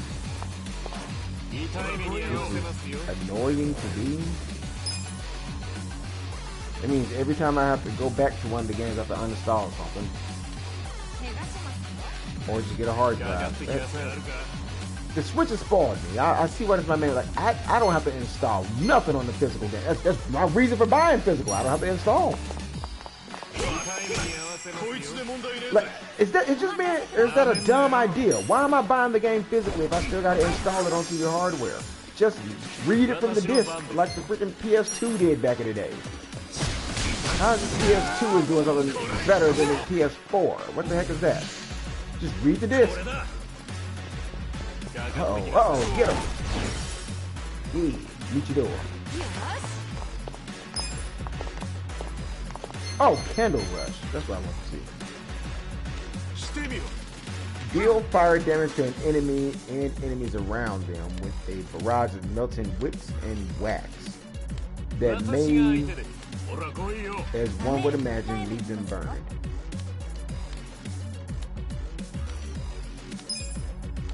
Really?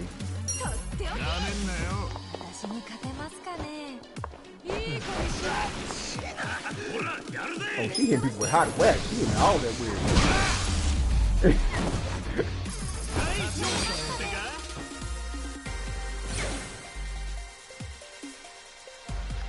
I have two different libraries on my Switches. I have like every form of Switch there is. I have the Switch Lite, OLED, and the original.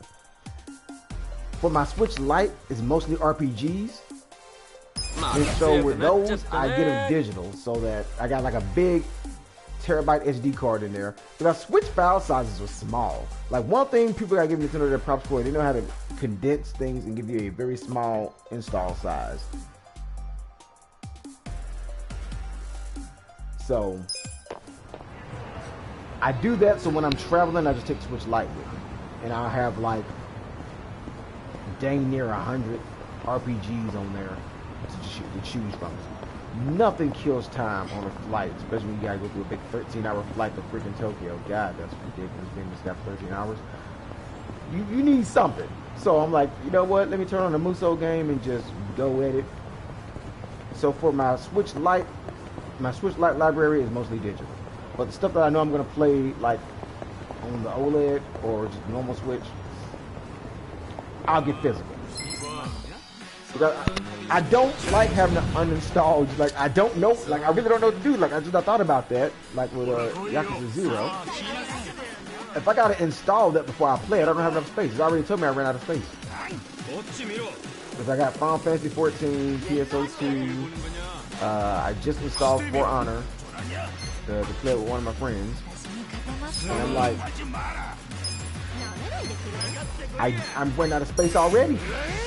I just wanted to read it from the disc. I didn't know you had to install. 35 gigabyte minimum. Like, what the heck? That means I have to get a hard drive, or else I'm just gonna be keep uninstalling stuff.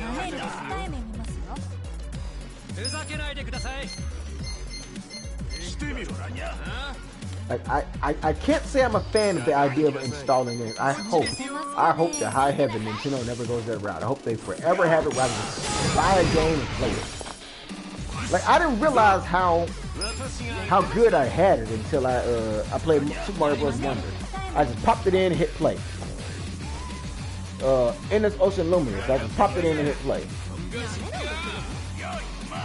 When I first got the new Fire Emblem, I just popped it in and hit play. Like, I've seen videos that I had, like, not really played anything since, like, the PS3. And PS3, some games you install, but not all of them. I hadn't really played anything since PS3 at that time. And people were like, man, I hate when I get a new. There was all the videos about how you used to do games. It said games now. When you start to get a new game, you gotta wait for it to install before you play it. I'm like, well, don't get the digital. And now I see what they're talking about. Like, I had to wait 40 minutes for this to install. I'm like, really? I'm like, why'd I get a digital if I gotta still wait 40 minutes for it to install? Like, I know I can't be the only person who's annoyed by that. Now, the PS5 they say has no load screens, no load time. It's not fast. I don't know how true that is, but the whole thing they were hyping up is that there's no load screens. It's that fast. And I'm like, so does it install fast? What's the file size for the games on there? First of all, but Stellar Blade, I know there's got to be a big file size.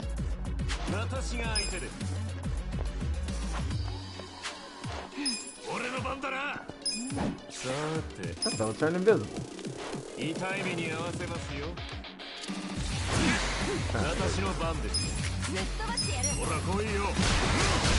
I know Stellar Blade got to have a ridiculous file size. And I'm like, how much space is the average PS5 game? I bet that's a stupid amount of space it takes up.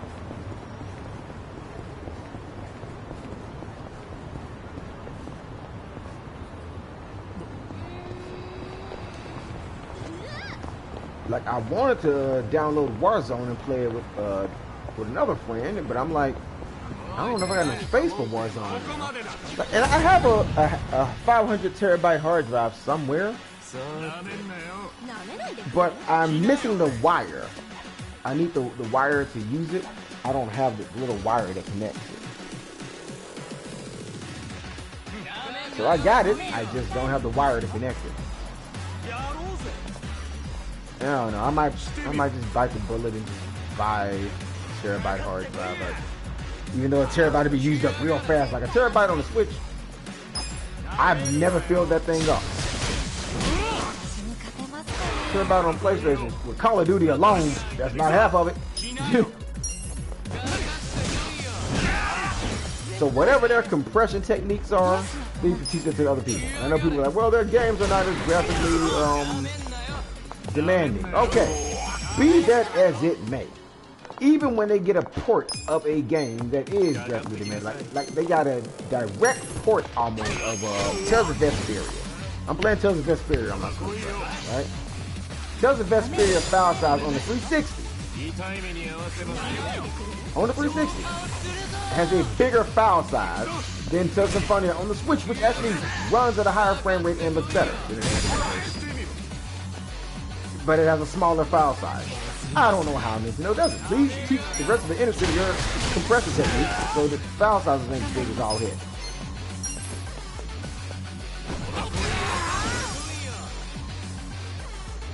I also want to see how cheap that PS5 no load time thing is. Oh man. Oh god, I'm gonna have a field day with games like Returnal if I don't have to worry about a load time. So I'll get it on Returnal. So he's picking up the PS5 realistic. Like next week.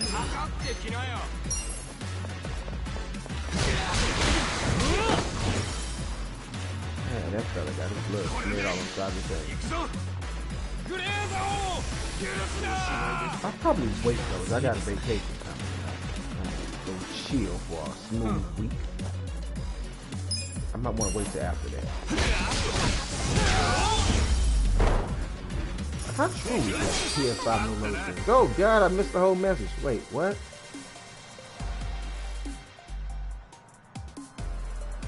Wait, what?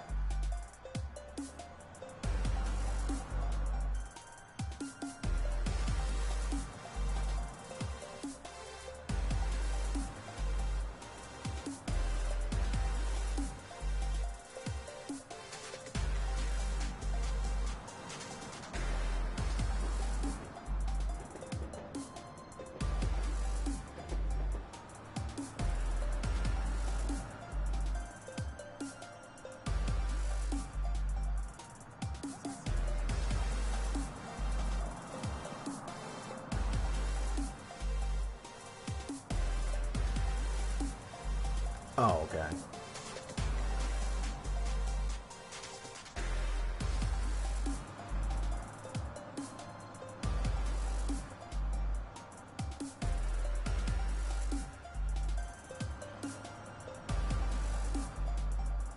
Sorry. Had a text there.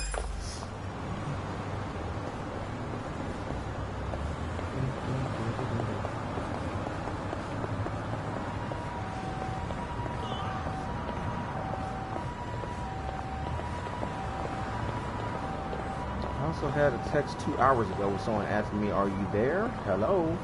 Trying to give me the reply, and I'm like, "We were talking 3 hours ago. I told you I'm about to play my game and my phone is going to be away from me. I warned you. I told you. Like, I literally put my phone usually in the other room on a wireless dock to charge when I'm playing my game. Unlike most people, I don't just walk around glued to my phone. Call of Duty is 220 gigabytes now. Wasn't that? See, that's just too big, man.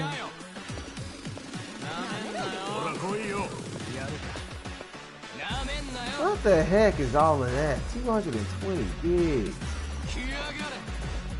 That's almost a quarter of the terabyte already for one game.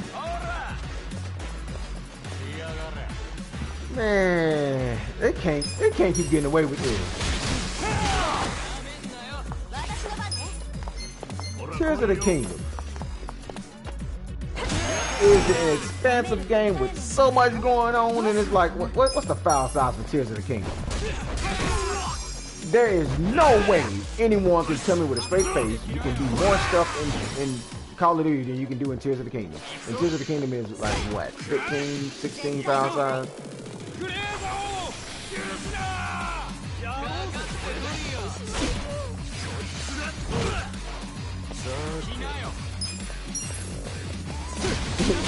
It's the DJ people.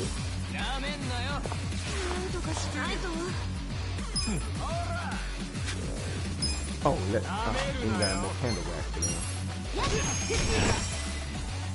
I like how she heals herself now. That just frees up people I gotta heal. Oh, wait a minute.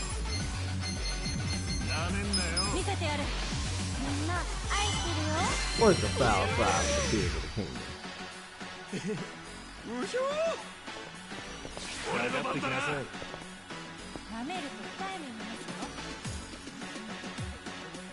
18.2 gigs. Oh, you looked it up the same time I did. And is that game not just massive? God, there's so much stuff in that, and it's only 18, and it looks good. It looks good too. Really care about well, because of graphics. Again, I like good graphics, I do. But if your file size is 220 gigabytes because of graphics alone, chill. No one's gonna get mad if I can't see the sweat drops in the hair follicles on the side of the guy's nose. No one's gonna get mad if my shadow is not in perfect HD. Just cut back a little bit. If your file size is 220 gigs just because of the graphics, please cut back. Please cut back. Okay.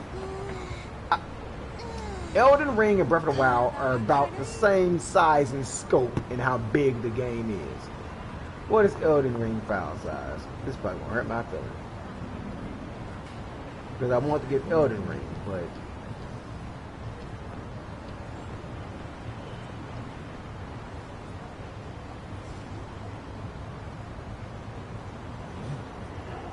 No, I want Elden Ring itself.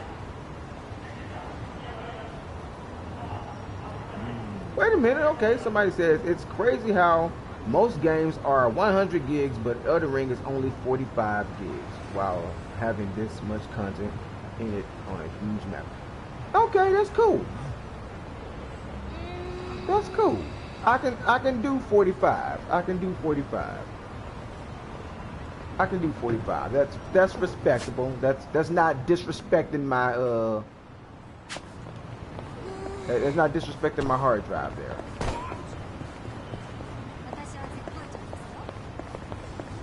Oh, that's who I have to talk to. Yo. Oh. Oh yeah, it's still about the baseball guy here. 監督が全部ゲロったよ。もうすぐ記事になってあんたへの風評被害も終わる。これで球界復帰できるな。よかったじゃねえか。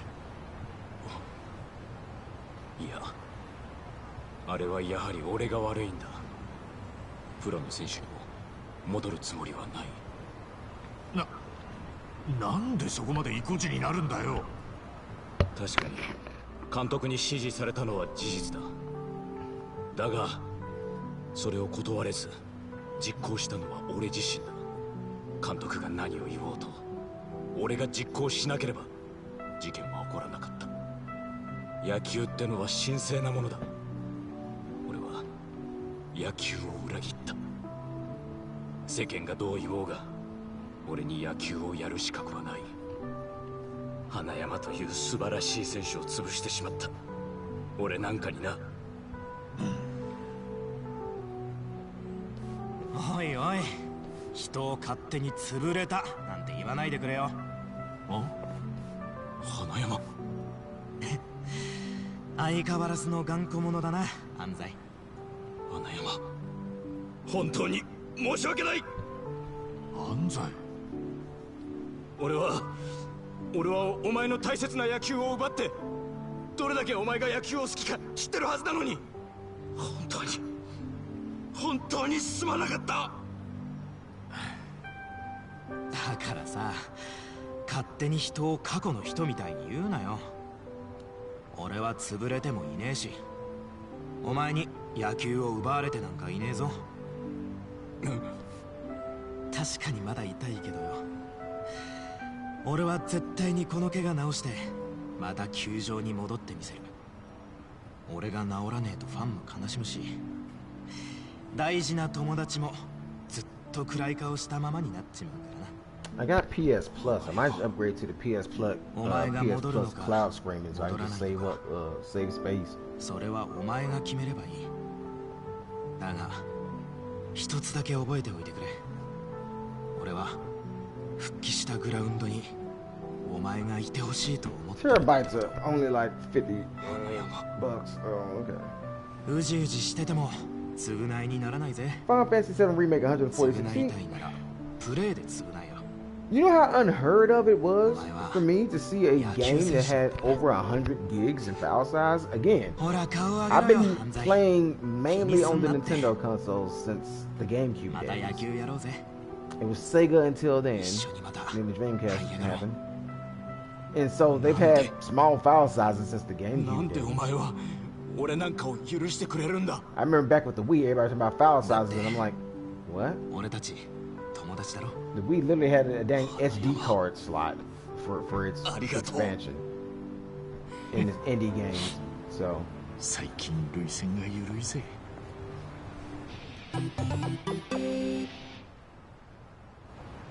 Oh, cool. I got Hanayama for my. I like how they keep giving me people for my management. I'm gonna have all rares by the time I'm done raking in the money.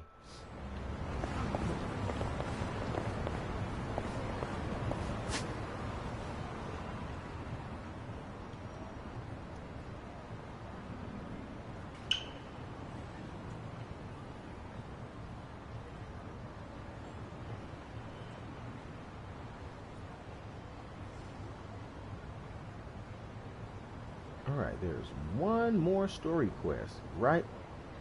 Dang, I didn't even start that one. Crap, I thought that was all of them. There's one right there. There's two to finish and there's one to start over there. So, where am I right now?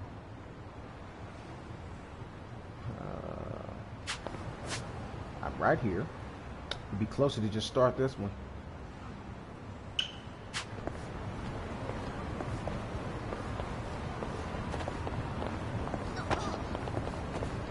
Yeah, the idea of games being over 100 gigs, I'm like, this is like I remember though when Metal Gear Solid 4, Guns of the Patriots, the best Metal Gear in my opinion. I remember my friend had it and downloaded it, and man, it took like a smooth hour and then some just to download. And he had it physical. just to download Metal Gear Solid 4. I'm like, man. I remember that because Blu-ray. I remember saying, yeah, game file size is about to be ridiculous. What's gonna happen? I want to see the first game that's like a terabyte inside.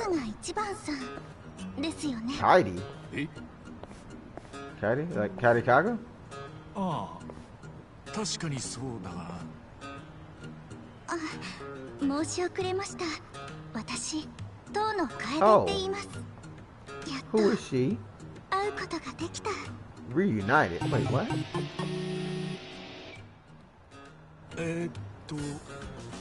楓ちゃんだっけ？悪いんだけど、俺ら前に会ったことあったっけか？ずいぶん前に一度だけ。Yeah, if I'm looking, I'm like, man, like.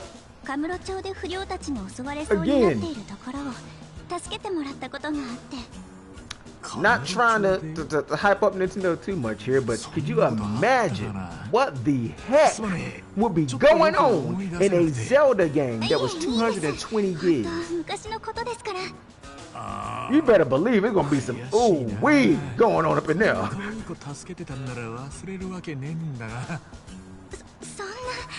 私なんて全然可愛くないですよ。A Xenoblade game that's 220 gigs. Man, that's finna be some. Oh my god. A Fire Emblem that's 220 gigs. でも楓ちゃんもカムロ町にいたならすれ違うくらいはしてたかもな。実は私ずっと病気でほとんど外に出られなくて学校にも行けなかったんです。だからお会いできる機会は少なかったかも。本当はもっと早くに会ってお礼ができたらよかったんですが、時間だけが過ぎてしまって、そうしているうちに春日さんはカムロ町からいなくなってしまったの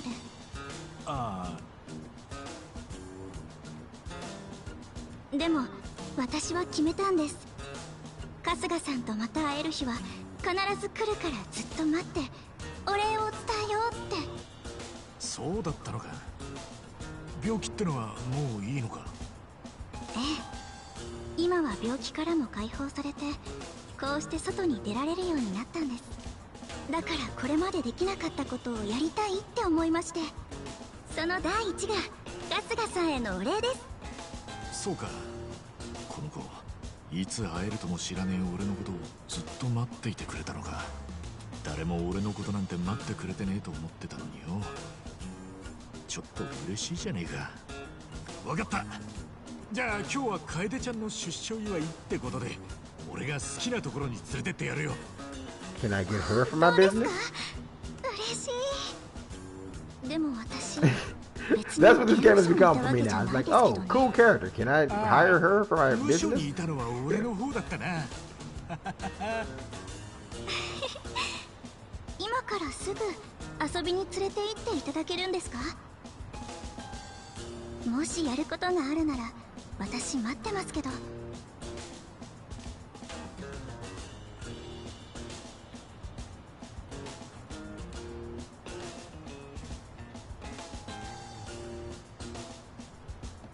なあ、大丈夫だ。それじゃあ行くか。はい、よろしくお願いします。とはいえ今の若い子はどんなとこで遊んでんだかよくわからねえな。どこに行こうか。Oh, we're gonna go to an arcade. ゲームセンターなんてどうだ？いろんな種類のゲームがあって結構楽しめるぞ。ゲームセンターですか。いいですね。実は私ゲームセンターって行ったことないんですよ。え、そうなの？Yeah, that's so stupid. You got to make a long download size, and then it's like, yeah, you beat it in 8 hours. Like I remember everybody was trying to defend Heavenly Blade. I forget the file size for that, but I know it had a bit of a long download back on PS3, and you could finish it in 8 hours. Like I want to play Horizon Zero Dawn. What's the file size on Horizon? I might just go with the cloud. Just to save space. I already got PS Plus for $3 more. I can play anything cloud. What is the file size on Horizon? That's gonna be my deciding factor. Oh.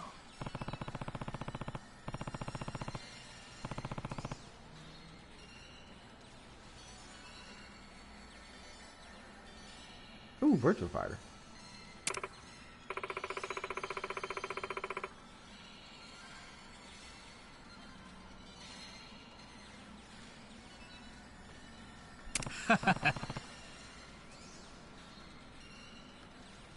Best smile.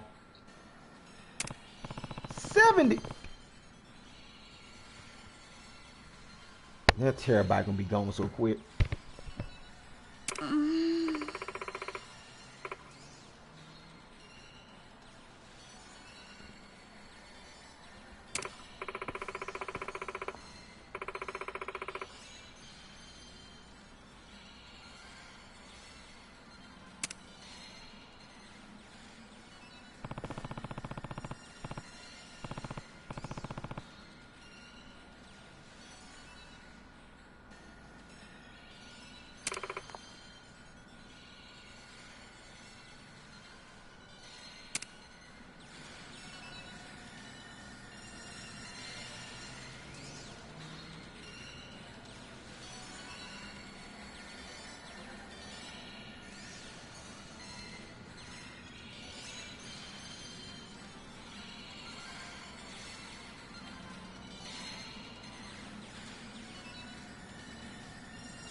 I want to see what they got to say about that. Why don't I have to install physical games on Switch?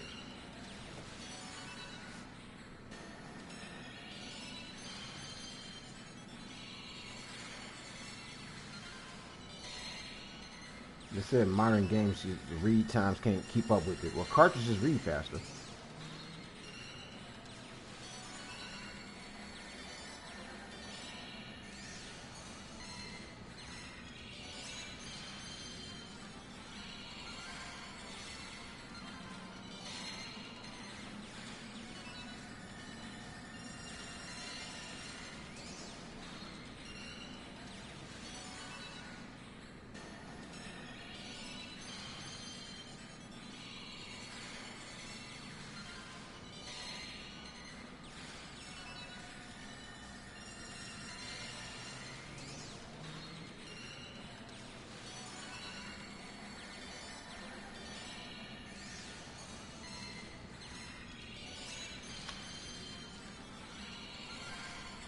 Yep, so it's one of those things Nintendo just did that people ain't gonna give them credit for.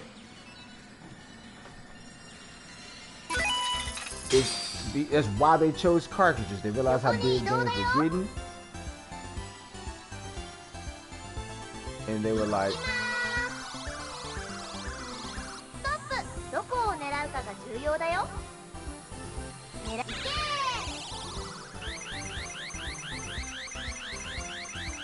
they realized how big games were getting, and they decided, okay, we're gonna just go with a cartridge.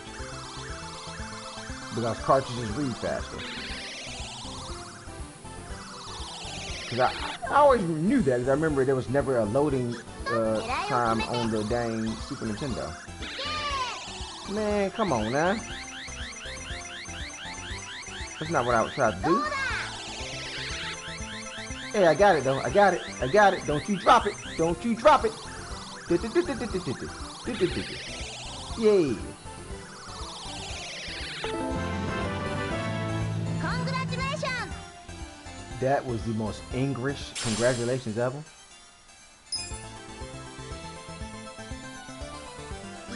So how many am I supposed to be winning?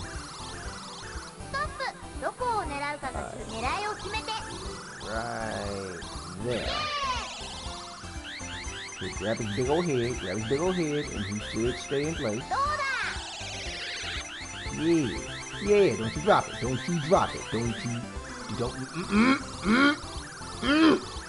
Okay, yeah.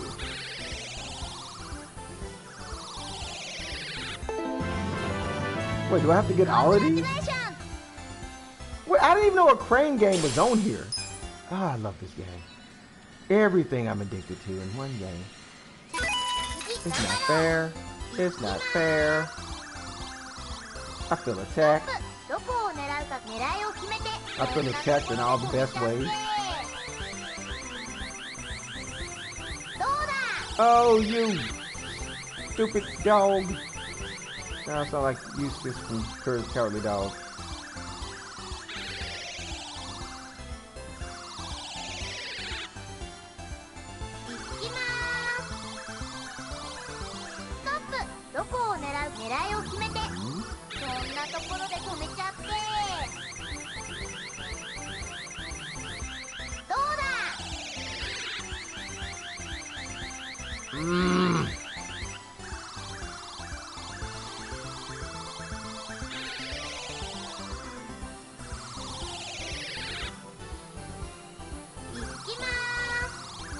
Oh, it's always funny to me. I had a girlfriend at one point. She could not say the word squat. And I figured out that most Asian countries, wherever they're from, they cannot pronounce words. Did I go for 2? Did I go for 2? You son of a... They cannot pronounce words with a Q. She couldn't say squat. She would say swat. And it was just the funniest thing in the world to me. Because I'm taller than her and she... No! I didn't do that! Anywho, as I was saying, clearly I was taller than her. By like almost a whole foot and then some. And I had an afro at the time. She wanted to wash my hair. That was her thing. She's like, oh, I've never got to wash an afro. And she couldn't reach the top of my head, so she got to tell me to squat down. So she could reach the top of my head and wash my hair. And she's like, how do you say it? Like, squat? Like, yeah, swat. Swat. I'm like, swat? And I just thought it was the funniest thing in the world. She couldn't say squat.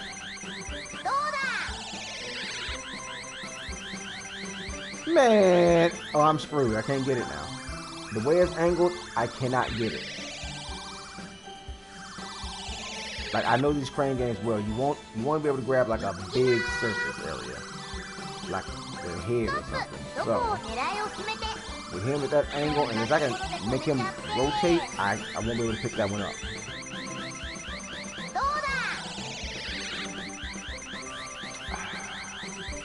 Dang it. Do I have to do this? Why am I doing this? I won 2 of them.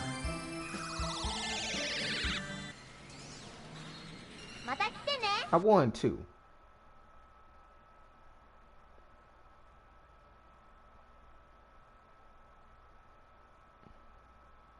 I didn't know there was a crane game on here though.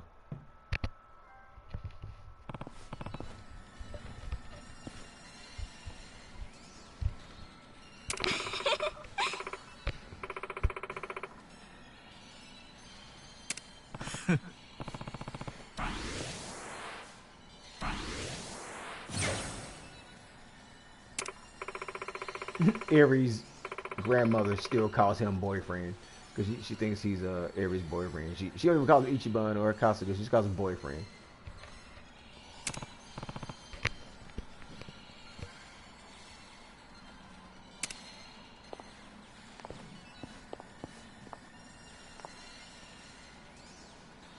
That is an ugly smile. God, that was an ugly smile.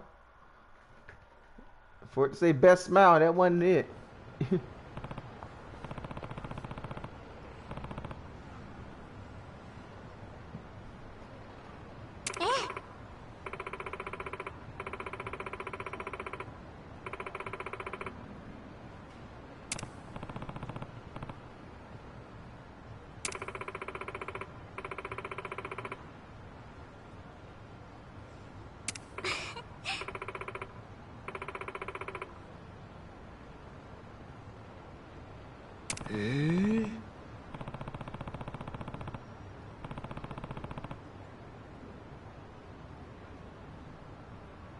That's how your hair look, dog.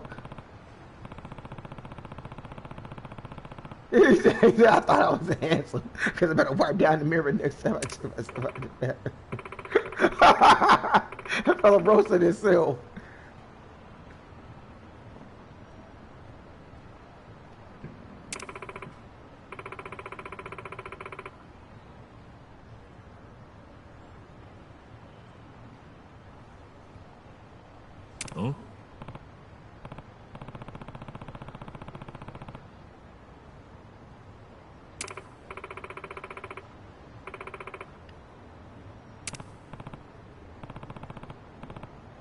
feel like I got all kind of women just throwing their stuff in his direction.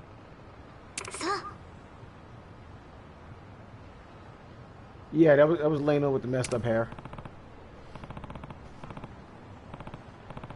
Looking like Haruna Ikubo.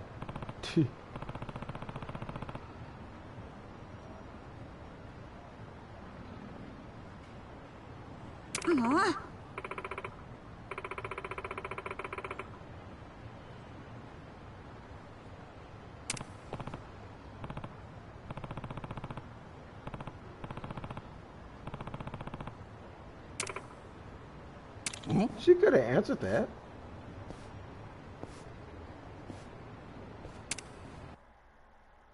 Cause I kind of want to know that myself. Cause they met back then, she should be like older looking, unless he met her when she was like really young. He probably don't remember her. He probably just some random kid when he met her. He was in a slammer for 18 years.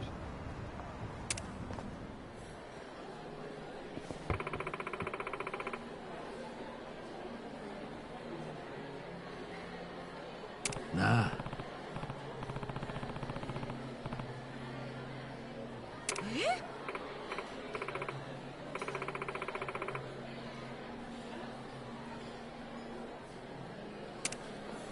Yeah, I don't remember her though. I don't know who she is.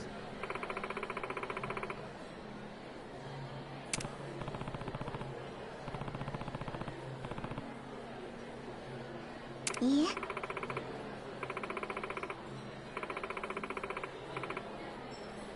Oh man. She's a ghost.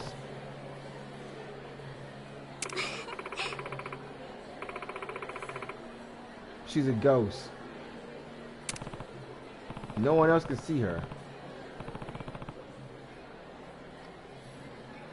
She's a ghost.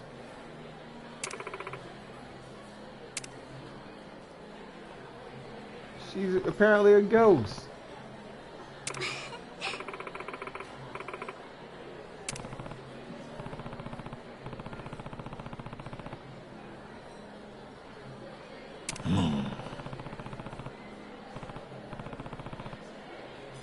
Well, won't be getting her for my business. She's a ghost. Isn't it wonderful to age though, to watch something true, see your body go through all this changes? I wish I could have done that. Huh? She's a ghost. Oh.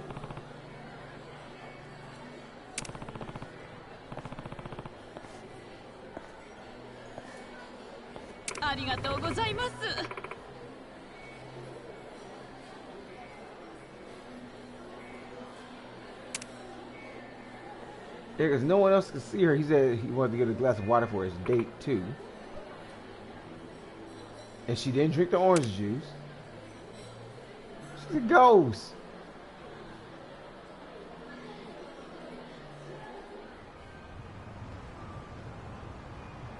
Yeah?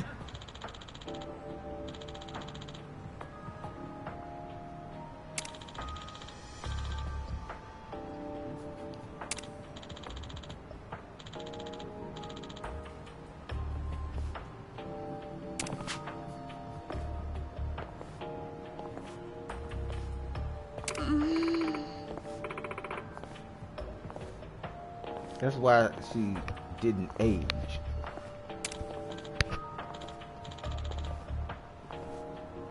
Ooh.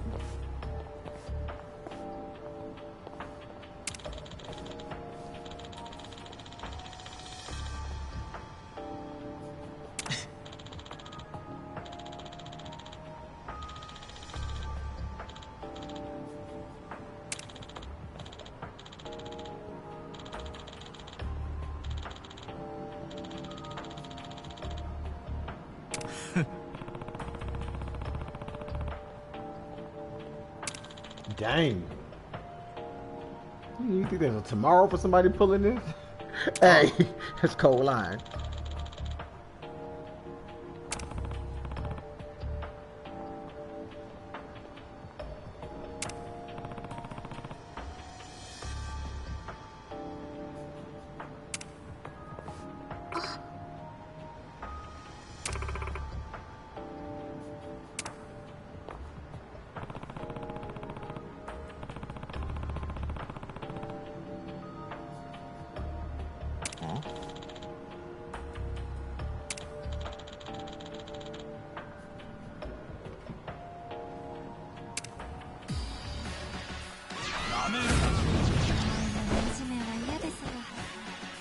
私の番ですね。なめるな。なめんなよ。Fuck up. 苦しむがいい。 In broad daylight, just straight gun the dude down in broad daylight. That's what we do now. とっておきだ。社長パワーだ。痛い目に合わせます。私の番。とっておき。いい子にしろ。ああ、勝ったな。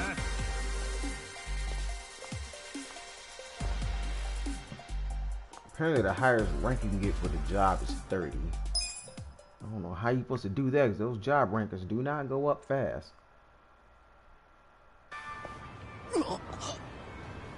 なんだよこのおっさん。つえ。これに懲りたらバイトでもして金稼ぐんだな。大丈夫か、楓ちゃん。春日さん、はい、大丈夫です。また助けてもらっちゃいましたね。あの頃と同じ。やっぱり春日さんは私のヒーローです。あの頃か。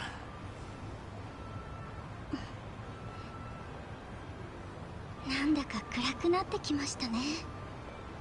そろそろデートも終わりかな。ねえ春日さん、最後に行きたいところがあるんです。もう少しだけ付き合ってもらっていいですか？ああ。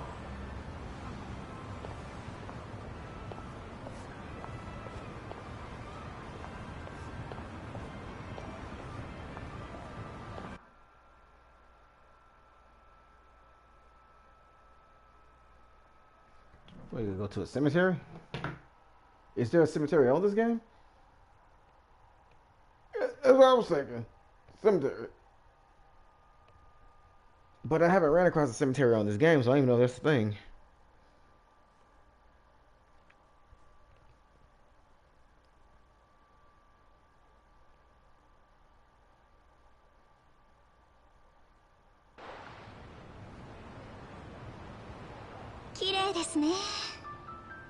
私、こうやって夜景を見ることに憧れていたんです。確かに綺麗なもんだな。ずっと近くにいたのに気づかなかった。That would suck to meet somebody who's like really into you like that. Yeah, I'm gonna find out. Oh, she's a ghost. Be like, oh man. 時間が経ってもこうやってまた会えたんだからよ。ええ、そうですね。でも私、病室からは春日さんのことよく見てたんですよ。え、そうなの？いつも外から春日さんの声が聞こえてきて、最初はうるさいなーなんて思ってたんですけどね。釣り銭返せとか、まだ蜜が食べてるだろうがとか、毎日いろんな声を聞いてました。昔からしまらねえな、俺は。でも窓から外を走り回ってる春日さんを見ていたら、だんだん私も楽しくなってきちゃって、ベッドの上で代わり映えのしない闘病生活だったのが、いつしか私の目は春日さんに釘付けになっていました。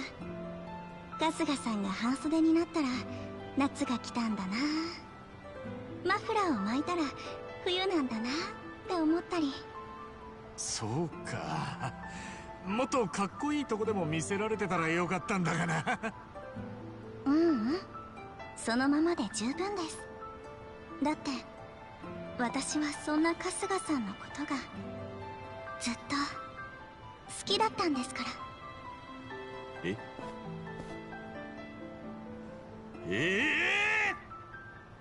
や、だがそんな急に言われても。マジか。慌てすぎですよ。ねえ、 That 春日さん。 That sucks for him. 私の分もこれからずっとずっと長生きしてくださいね。え？ちょっとあんた。ん？夜に何一人で騒いでいるんだ？ああ、すんません。でも別に一人ってわけじゃ。あれ？酔っているのか？それなら一緒に交番まで。いや、悪いな、おまわりさん。大丈夫だ。そうか？とにかく早めに家に帰るんだよ。ああ。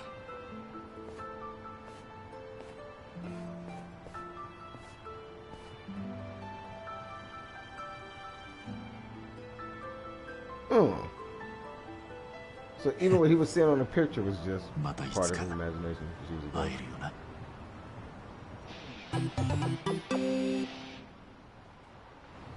That was probably the most pleasant side story ever. Didn't even have to fight anybody. Oh well, yeah, I fought that one group of people. What am I talking about? It was very short paced though. It was like one mission. I didn't have to go around a lot of places. I like that one. Again, Zero better come with it, with the side stories, with the gameplay, with the everything. Like, I'm having a hard time trying to understand how any Yakuza game could be on par with this one. They better bring it on Zero. Because I want to believe this is probably one of my favorite series that I just never played. But now I'm starting to think maybe it's just this one-off game that I like so much, and the other ones I probably won't.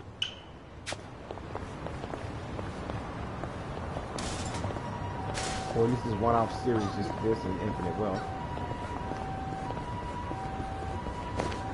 Yeah, it's like, it's what I call the Ocarina of Time effect. Every Zelda game after Ocarina of Time, my brothers would not play it because Ocarina of Time was so good. And because of that, they missed out on Majora's Mask. Because they didn't give it a chance. Because they're like, oh, he stays a kid the whole time. I'm like, okay, but it was good, though. Just... Majora's Mask does take a while to get started. And then you stay in one place for the longest termina, and then like a 3-day cycle. But I kind of get where they're coming from. If Majora's Mask would have came first, then again, I don't know, because I got the one brother who hates with a passion this Zelda Echoes of Wisdom. I don't know if you saw the trailer for that. That is the game I'm the most hyped for. It's coming out this year. Alright. And then it's right around the corner, September 24th. That's right there.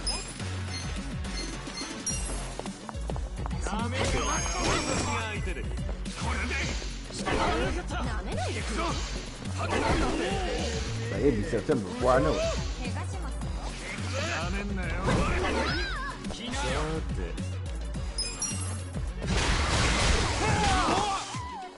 But it's like every Ocarina of Time, every Zelda game that's not that, so we got a problem. And I have to explain, like every Zelda game is not a mainline. There's the top-down Zeldas, there's the 3D Zeldas, and there's the multiplayer Zeldas like Four Swords Adventures and the Triforce Heroes and all of that. There's different kinds of Zeldas, there's different kind of Mario. There's the main 3D Mario, there's the 2D side-scroller Mario, and then there's the Mario RPG.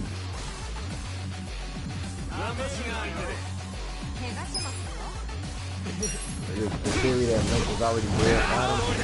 If that's what you're talking about, I didn't like that one. I'm like, I doubt it.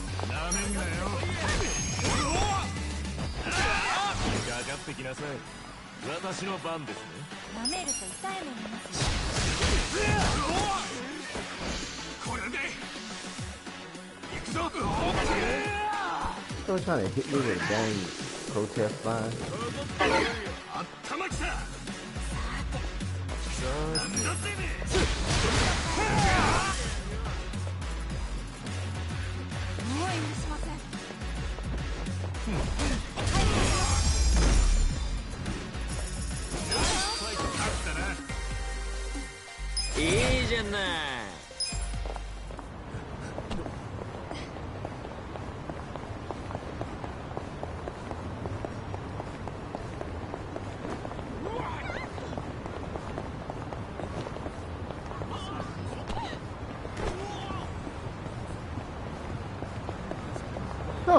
time I saw that bus.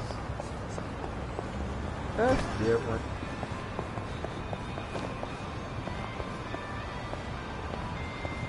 Yeah, like, I'm familiar with that one, but I don't know how I feel about it. I'm like, I can see where they're coming from with it, but I wouldn't say I agree with it. I don't think that's what's going on at all. Oh, okay, I already got that taxi. Oh, there's making me. Yo.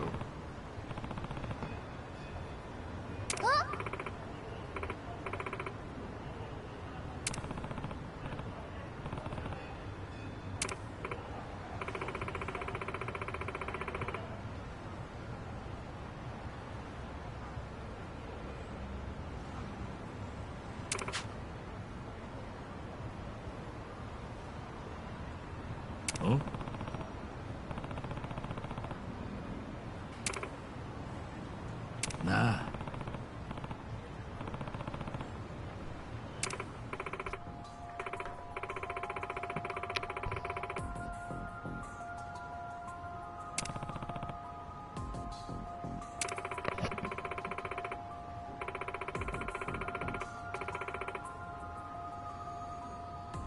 Uh-oh. Loan shark problem.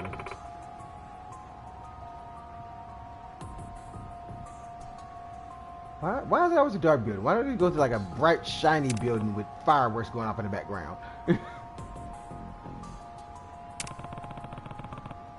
mean, if you do some shady stuff, you gotta have like a big, happy funhouse looking building.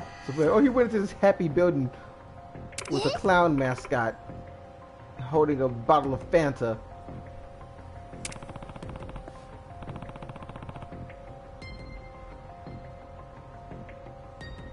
I feel like I got a loan shark on him.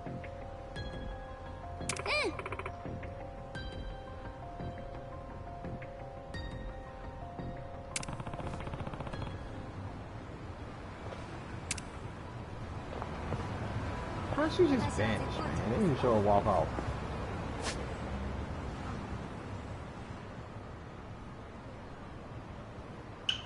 Wait, is that where I need to go? Central Street. Okay, no, that's Central Street right there. I'm about to go way in the wrong direction. Fire making me follow on Central Street. Isn't the dude from Jujutsu Kaisen named Megumi as well? The guy with the shadows? Yeah, it is.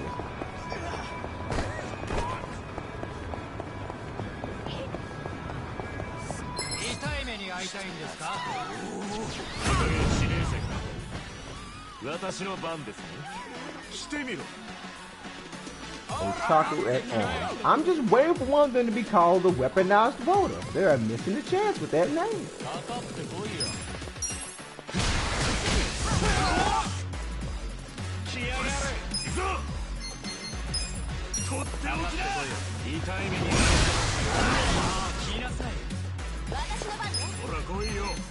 I don't have enough of my candles.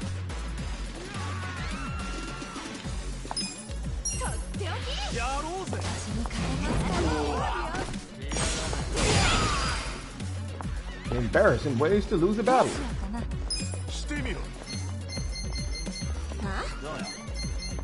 Love Talk Cartoon.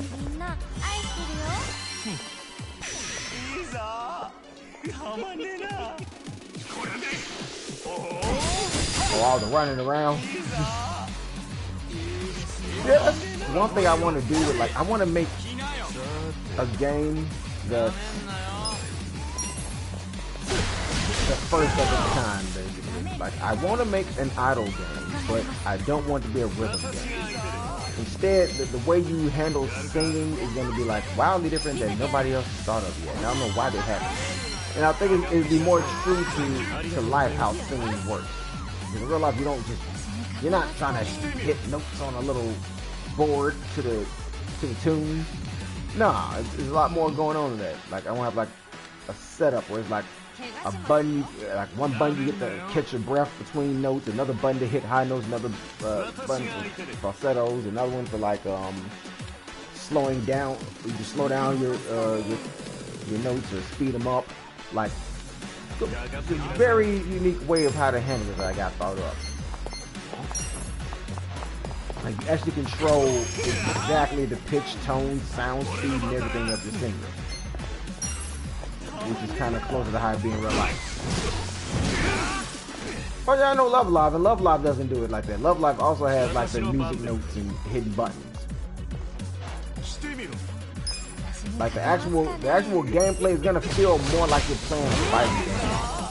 Because you might have to remember combos, or like when you're performing songs, which is what it feels like for the idols. You have to remember what notes you hit on what part and in what ways. So okay, on this part I have to catch my breath right here so I can power up for this power note right here. But don't use too much into this power note. They're gonna be out of breath and they got time to catch my breath for this part. Like, it's gonna be strategic ahead. And then outside of it, I mean, it's just like all the other games where you just hit the notes. I actually have the Love Live game. I didn't play it on stream because I suck at like those kind of games sometimes. You just hit the notes. Or you're talking about the one on the phone where you have the notes and you also have the cards and everything to like give you buffs and specials. But you still hit the notes though. Like as far as like a scrolling number of notes and you gotta hit them and do quick time events, that's not gonna be a thing. That's just, again, it'd be more about you gotta remember how you did it, which is kind of how singing works in real life. You don't just hit notes. You have to remember, okay, on this part, I catch my breath during this part so I can do this power note. Okay, I want to speed up on this part, but I want to slow it down on this part. So it'd be more like a simulation. Oh yeah, that one just has notes. Where you unlock the different outfits and everything. Yeah, I have that.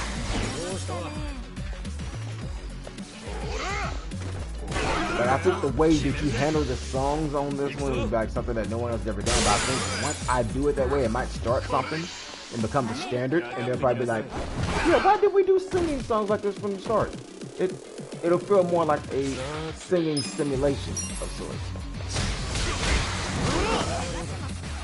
And then outside of it, I'll have different stats and everything. Like, I know some people are gonna get mad because of how things are these days, but as an idol, there's a certain weight class they want you to be in. So depending on what food you have your character eating and everything, she can gain or lose weight. Like if you overeat and everything, like I have that in there. You have like a beauty meter and everything where you can like, depending on what makeup you put on, like all the things that make an idol will be in the game. Like even faking a personality that the fans might like. Like every aspect of idol will be in that game, not just the singing. But the singing will not be hit the notes as they pop up. Instead, it'll be, again, kind of like a fighting game or a strategy game. You remember the combinations and do those combinations. And then even when you make up a song, because you can make up songs of your own on there. So when you make up your own song, you just have to remember what you did in that training. Like, okay, did I do a high note on this part? Did I hold it back on this part? Did I speed up? Did I slow down on this part? Did I do a little bit of a echoey type reverb type yodel-like note on this part? Like, I'll have ways to control the pitch, the tone, the vibration, and all that of every note that you hit.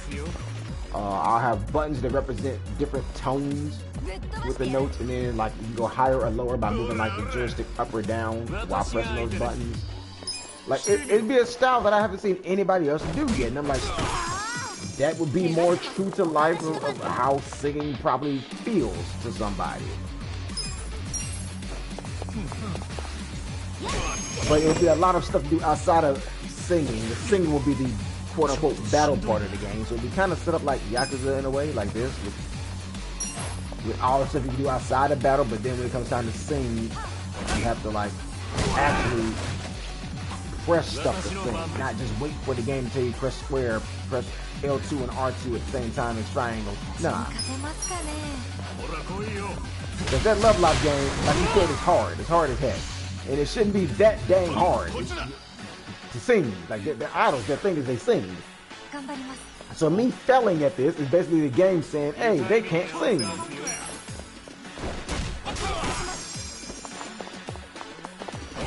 So it's not gonna be hard. Like it's hard to explain. I got the whole thing I might make a video writing it down and explaining how it works and what I would do for the ultimate like system for how to control singing in the idle game.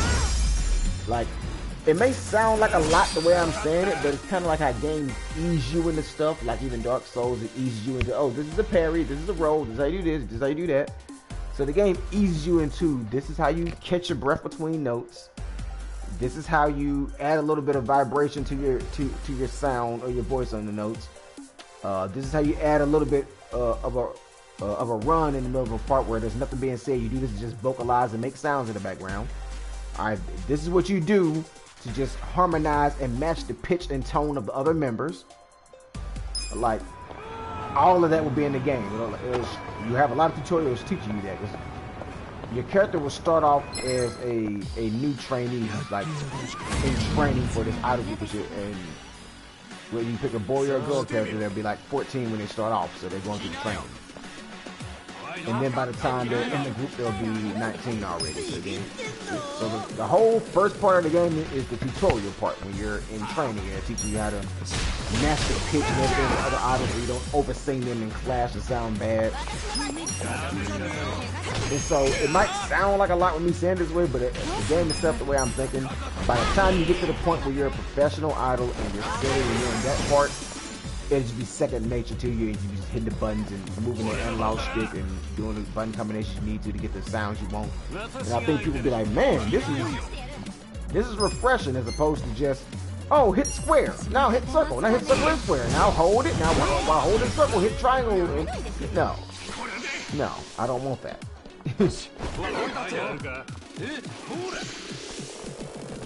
So, and the reason why I want it that way is while you're singing, there will be nothing on the screen except for, you know, your character and what's going on. There will be no prompts on the screen while you're singing.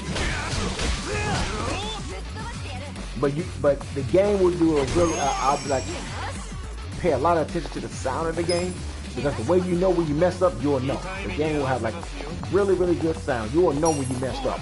Like you mess around and hit a note wrong, you'll hear it. Like there'll be audio cues when you mess up. Maybe you have a sound like bam or something real sharp. But I don't want something on the screen like a big old X flying across the screen or a square blocking it. Nah.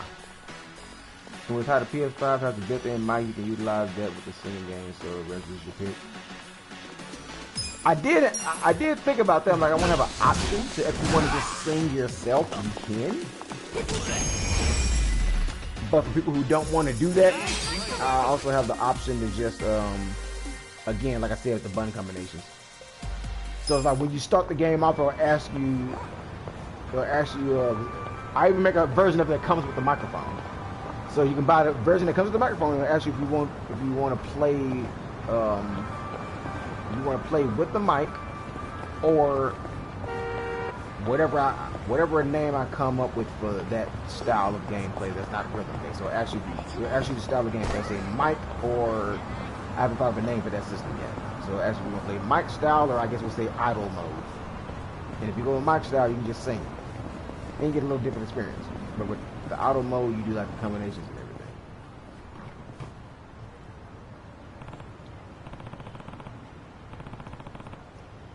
Though I'm hoping most people go with the idle mode, because with the mic mode, again, once you're doing all the stuff outside of battle, whenever you get to the point where you have, well, not battle, but songs, once you get to the part where you have to do a song or something, you'd have to pull out your mic and use it then. Whereas with idle mode, you just keep the controller in your hand and do the button combinations. Like, I think it'd be real cool, and I think it could like set the stage for what a music game can be. And there'll even be some parts that's kind of like Space Channel 5, where there is like button combinations, but it's not on the screen. Like in Space Channel 5, you had ooh la la, would be like shoot left, and you hit the button, hit the alien on the left. You'd be like shoot right, you hit the button, hit the alien on the right. So there'll be some rhythm games where it's like some songs or whatever, it'll be set up like that, where you just, it'll be on the screen, you'll be able to tell. Like it'd be like something on the left, you hit the left D-pad. Something on the right, hit the right D-pad. Something up, you hit the up D-pad. So it'll be, I'll find ways to make sure nothing is on the screen blocking what's going on while you're singing. And that every song will have its own unique, different feel to it. Like, because for one reason why I don't want anything on the screen, there's this anime I was watching. I forget the name of it. where they use the power of singing to heal people and everything. They're like these nurses. And there's like a lot of just awesome Miyazaki film type animation going on while they're singing, and the music and everything matches it. And it's, I gotta remember the name of it, but it's just, oh man, that anime was a visual feast for the eyes there. Just, oh my God. And I want that. And I don't want anything on the screen with something like that going on. I want to have it where it's like, while you're singing, there's all these awesome visuals and everything. So it's almost like you're looking at a music video and you're controlling it. Like, think of any K-pop or J-pop video you really like and imagine being able to play through that as a game. And you get that experience.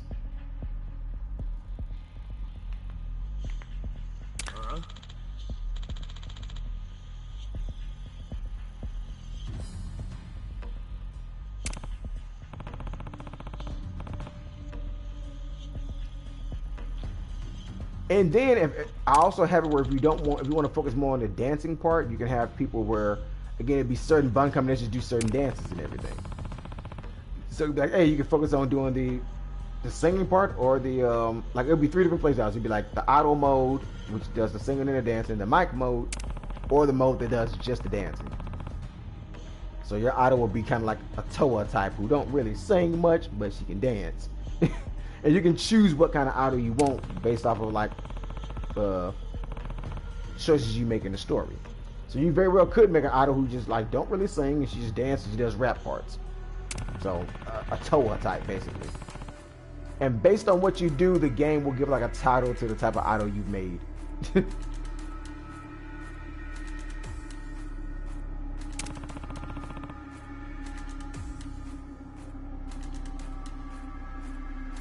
Oh snap.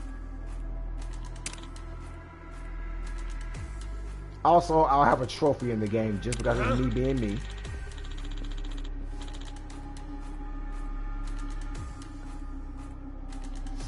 I have a trophy in the game when you're creating your characters. Oh. If you make a character and you slide the slider all the way up on the thigh part, where you're like controlling how big or small each body part is. If you slide the slider all the way up, you unlock a trophy that says Lifesaver. Because you get rid of thick thighs. So it says Lifesaver. Thick thighs say life. So Lifesaver trophy. I wonder how many people are going to get that trophy. Be like, oh, Lifesaver. I get it.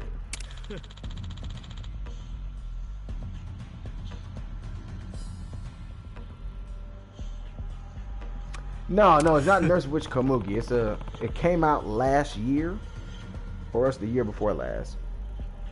It's on my Crunchyroll. I can look it up. It's on my Crunchyroll. It's really good. It's like when I saw that, I'm like, man, this is what I want an idol game to feel like. Like that, the feeling that anime gives off. And that's the idea. I've been writing up ideas for it. And I'm like, because I know people don't care about idols as much as I do, but I feel like if I could make that game, even people who don't care about that would have to acknowledge, yo, this is unique and different. Finally, a music game that's not just Guitar Hero all over again, which is hit the notes that it tells you. The Guitar Hero and Rock Band kind of made that what a music game is now. Hit the notes that it tells you.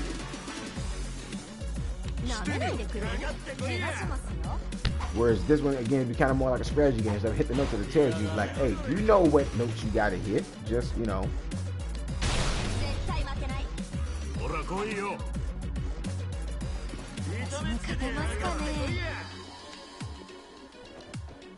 What the heck?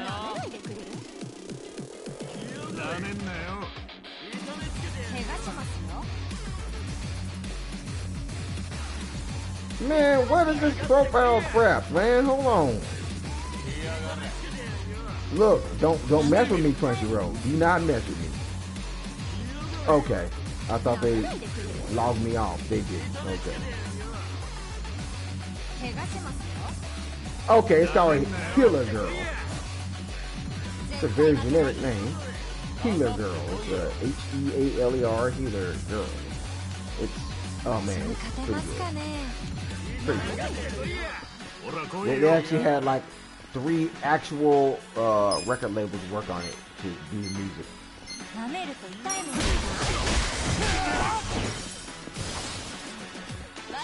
I thought it was called something else. It was a kind of simple name. Lucky punch him in the face. Lucky punch.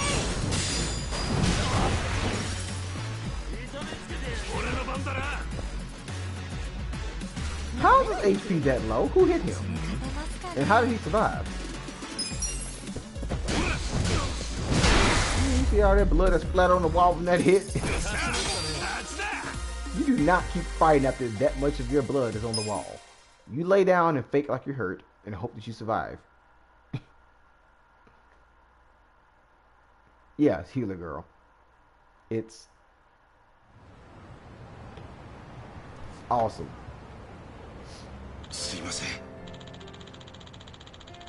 It definitely inspired the heck out of me.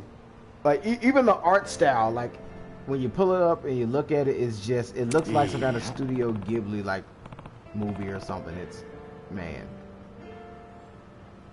it's a good show.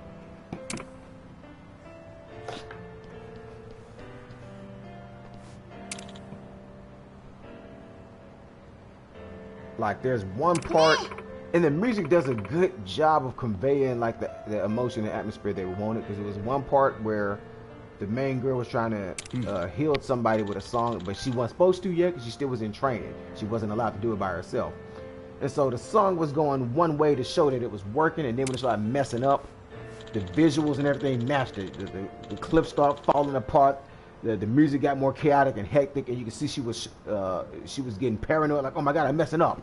And see, stuff like that is what I'm talking about I want to do with the game. Like when you mess up, something like that will happen. Like the music will get more intense, the visuals will change to represent that, like, oh, you're messing up.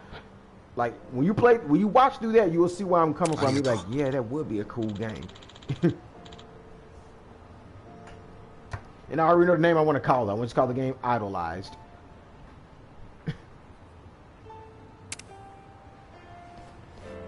I want to call it Idolized, and I want to make an original song that I write myself, and I want to have Sayuki Takagi sing it.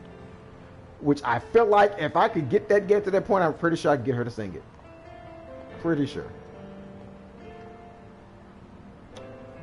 All I'd have to do was like write up a nice little letter, put the amount that I'm offering for her to sing that song in the car store, and be like, oh, it's me, by the way. It's me. It's Kenji. You're like, oh, okay, yeah, sure.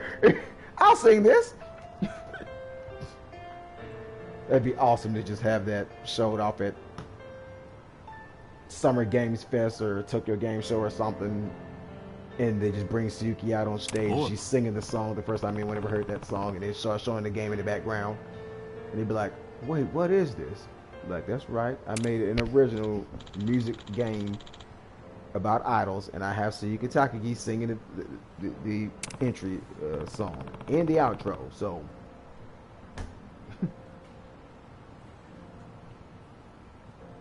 then again, I might try to get like Kishima to sing the outro. Nah, definitely want to get Misaki and Yoko to sing the outro. Because they already got a song that I like, would be the ending theme.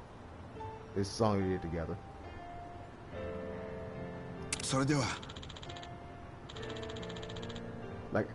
Like I have that much thought up. Like with the credits rolling, I can hear that song just playing in the background. I'm like, yep.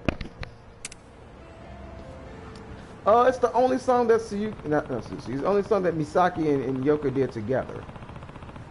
I forget the name of it. I got it on my Apple Music. Let me check. I got it.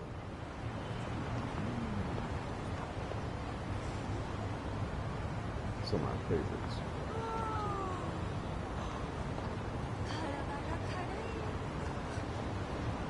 Oh crap! They won't let me see it because I don't have Apple Music anymore. I thought they kept my favorites. I guess I gotta buy Apple Music. It's the song that Yoko and Misaki did together. Was it Freya? I thought it was Yoko. Hold on. Anata something something. I know it's your something something. So it's Anata something. It's got Misaki.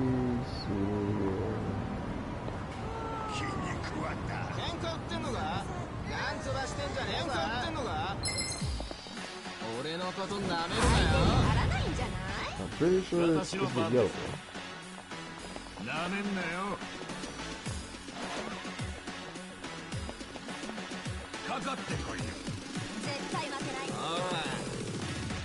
Yep, it's Yoko. It's not the guy Kureta Kiseki. It's Misaki and Yoko. And not the guy Kureta Kiseki. Yeah, which is translates roughly to. Oh God, you're something miracle.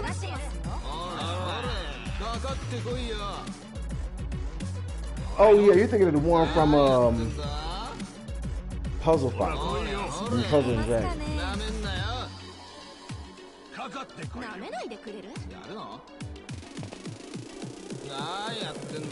I think it was on the left Genic CD.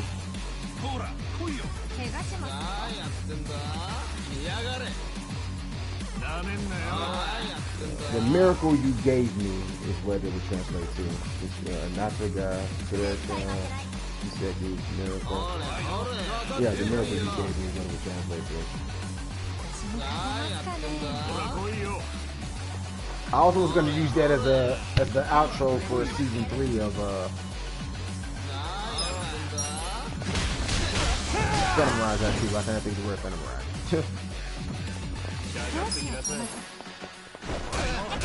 I'm still slightly bitter about that. I had so many ideas, but it dropped off and it pissed me off when that last episode that I did. I put all that effort in, and I usually would have at least one person watch it. But this time I was waiting. I was sitting there by my computer for the whole hour waiting to see. I hyped it up like, y'all gotta see this one.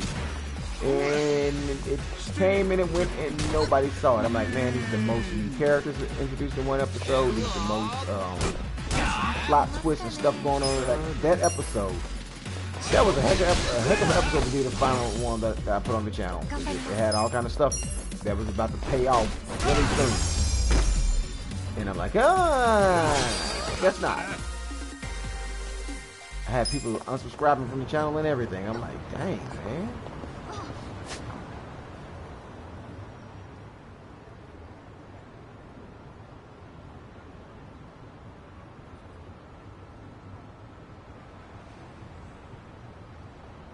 I still don't get how nobody saw the whole Tiffany as queen happening. I guess I made it seem too much like she had nothing going for her. But I'm like, hey, I posted things saying that one of them's catchphrase Queen's catchphrase was against all odds. And so I had to make it seem like it was impossible for her to be a hero. Yeah, how else to make it seem impossible than make her lose her memory and her ability to walk? I'm like, okay, she lost 2 things that a hero needs there. Well, let's press X. Press X. Okay, and there's a lot of heroes without a memory. From RPG. But you get my point. I have to make it look like the most hopeless thing ever. So that when she does it, and when he hit that moment, that speech that she's gonna, that the voice that was talking to her, which I don't want to reveal what that is. I'm originally going to release the rest of those, and I feel like I still have some surprises. But the voice that was talking to her on that one episode, when it says that speech that he gives her, and it zooms out and you see her face and she just screams against all odds. I had like a whole animation and everything that I like. Like I still have that animation. I paid off people to make little Sailor Moon type animation. She's the only one that had like a unique animation paid off and made for it. And I have the Sun Paradise playing in the background.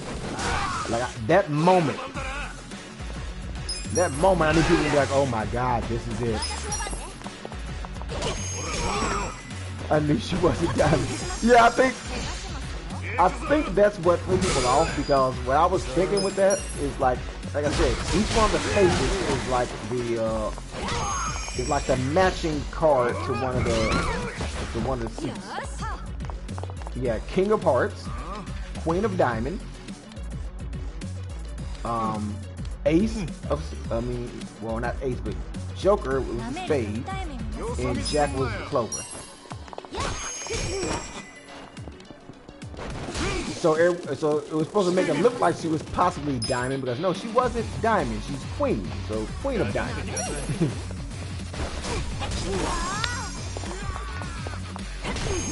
And again, Mamie never lied. Mamie never lied on the second episode when she's like, I'm not a fan. So I mean, it's like, I don't know. Who knows?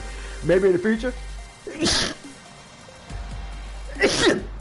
He said, maybe in the future. I put the timestamp in a comment, but it was a comment. I post a picture of Wakana, and I put the timestamp, and then I put the timestamp all as like one number, and then I put pause process, and nobody got what I was saying. I'm like, that was I was trying to say, hey, go to this timestamp on this episode. Now pause and process what was just said, because she said I'm not a fan. So we like maybe in the future, who knows? And then Mamie says, land on the foreshadowing pretty thick there, aren't you, Tiffany? Which means she didn't say you're wrong. She didn't say, hey, you're wrong. She said, hey, you land on the foreshadowing kind of thick. That's basically saying, hey, look, hey, you right. You're going to be one in the future, but shh, shut up. Landed on a little too thick, too soon. This is still only episode 2. And she does that all the time, like when her and Fetty was playing Battleships. When her and Fetty playing Battleship, and he was saying how Summer's going to break out. He's like, oh, it should be out by the end of the next episode. You're like, you don't hold back, do you? She's like, nope. Like, she was gonna spoil the whole story, the way she was saying. What the heck? That's a new guy. Who's the green dude? Hold on, wait a minute. Chinese Mafia boss. Okay, boss. Can you dodge bullets? Rat-tat-tat.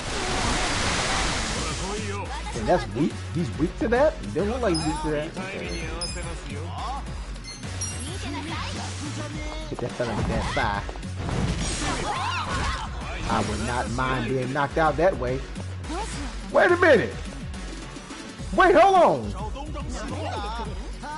That killed him? So he was weak to the gun, but Psycho took him out with that. What was Yuna's character's name again? Akira Miyamoto.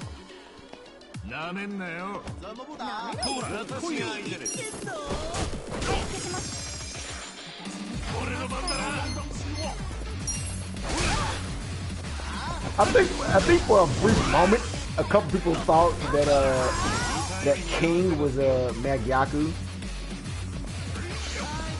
because when he showed up and he was a Sergeant Magyaku, and Rudy said, oh, she picked the wrong day to try to escape, and then when they got out, King was out there. Well, I know a couple people thinking, okay, King is Magyaku. I'm like, no.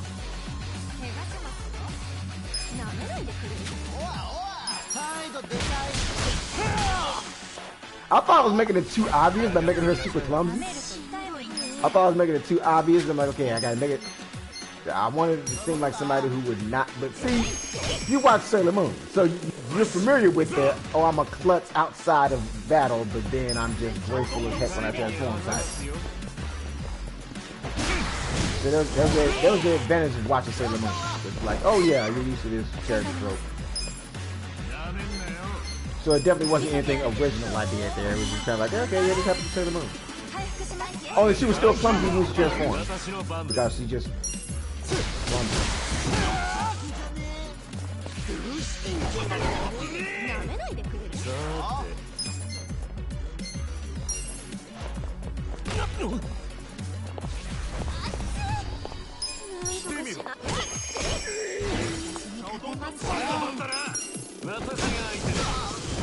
That and the whole curse thing that happened. He's like, oh yeah, you're cursed. And she told her that the curse had nothing to do with her clumsiness. He's like, yeah, that just means, you know, if you like if your power, if your biorhythm will been blocked or unstable. It's like maybe basically like, well, that just means if you were Phantom Diamond, well, now we would know because now your biorhythm isn't unstable anymore. And then on that same episode, is when the Dow chose somebody. So I thought that was kind of obvious too, with her saying, "Hey, if you're it, we'll know now." And then on that same episode, oh look, it chose its master. The one that was blocked the whole time, maybe? the curse had her powers blocked off the whole time?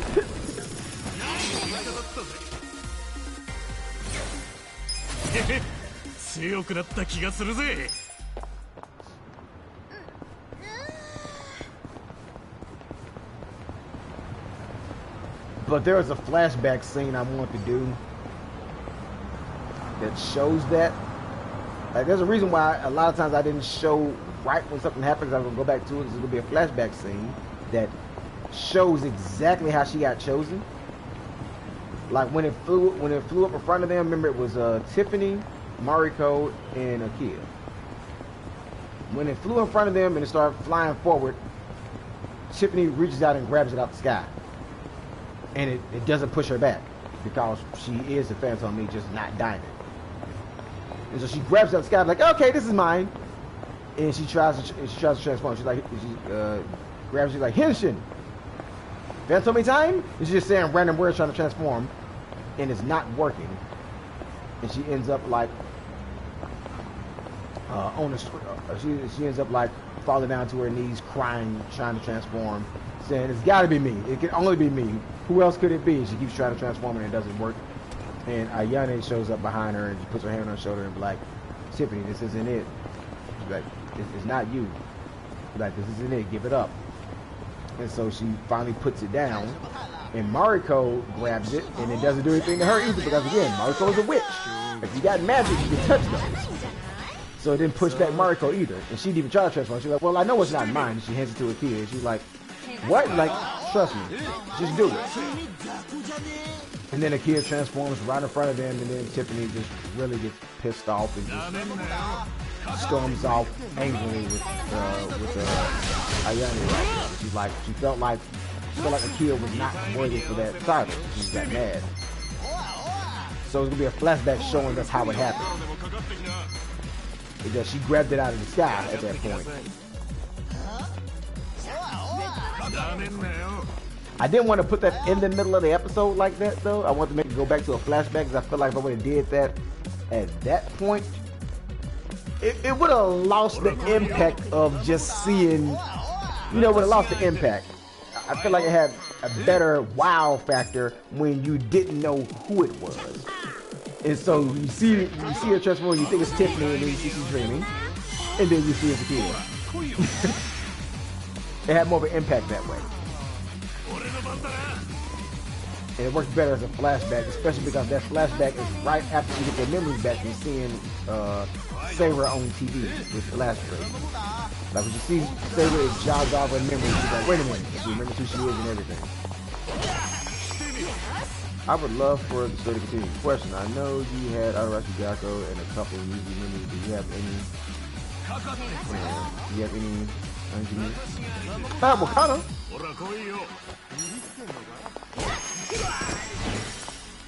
I mean, Wakana was literally Navy. It wasn't a major role, but I want to find an excuse to put Akari Takeuchi in there, so she's not a member anymore. But I want to find a bullcrap reason to put her in there, so there's a random episode where she pops up and she's also a fairy. Like, when she goes back to the land of fairies. She's in there for a random episode, but that's about it. No major role for any of them, except for Wakana.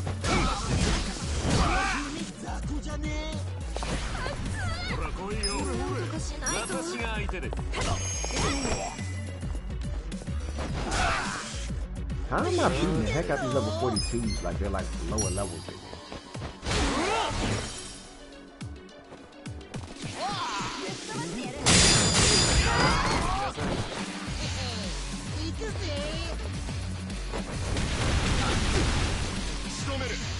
Got a lot of okie dokie. I'm going to continue to run all the side quests that are on this thing and then finish out this chapter. trying to get to the point where I can get the materials I need to get that final form of that heroic bat you got.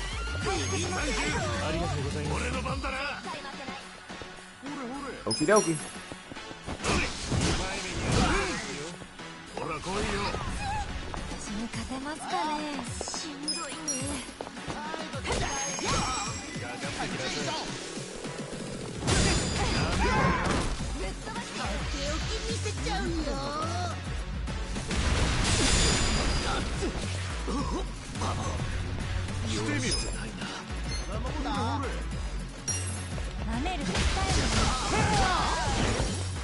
That's leaning all the way back when you feel.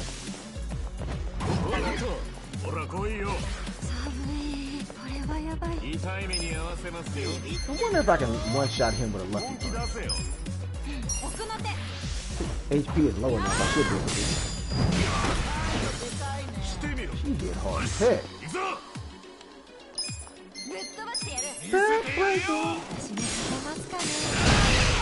Yeah.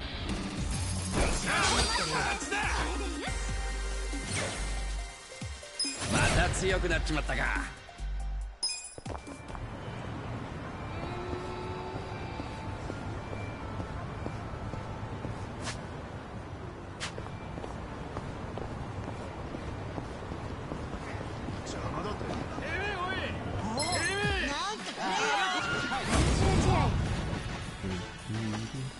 私の番ですね。Oh shoot, it's 1:30. I don't know what time it is.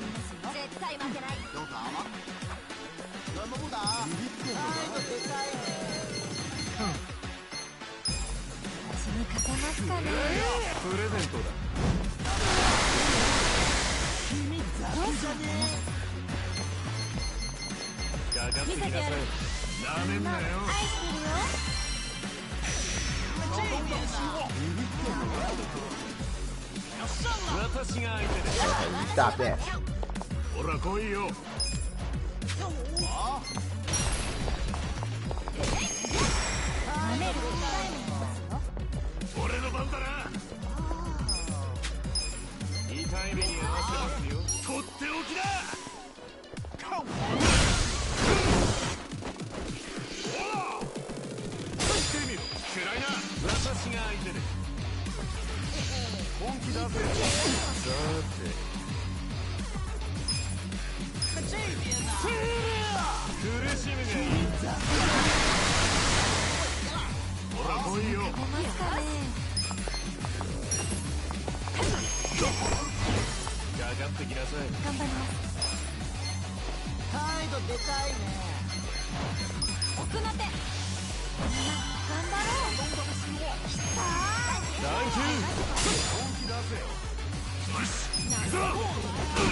Can I get a weapon that restores HP for...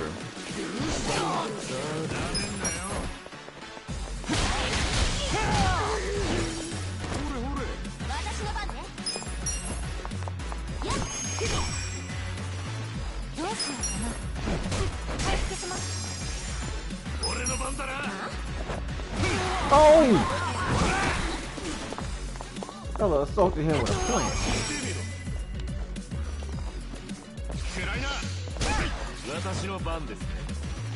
Okay, hold on. You wanna punch me? That's not a punch. That's not a... I can show you a punch. You want a punch? You gonna punch somebody. Do it like that.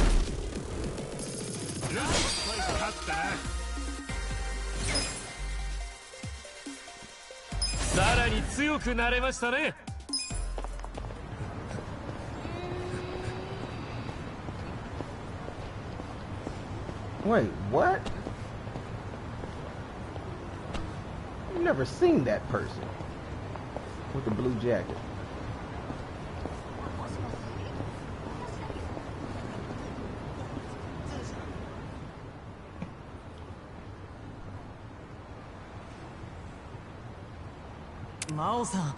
何もお店の近くで待ち合わせなくても。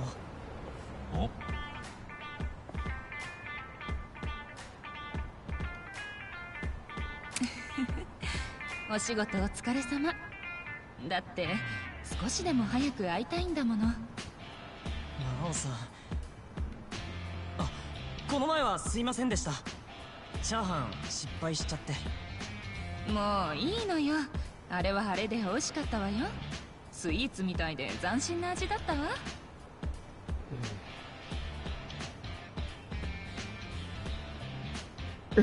じゃあ映画に行きましょうか。あれ、チケットがない。落としたかな。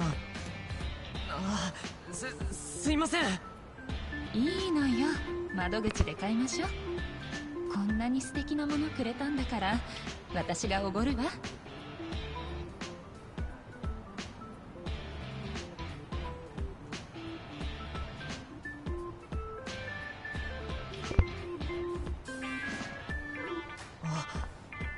それつけてくれてるんですね。ありがとうございます。もう40のおばさんにこんな可愛い指輪、本当に似合ってる？世界で一番似合ってますよ。本当はもっと高いのを渡してたんですけど。その気持ちだけで十分よ。でも本当にいいの？私みたいなおばさんに。魔王さんはおばさんじゃないです。俺本気で結婚したいと思ってますから。ゆうたくん、ありがとう。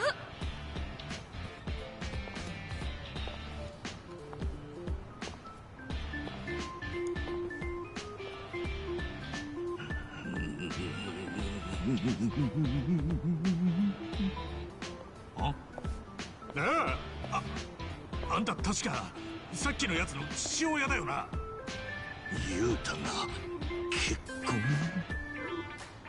そんなバカな。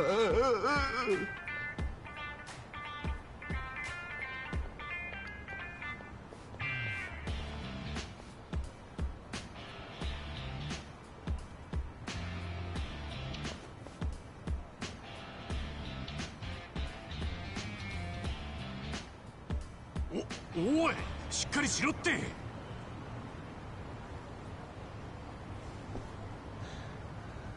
すまねえ、迷惑かけちまったな。俺は田中徳郎、ここで中華料理屋やってんだ。春日一番だよ、気にすんな。あんなところで倒れられたら見過ごせねえよ。ユータのやつ、半人前のくせに女にうつつを抜かしよって。まああの年なら恋の一つや二つするさ。応援してやればいいじゃねえか。ダメだ、あいつはもっと料理の腕を上げてうちの店の跡継ぎになってもらわにはならねえんだ。それなのに恋愛だのなんだのにかまけてる暇なんてないんだよ。それに相手も40って親子ほど離れた相手じゃねえか。恋に年の差なんて関係ねえだろう。いやあいつには俺と同じような思いをしてほしくねえんだ。どういうことだい？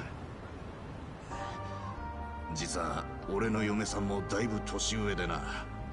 あいつがまだ小さい頃に先立たれちまってよ。置いてかれるってのは本当につれえんだ。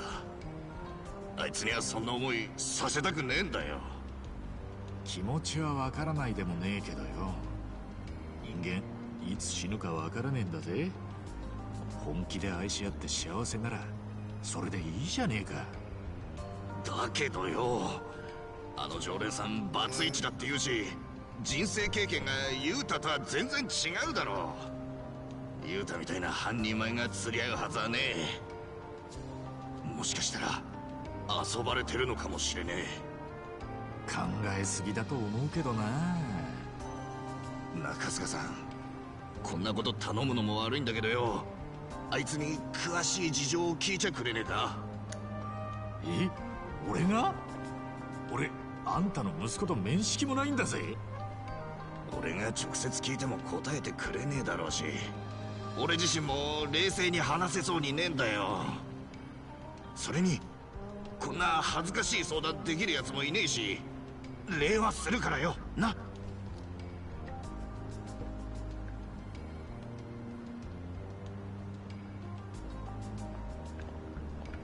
しょうがねえな。確かに俺もちょっと気になる内容ではあるしな。すまねえな。今度あいつが店に立ってる時にでも話をしてくれねえか。分かったよ。近くに寄った時に話を聞いてみるよ。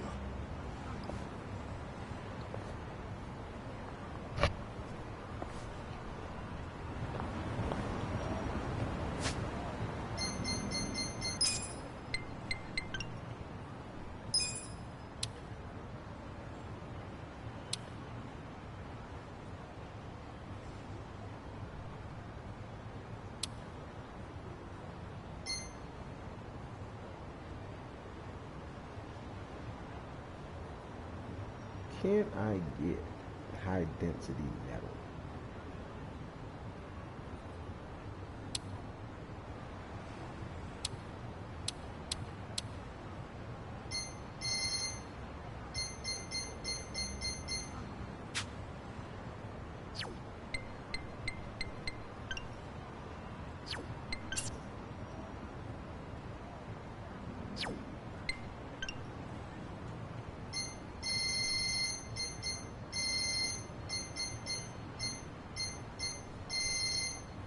I don't think I've even came across high density metal even once yet.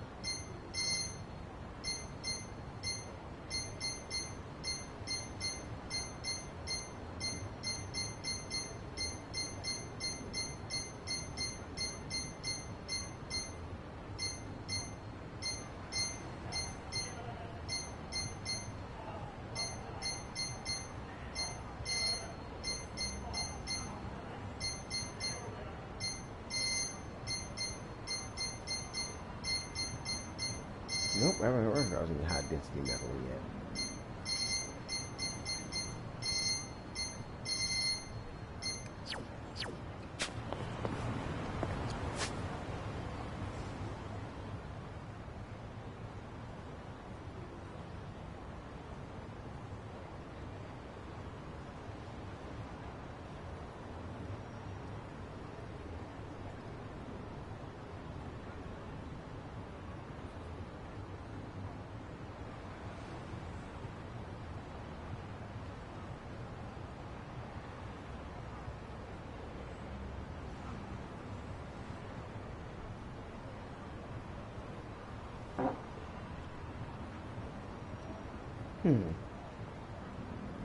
He's not even on the map.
Okay. He wants to do that.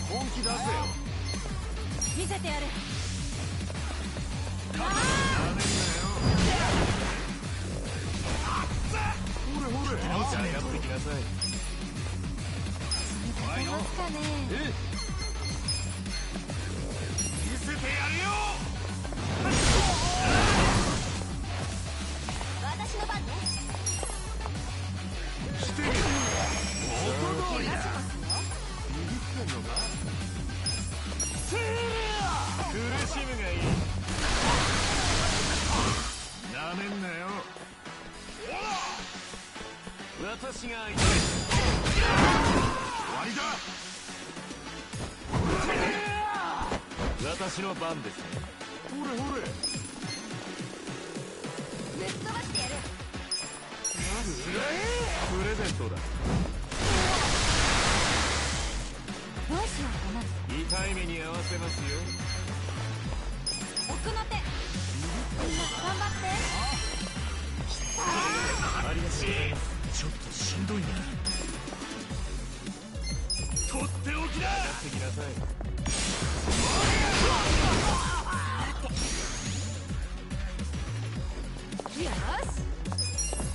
よし。ほら来いよ。さて。敵、これで元通りだ。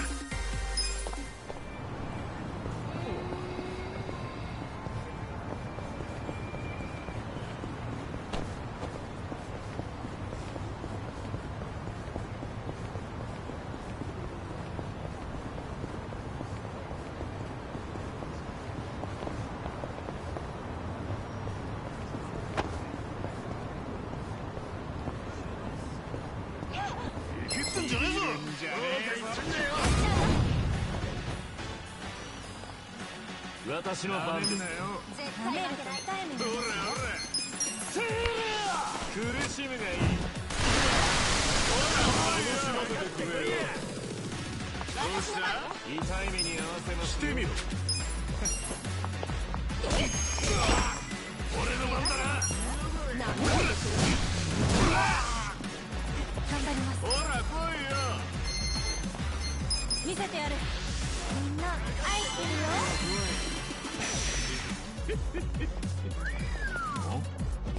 これで終わりだ。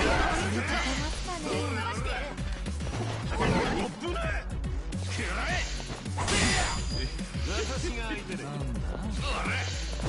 なめんなよ。ほら来いよ。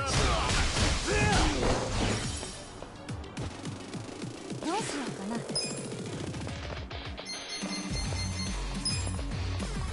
どうした？ほら来い。かかってきなさい。ほら来いよ。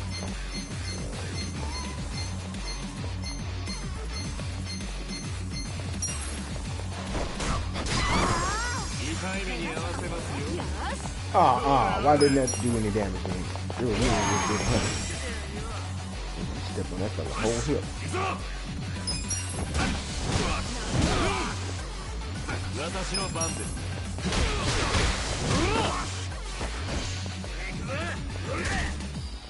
ほら来いよ。これで。さて。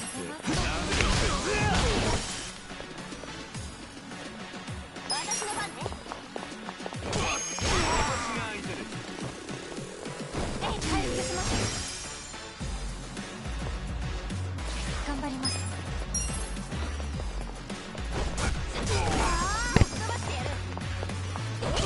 こいつで問題ねえぜ。俺の番だな。痛い目に合わせますよ。Yeah. I thought my face did not exist anymore after that.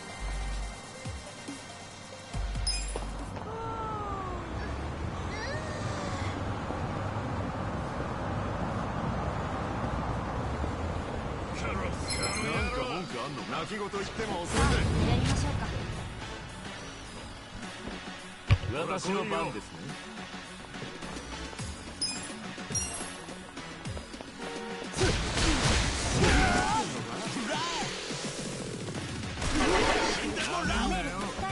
He had a bouncer. すまん。来いよ。かかってきなさい。ほら来いよ。嫌がらめ。奥の手。みんな。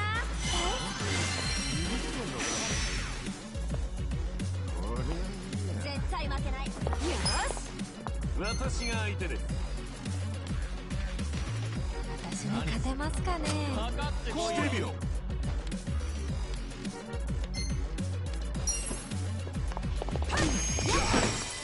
怪我しますよ。よし、行くぞ。出ないでくれる？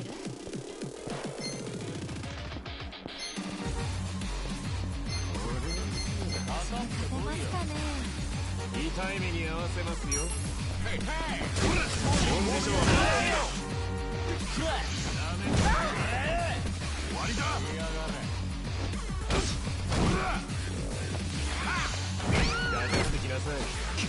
怪我しますよ。まずいですね。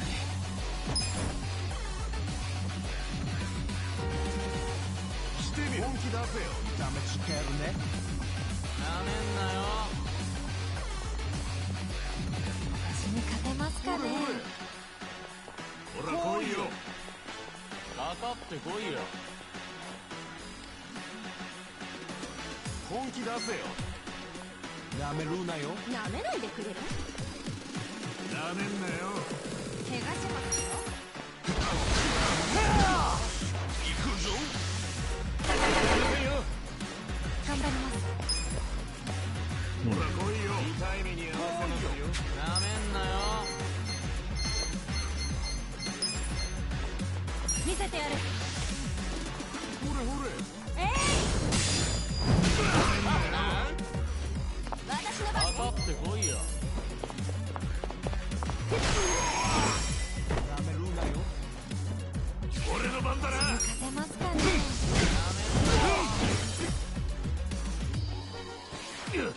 よろしくないな。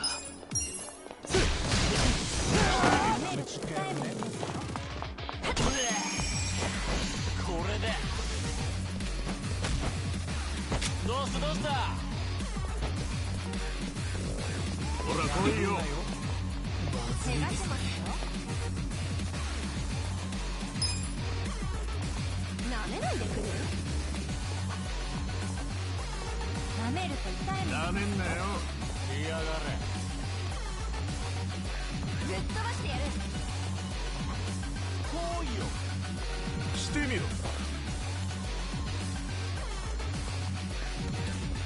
絶対負けない。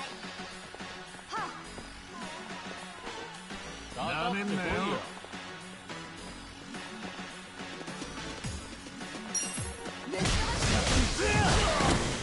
してみろ。どうしようかな。Wait, I thought I already knocked him out. 私が相手です。奥の手。ほら来いよ。Let's do it again. よし。かかってきなさい。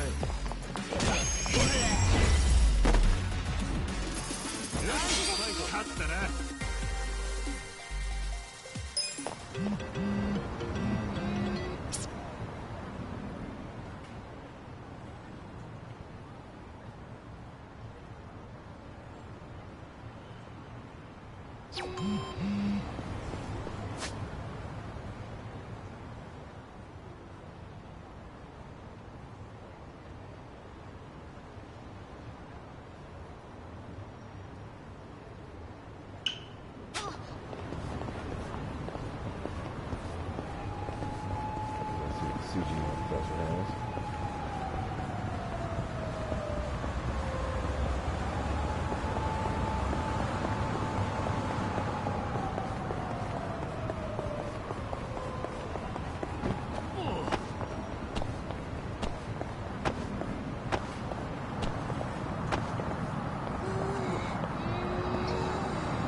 覚悟しようよ。ってきたまえ。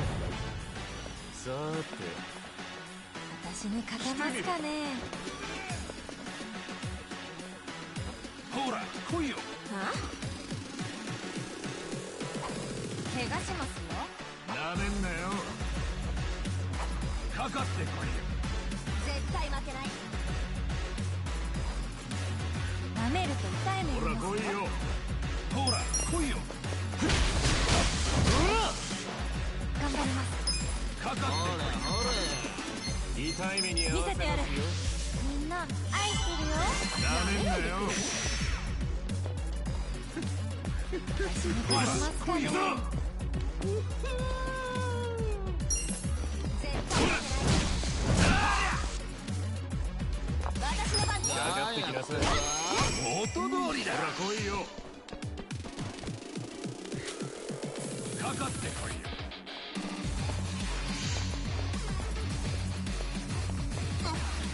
痛い目に合わせますよ。怪我しますよ。ぶっ飛ばしてやる。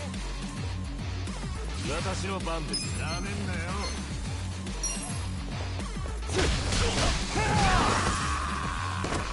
Sitting there with dynamite. どうしようかな。してみろ。私が相手です。奥の手。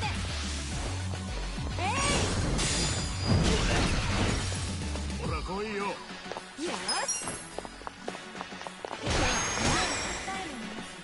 俺の番だな。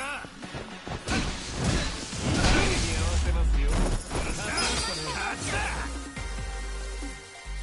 よっしゃ。やった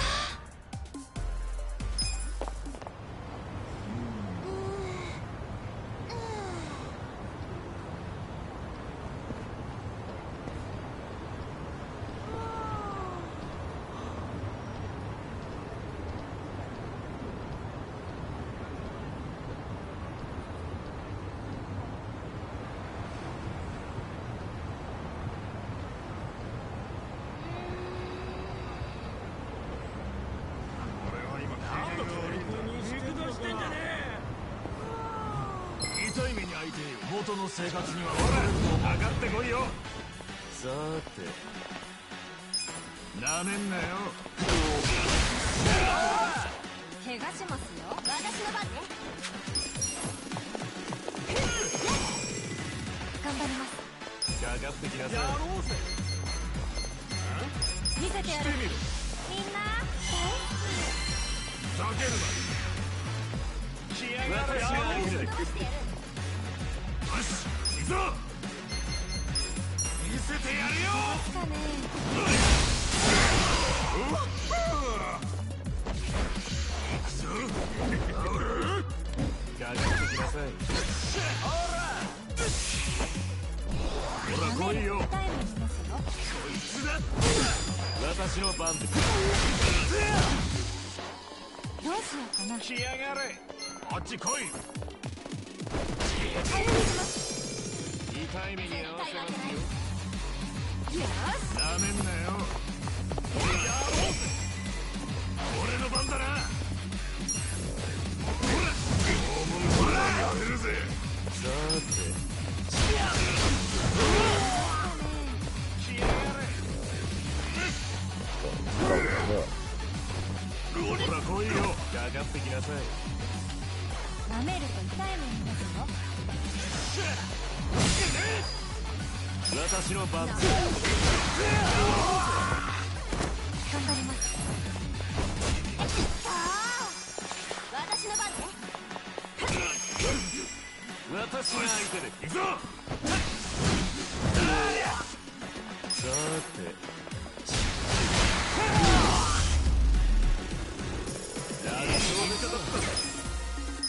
成長できるとはな。一つ上の男。I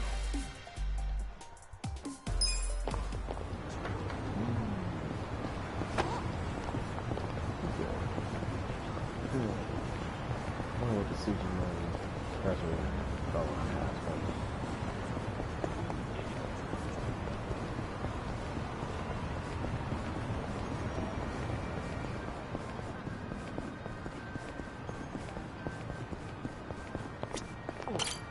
いらっしゃい。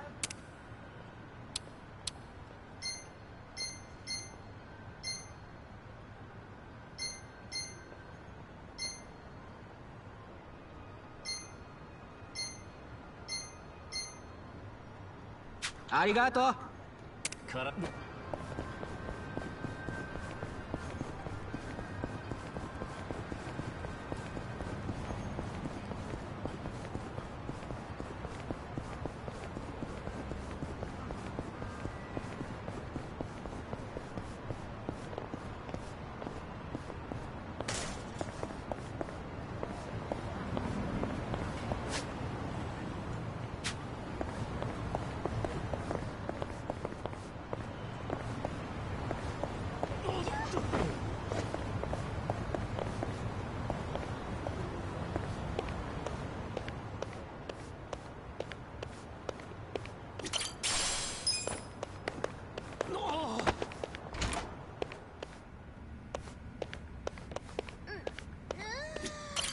うん。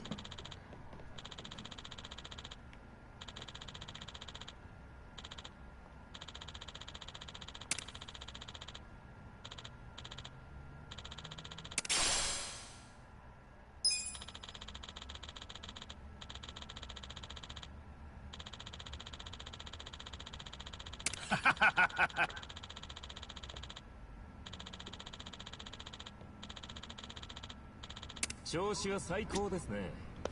お。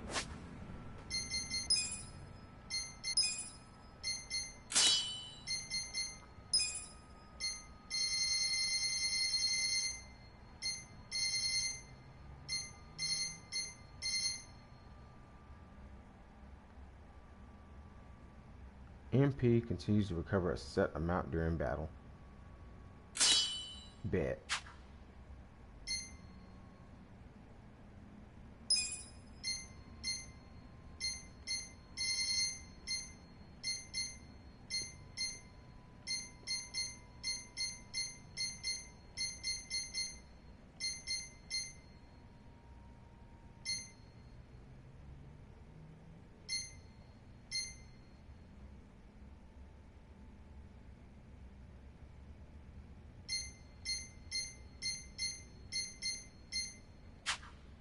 That's exactly what I was saying I needed. I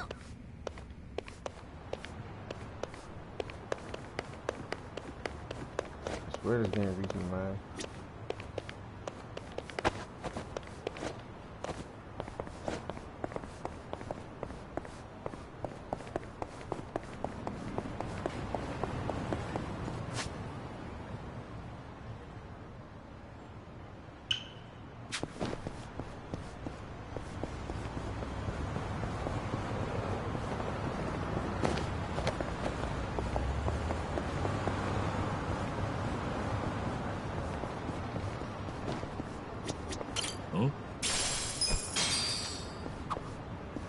ちょっとゲーセン寄ってかねえか。気晴らししたい気分なんだ。ゲームか。ちょっと苦い思い出があるんだよね。ルールに厳しい家だったから、ゲームは1日1時間を守らないといけなくて、1分でも超えるとゲーム機ごと清流島で真っ二つっさ。さすがハンピン・リューマンの家庭だ。ゲーム禁止にされちゃったんだけど、やっぱり遊びたいじゃない。だから見つからないようにこっそり隠れて遊んでいたんだけど、ビジュアルメモリの電池が切れてピーってなってしまって。ドリームキャストをやってたのか。あれが人生最大の修羅場だったよ。かなり鍛えられた。で、何の話だっけ。いや、なんでもない。先を急ごうぜ。体のキレがいいです。I was about to say they mentioned Dreamcast, but oh yeah, Sega. They kind of have the right to do that. おい、やめ！言いがかりつけビビってんのか？私の番ですね。なめんなよ。怪我しますよ。どうした？プレゼントだ。してみる。やめてきますよ。ほらほら。どうしようかな。ビビってんの？なめないでくれ。私が来いよ。どうした？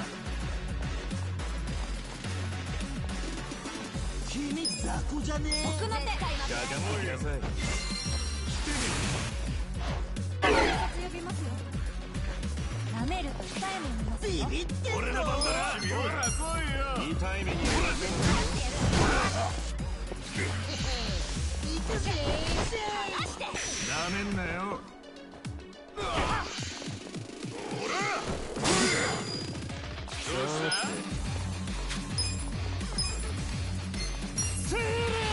苦しむがいい。してみる。頑張ります。かかってきなさい。見せてやる。すぐに来てください。なめんなよ。なんとかしないと。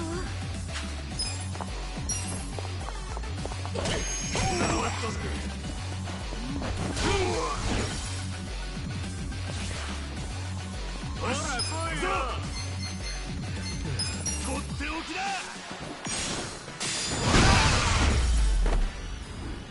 大丈夫ってか。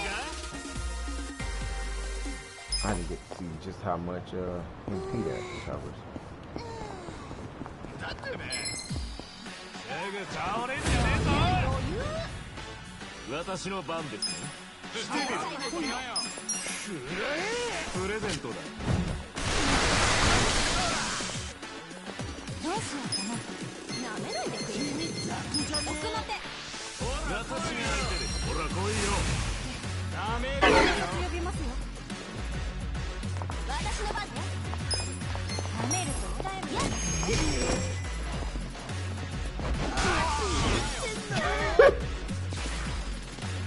俺の番だな。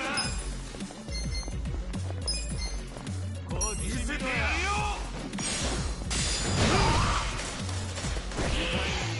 なめるなよ。ほら。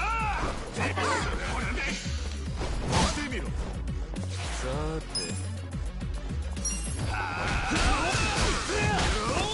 態度でかいね。勝てますかね。頑張ります。私が相手だ。ほら来いよ。よし。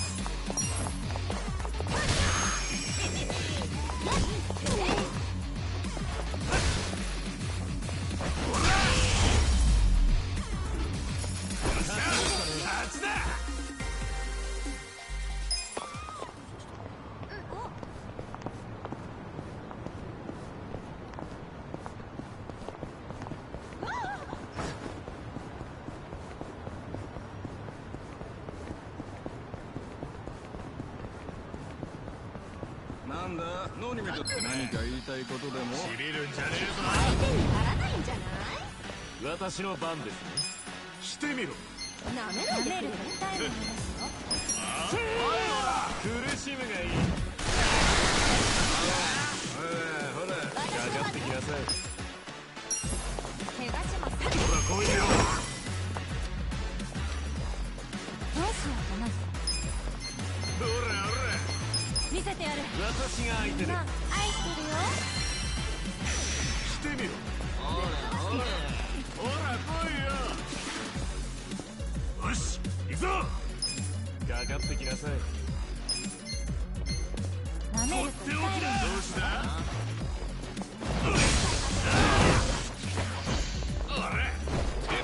私が相手です。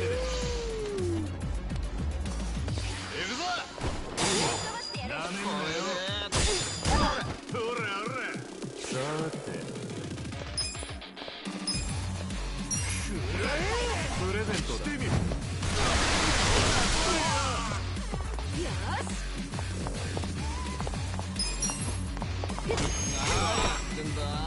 痛い目にやるよ。頑張ります。なめんなよ。奥の手。頑張ろう。サンキュー。俺の番だな。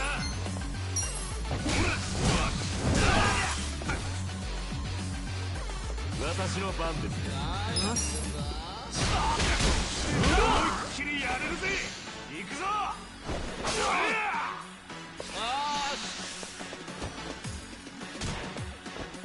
なんだてめえ。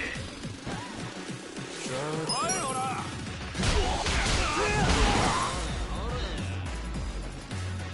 私の番ね。どうしようかな。Only 5.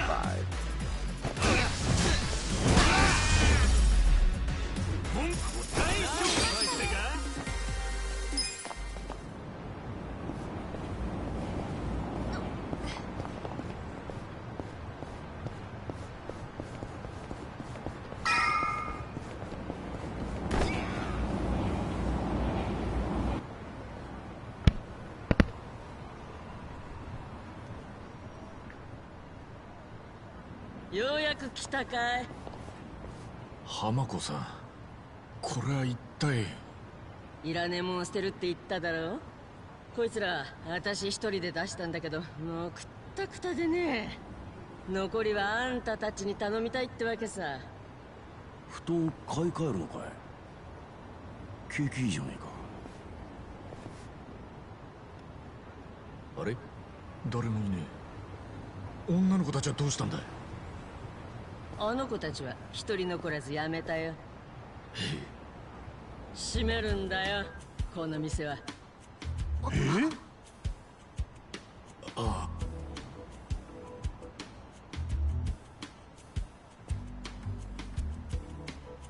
偉人町再生シェルター。ブリーチジャパンの連中が浜北公園の先に作った施設さ。風俗で働く子やその家族が無料で住めるんだよ。無料で住める。じゃあ店の子たちはそこに。ああ、しかもシェルターじゃ職業訓練も受けられるし、ビザ取得のサポートもしてくれんだよ。日本国籍のないあの子たちにはこれ以上ない計らいさ。本当にブリーチジャパンがそんな施設を作ったのか。これからは同じような施設を全国に展開していくってよ。ここもブリーチジャパンが買い取ってシェルターに建て直すのさ。でもここがなくなったら浜子さんはどうするんだい。困るだろう。その辺もちゃんと考えてくれててね。私をシェルターの寮母にしてくれるんだとさ。でも給料もいいし、世話焼きの私にはもってこいの仕事だ。困るどころかありがたいね。ありがたいって。前はあんなにブリーチジャパンを嫌ってただろ。以前は出てけ出てけって言うばかりのうるさい連中だと思ってたさ。でも今回こうやって代替えの案をちゃんと出してくれたんだよ。なんだかんだ言いながらちゃんと考えてくれてたってことさ。話によるとシェルターは青木亮の発案らしいじゃないか。なかなか大した男だよ。私は見直したね。こんなこと言っちゃなんだが、選挙のための票集めじゃねえのか。今度の衆院選が終わったらシェルターなんて知らん顔するかもしんねえぞ。うん、そうだよ。政治家がよく使う手だって。なんてこと言うんだ。あの人はそんな薄情な男じゃないよ。じゃあお前たちのうちの子たちを救えたかい。何にもできやしないだろう。今日だって青木さんはお忙しいところをわざわざ偉人町まで足を運んでくれてんだよ。青木亮が今日偉人町に。小笠原さんの葬式に参列するためだよ。青木さんはどんなに忙しくっても仲間のためならスケジュールを縫って駆けつけてくれる情の熱い人なんだ。それをお前らは大して知りもしないでつべこべ言うんじゃないよ。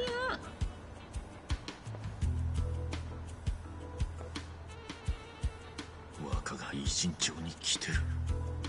挨拶に行くか。ああ、いろいろと聞くチャンスかもしれない。俺も堀之内との関係を知りてえしな。バカ、相手は時の人だぞ。そんな簡単に近づけるわけないだろ。やれるわよ。葬式ほど簡単に潜り込める場所ないんだから。なんで最後まで張り切ってんだよ。悪い、浜子さん。ゴミ出しは別の日でもいいかい。え？どうしたんだい急に。ちょいと野暮用を思い出しちまってよ。仕方ないね。なるべく早く来ておくれよ。お、悪いな。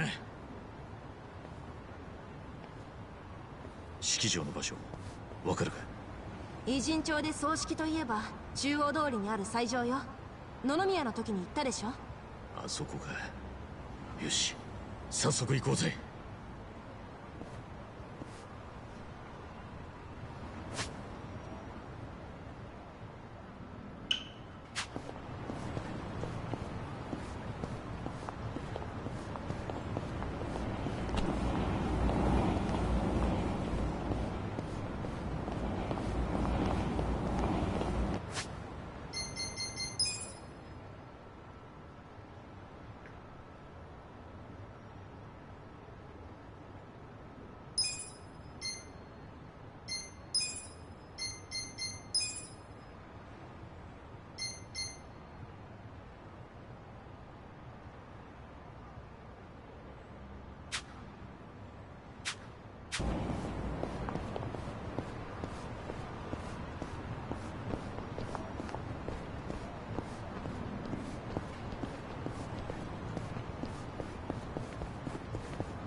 Ah, that's what I was people there for. 小笠原君、君と初めて出会った日のことを今でも昨日のように思い出します。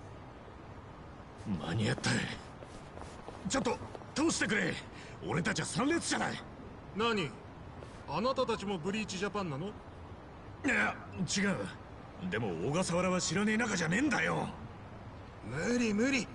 今日の参列者は親族とブリーチジャパンのみだよ。線香の一本くらいいいだろう。俺たちマスコミだって入れないんだ。おとなしくモニターで見るしかないよ。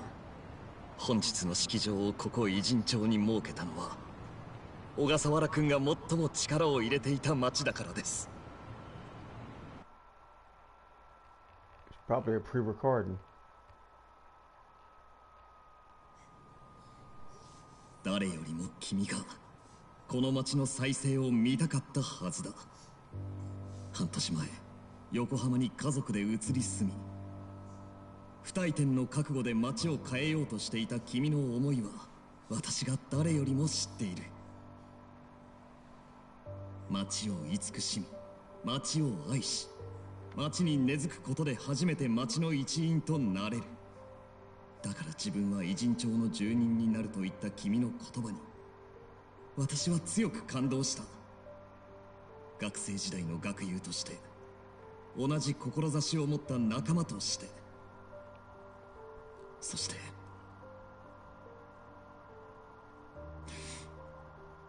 ただただ君の親友として、本当に無念だ。だが君が最も可愛がっていた後輩の久米君が君の夢を引き継ぎたいと名乗り出てくれた。君が命を懸けて作った道を必死に歩こうとしている人間がいる。こんなに嬉しいことはないじゃないか。だから私もその背中を押してあげようと思う。次の選挙、私は久米君をこの選挙区で男にする。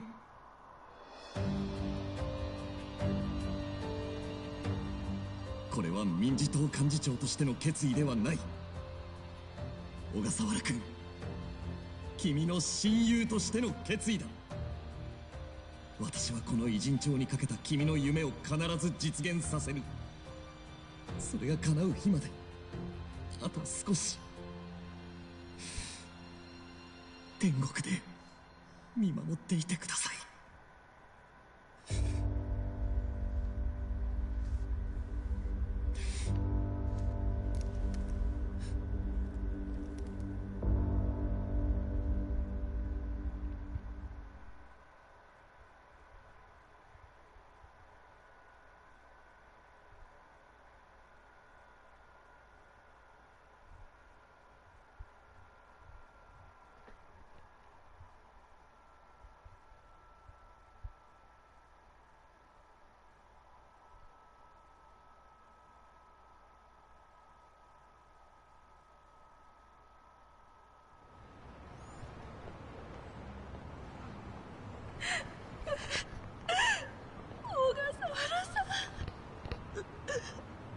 しよう。無駄にしちゃいけないわ。立派なもんだ、青木都知事。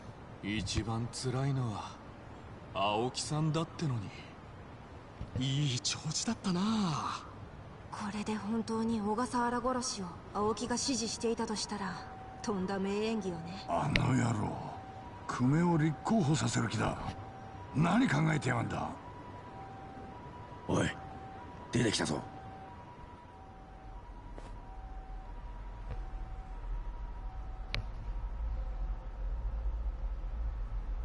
行くぞ。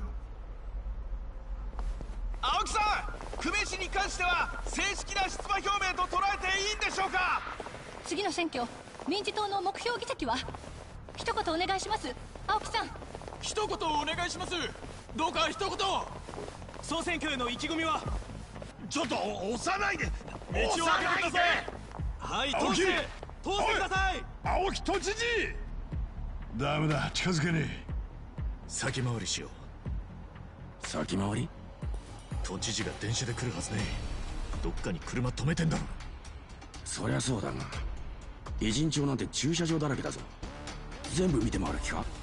ねえ、前に週刊誌で読んだんだけど、マスコミに追われてる有名人って地下パーキングを使うんだって。追っ手を巻きやすいの。本当かよ。この近くに地下駐が。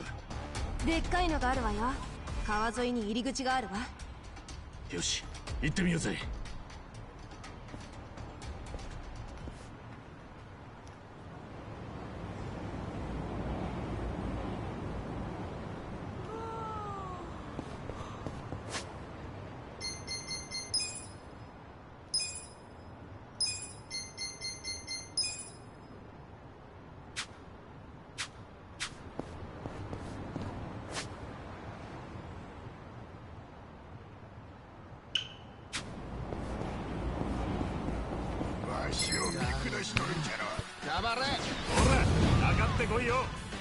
私の番ですね。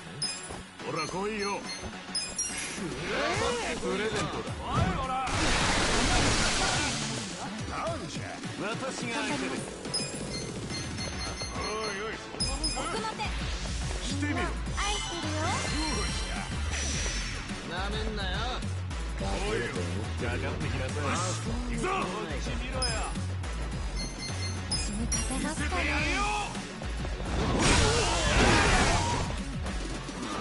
私が相手るよ。さーて。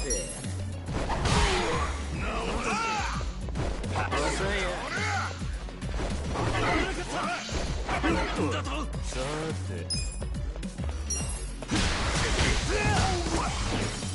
勝てると思ってるよ。どうしようかな。やるか。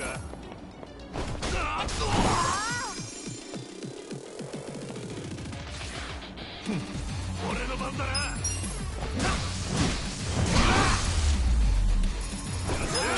勝ちだ。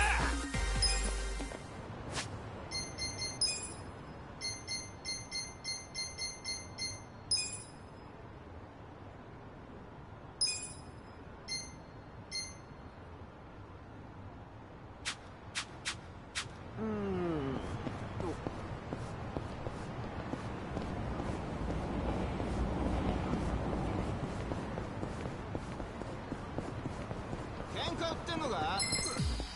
覚悟しろよ。いじめは嫌ですが。私の番です。なめんなよ。怪我し遊んでくんないか。かかってこいよ。頑張ります。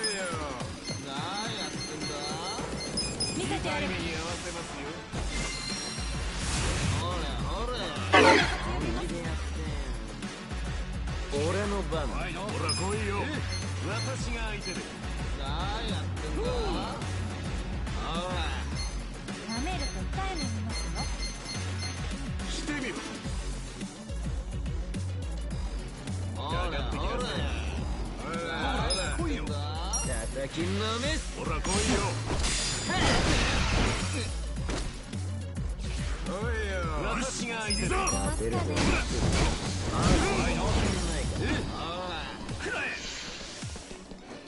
おっと来てみろ。舐めると痛い目見ますよ。さて。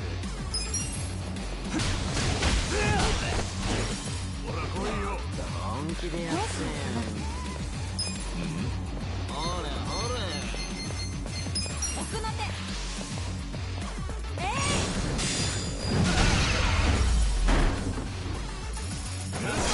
勝ったな。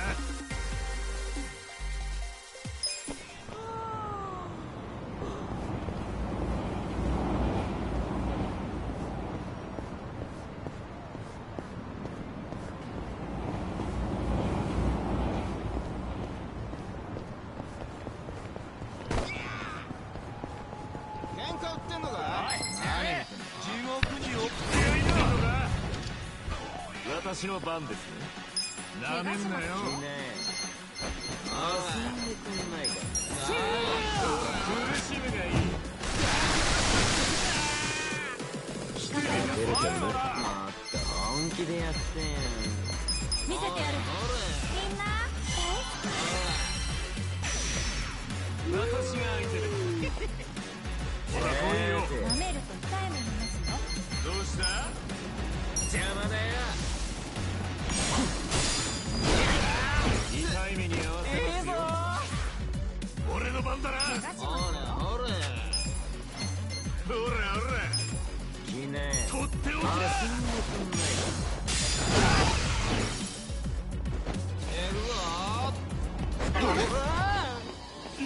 なめんなよ。かかってきなさい。さて私に勝てますかね。やんない。本気でやってどうしようかな。してみろ。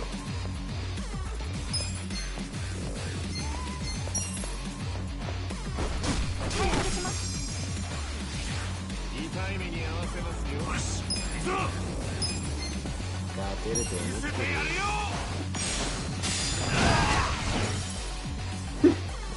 俺の番。なめんなよ。思いっきりやれるぜ。私の番ですね。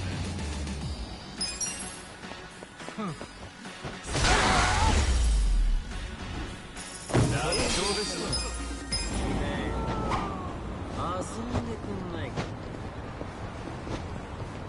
喧嘩売ってんのか？二度と笑いなくしてやるぜ。試合さあしてみろ。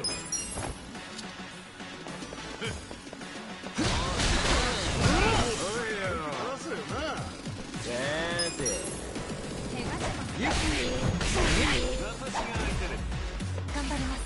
なめんなよ。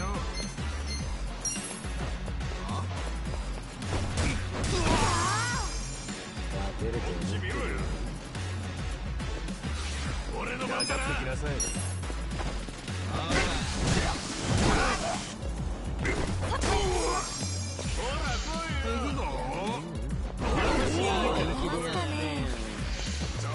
してみろ。勝てると思ってる。私の番ですね。俺の番。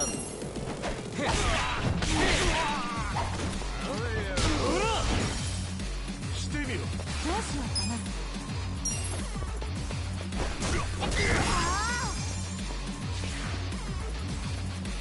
よし行くぞ。本気でやって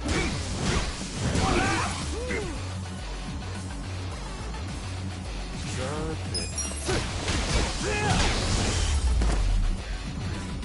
敵が勝ったな。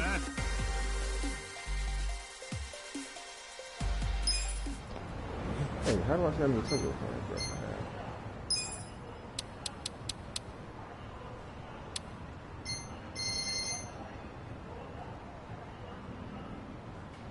I got 37.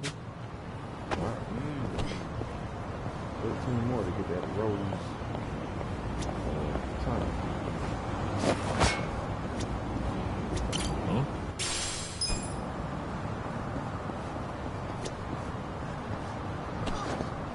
You just jump down without using a ladder.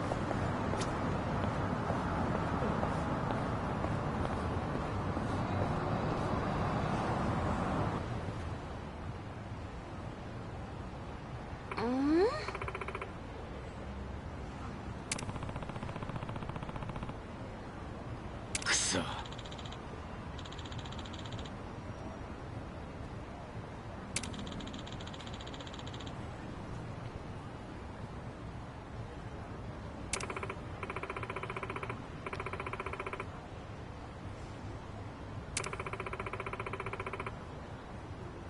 お。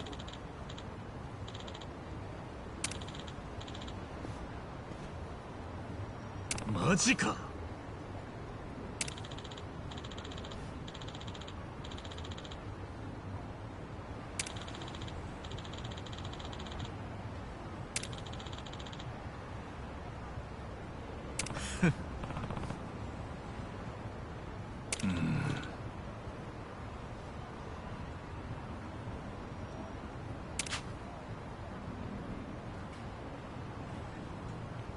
おい。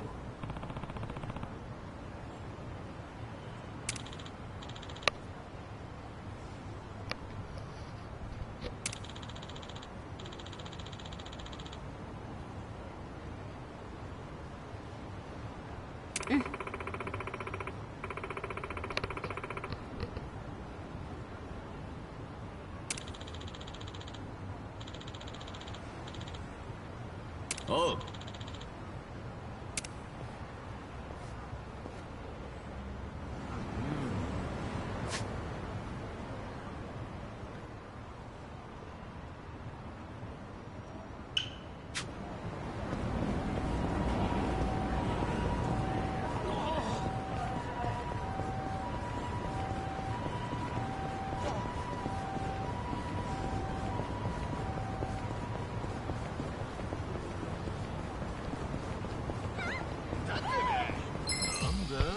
沈めてやる。ほら、上がってこいよ。私の番ですよ。ほら、これ。You got around with an idea. どうした？頑張ります。勝てると思った。本気でやってみんな愛してるよ。おいよ。ほらほら。かかってきなさい。なめんなよ。わ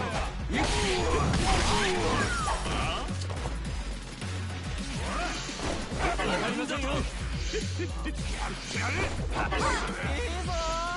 してみろ。そうだね。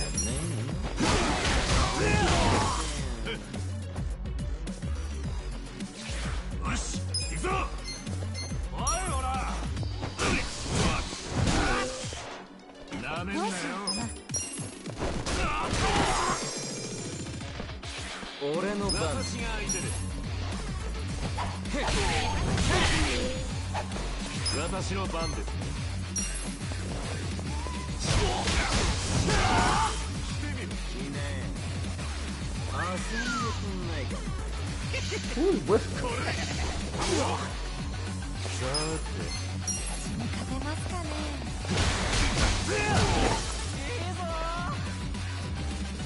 頑張ります。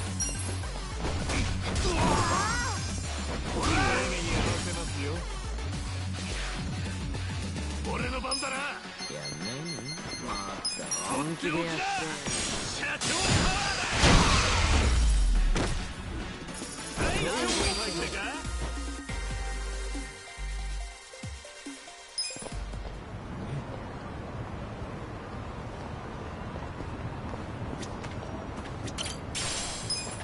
？Throw them off. Don't know what I need that for at this point, but I still need it, but throw them off. 何見てんだよ。殺すぞ。何見てんのか。私の番です。なめんなよ。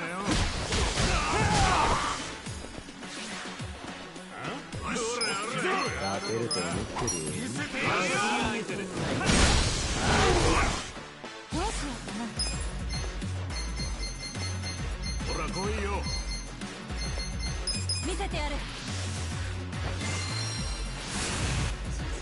すぐにしてください。舐めるしかないんだよ。なめんなよ。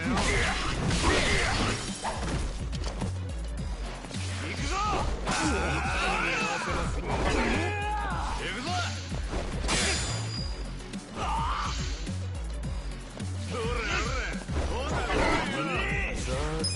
んでくんないか。頑張ります。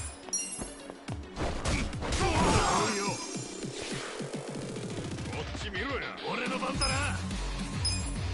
勝てると思ってるよ。おい、起きだ。勝てますかね。俺の番。痛い目に合わせますよ。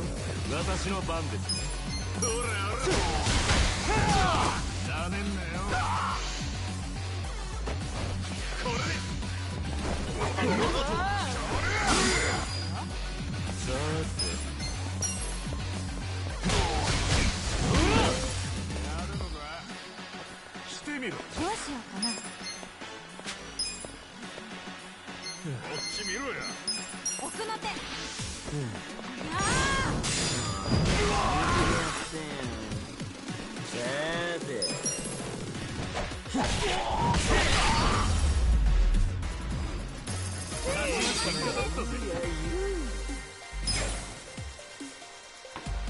またいい女になっちゃった？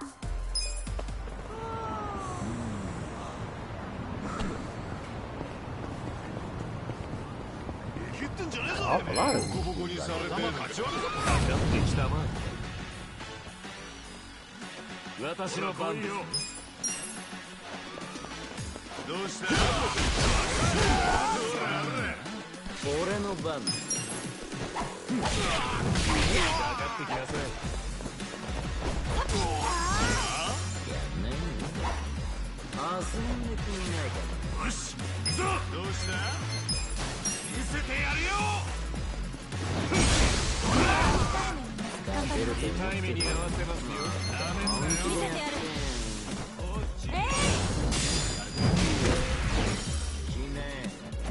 これで。かかってくる。どうした？くらえ。ほら来いよ。さて。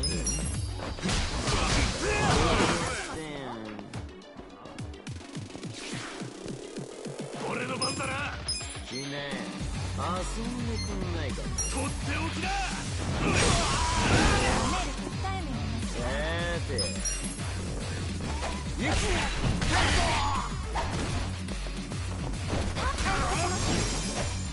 また本気でやってん。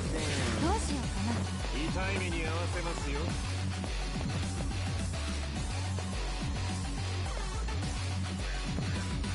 なめんなよ。こっち見ろ。遊んでくんないか。私が相手です。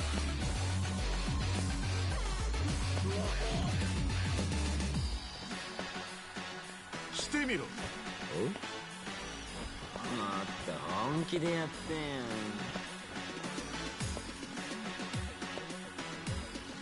痛い目に合わせますよ。遊んでくんないか。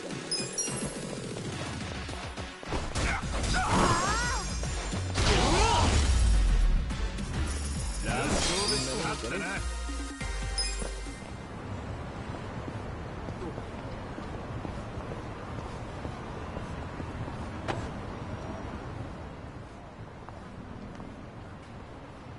ね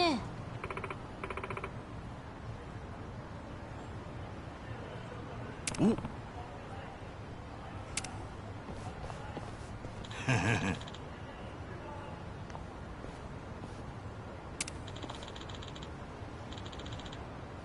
ああ。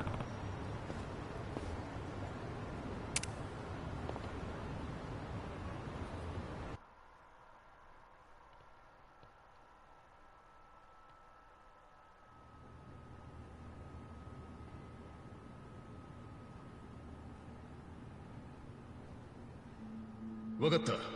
こっちはすぐに発進できるようにしておく。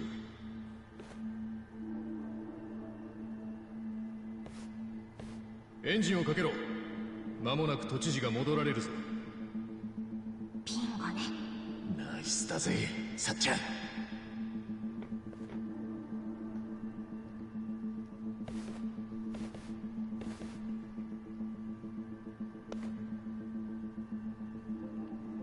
行くぞ。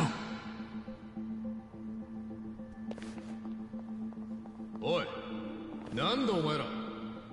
お前らここで何してる？通してくれよ。都知事と話がして。ダメだ、下がれ。限界態勢、不審者だ。 So even though they're part of the story, Zhao and Hip Hop aren't even with him. 不審者じゃねえ。勝手に決めつけんなよ。だったら何者だ。お前らマスコミじゃないだろ。都知事のファンだよ。握手するだけだって。ね？ダメだ。どうしても？ダメだ。ちょっとだけだから。あかん言うたらあかんのや。あかんか。あんたら関西の人ってか。せやったらなんや。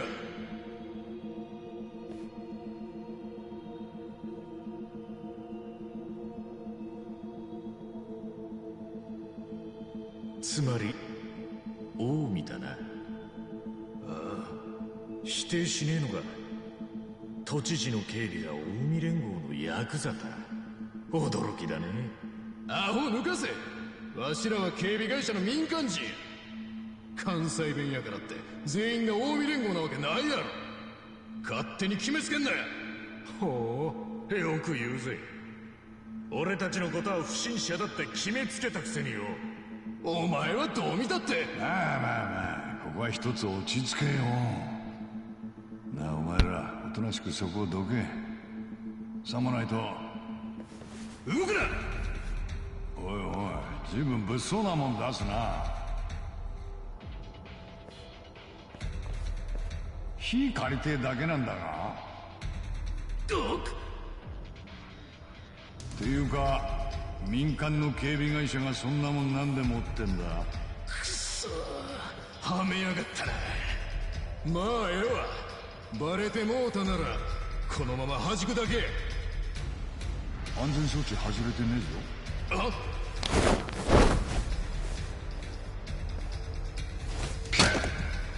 嘘だよ、ど素人め。 He played that off a little too な smooth. めやがってクソが。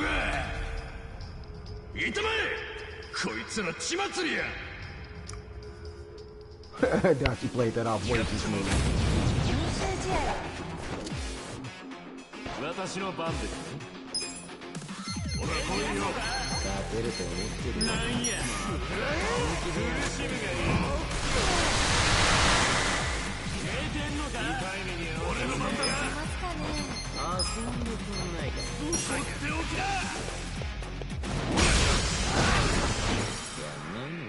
なめんなよ。奥の手。やあ。That fella almost flipped twice. 俺の番。してみろ。俺。邪魔だよ。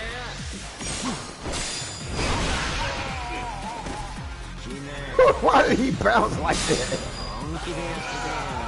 He was already on the ground.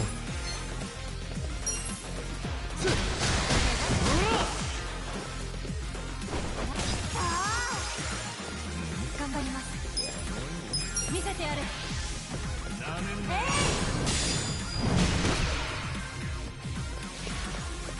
かかってきなさい。行くぞ。見せてやれよ。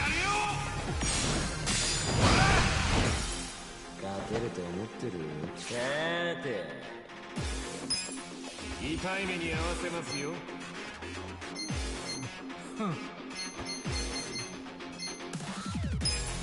叩きのめす。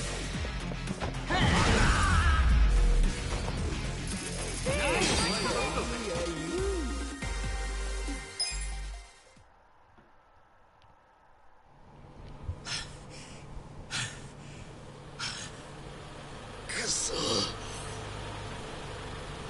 待て。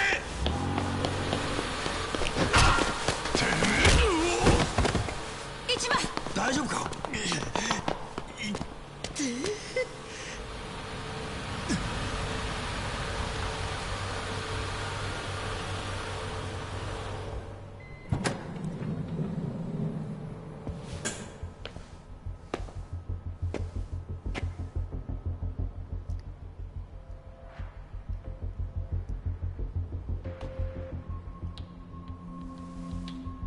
何してるんだお前たち。これは知事。お前たちは暴漢と市民の区別もつかないのか。けしからんぞ。いえ、はい、申し訳ございません。お怪我はありませんか。私の警備がとんだ勘違いをしてしまったようで、バックミラー越しに事態が見えたもので慌てて戻ってまいりました。さあ、若。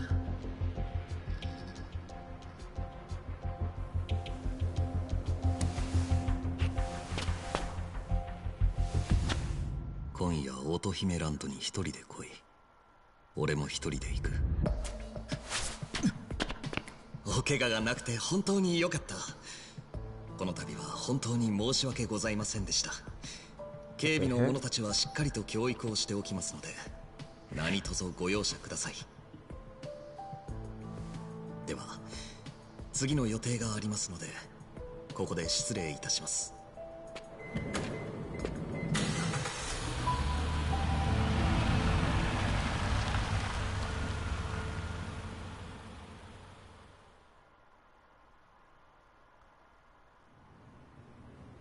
な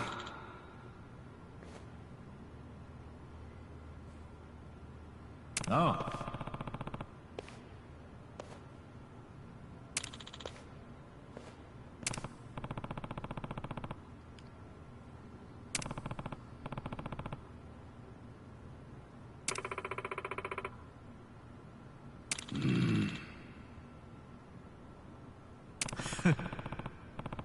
あ、I mean, I don't think it's a trap, because if you wanted him dead, he could have did it right there. I don't know. He could have did it right there and no one would have known.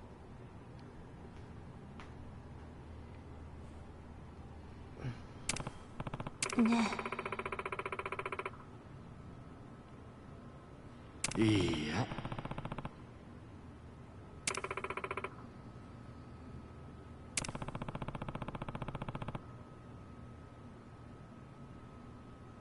待った。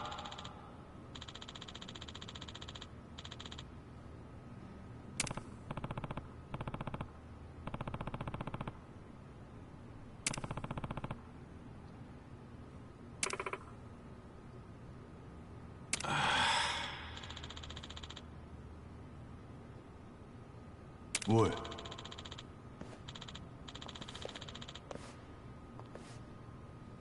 ああ。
私の番ですね。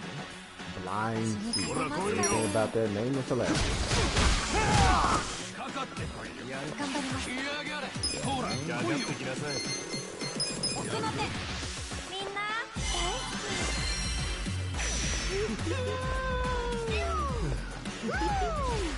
よし。なめると痛い目見るぞ。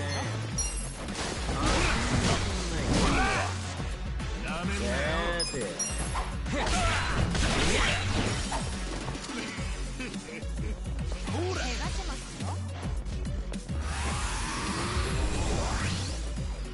私が相手です。ほら来いよ。怖いの。なめると痛い目見るぞ。勝てると思ってる。さて。なめんなよ。俺の番。俺の番だな。か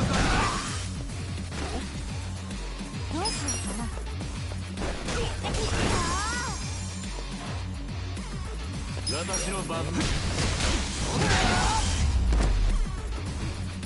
ゃあ勝負してあったな。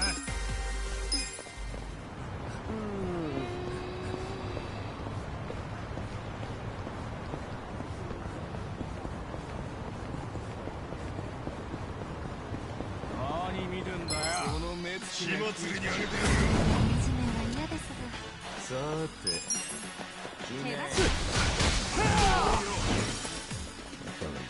One combo. 痛い目に合わせますよ。頑張ります。回復します。よし、行くぞ。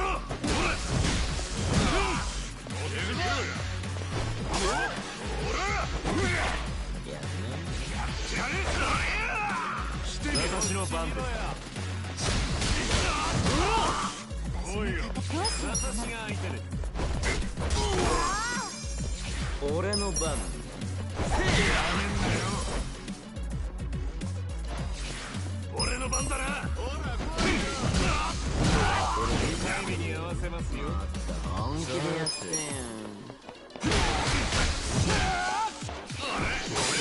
私の番です。Why does he keep getting 2 turns back to back? Not that I'm complaining. I mean, he's on my side, but his speed stat must be high as heck. It has to be.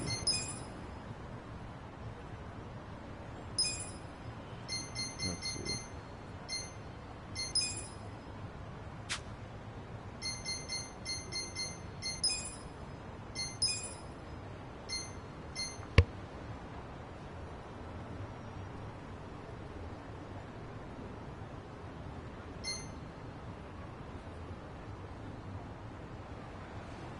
His agility's at 280.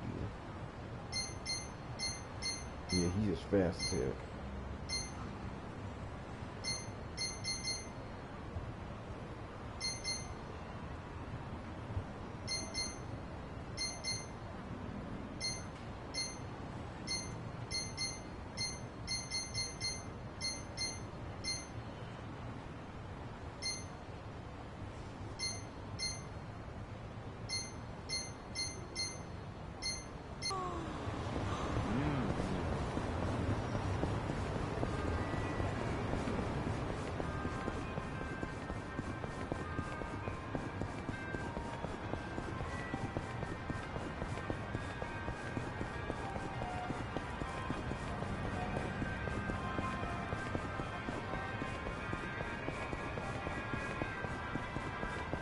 つけてムカつく顔してんな。さあ行くぜ。さて怪我しますよ。さて私が相手です。よし行くぞ。どうしようかな。見せてやる。みんな愛してるよ。かかってきなさい。仕留める。なめんなよ。出ますかね。私の番です。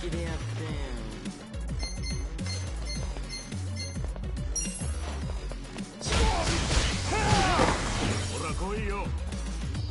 俺の番。痛い目に合わせますよ。舐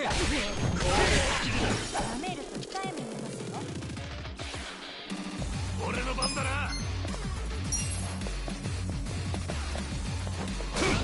本でしょう。頑張ります。遊んでくんないか。本気出せよ。奥の手。みんな頑張ろう。ありがとうございます。さて勝てると思ってる。本気でやってん。暗いな。痛い目に合わせ。私の番で。なめんなよ。さて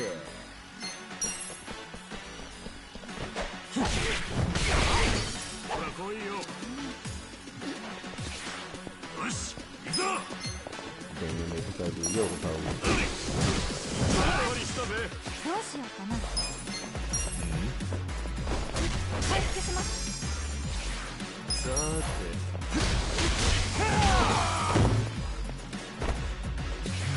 してみろ。俺の番。俺はバッチリだ。頑張ります。私が相手で。ナイスファイトだった。成長を感じます。よっしゃ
おう。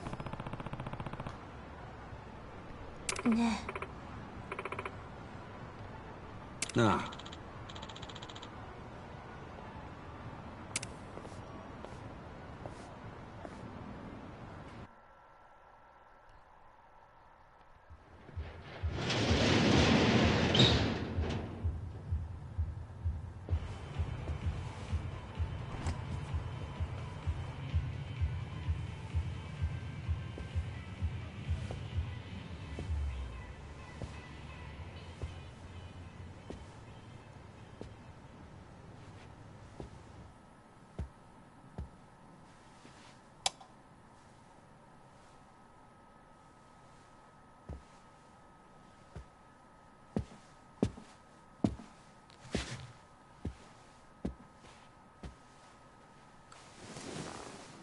若。こんなところで生まれたんだな、お前は。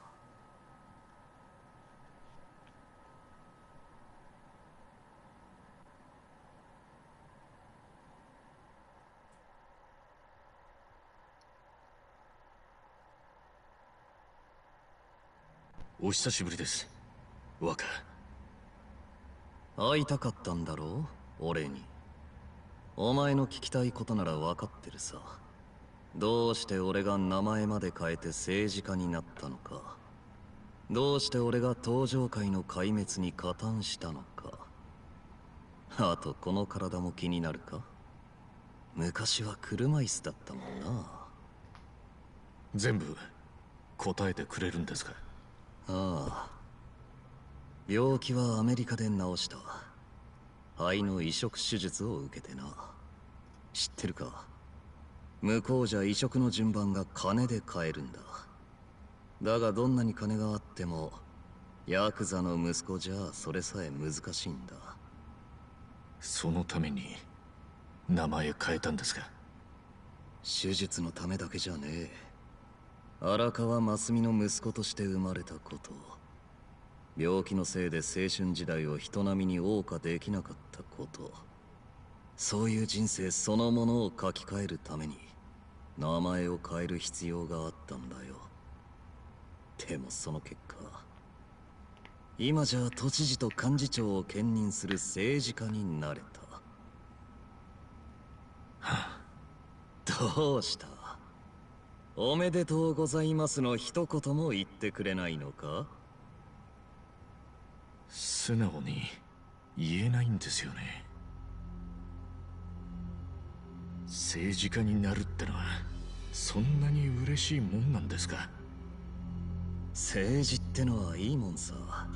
ヤクザみたいに暴力で支配するわけじゃない。法律に準じて人々の暮らしを良くする。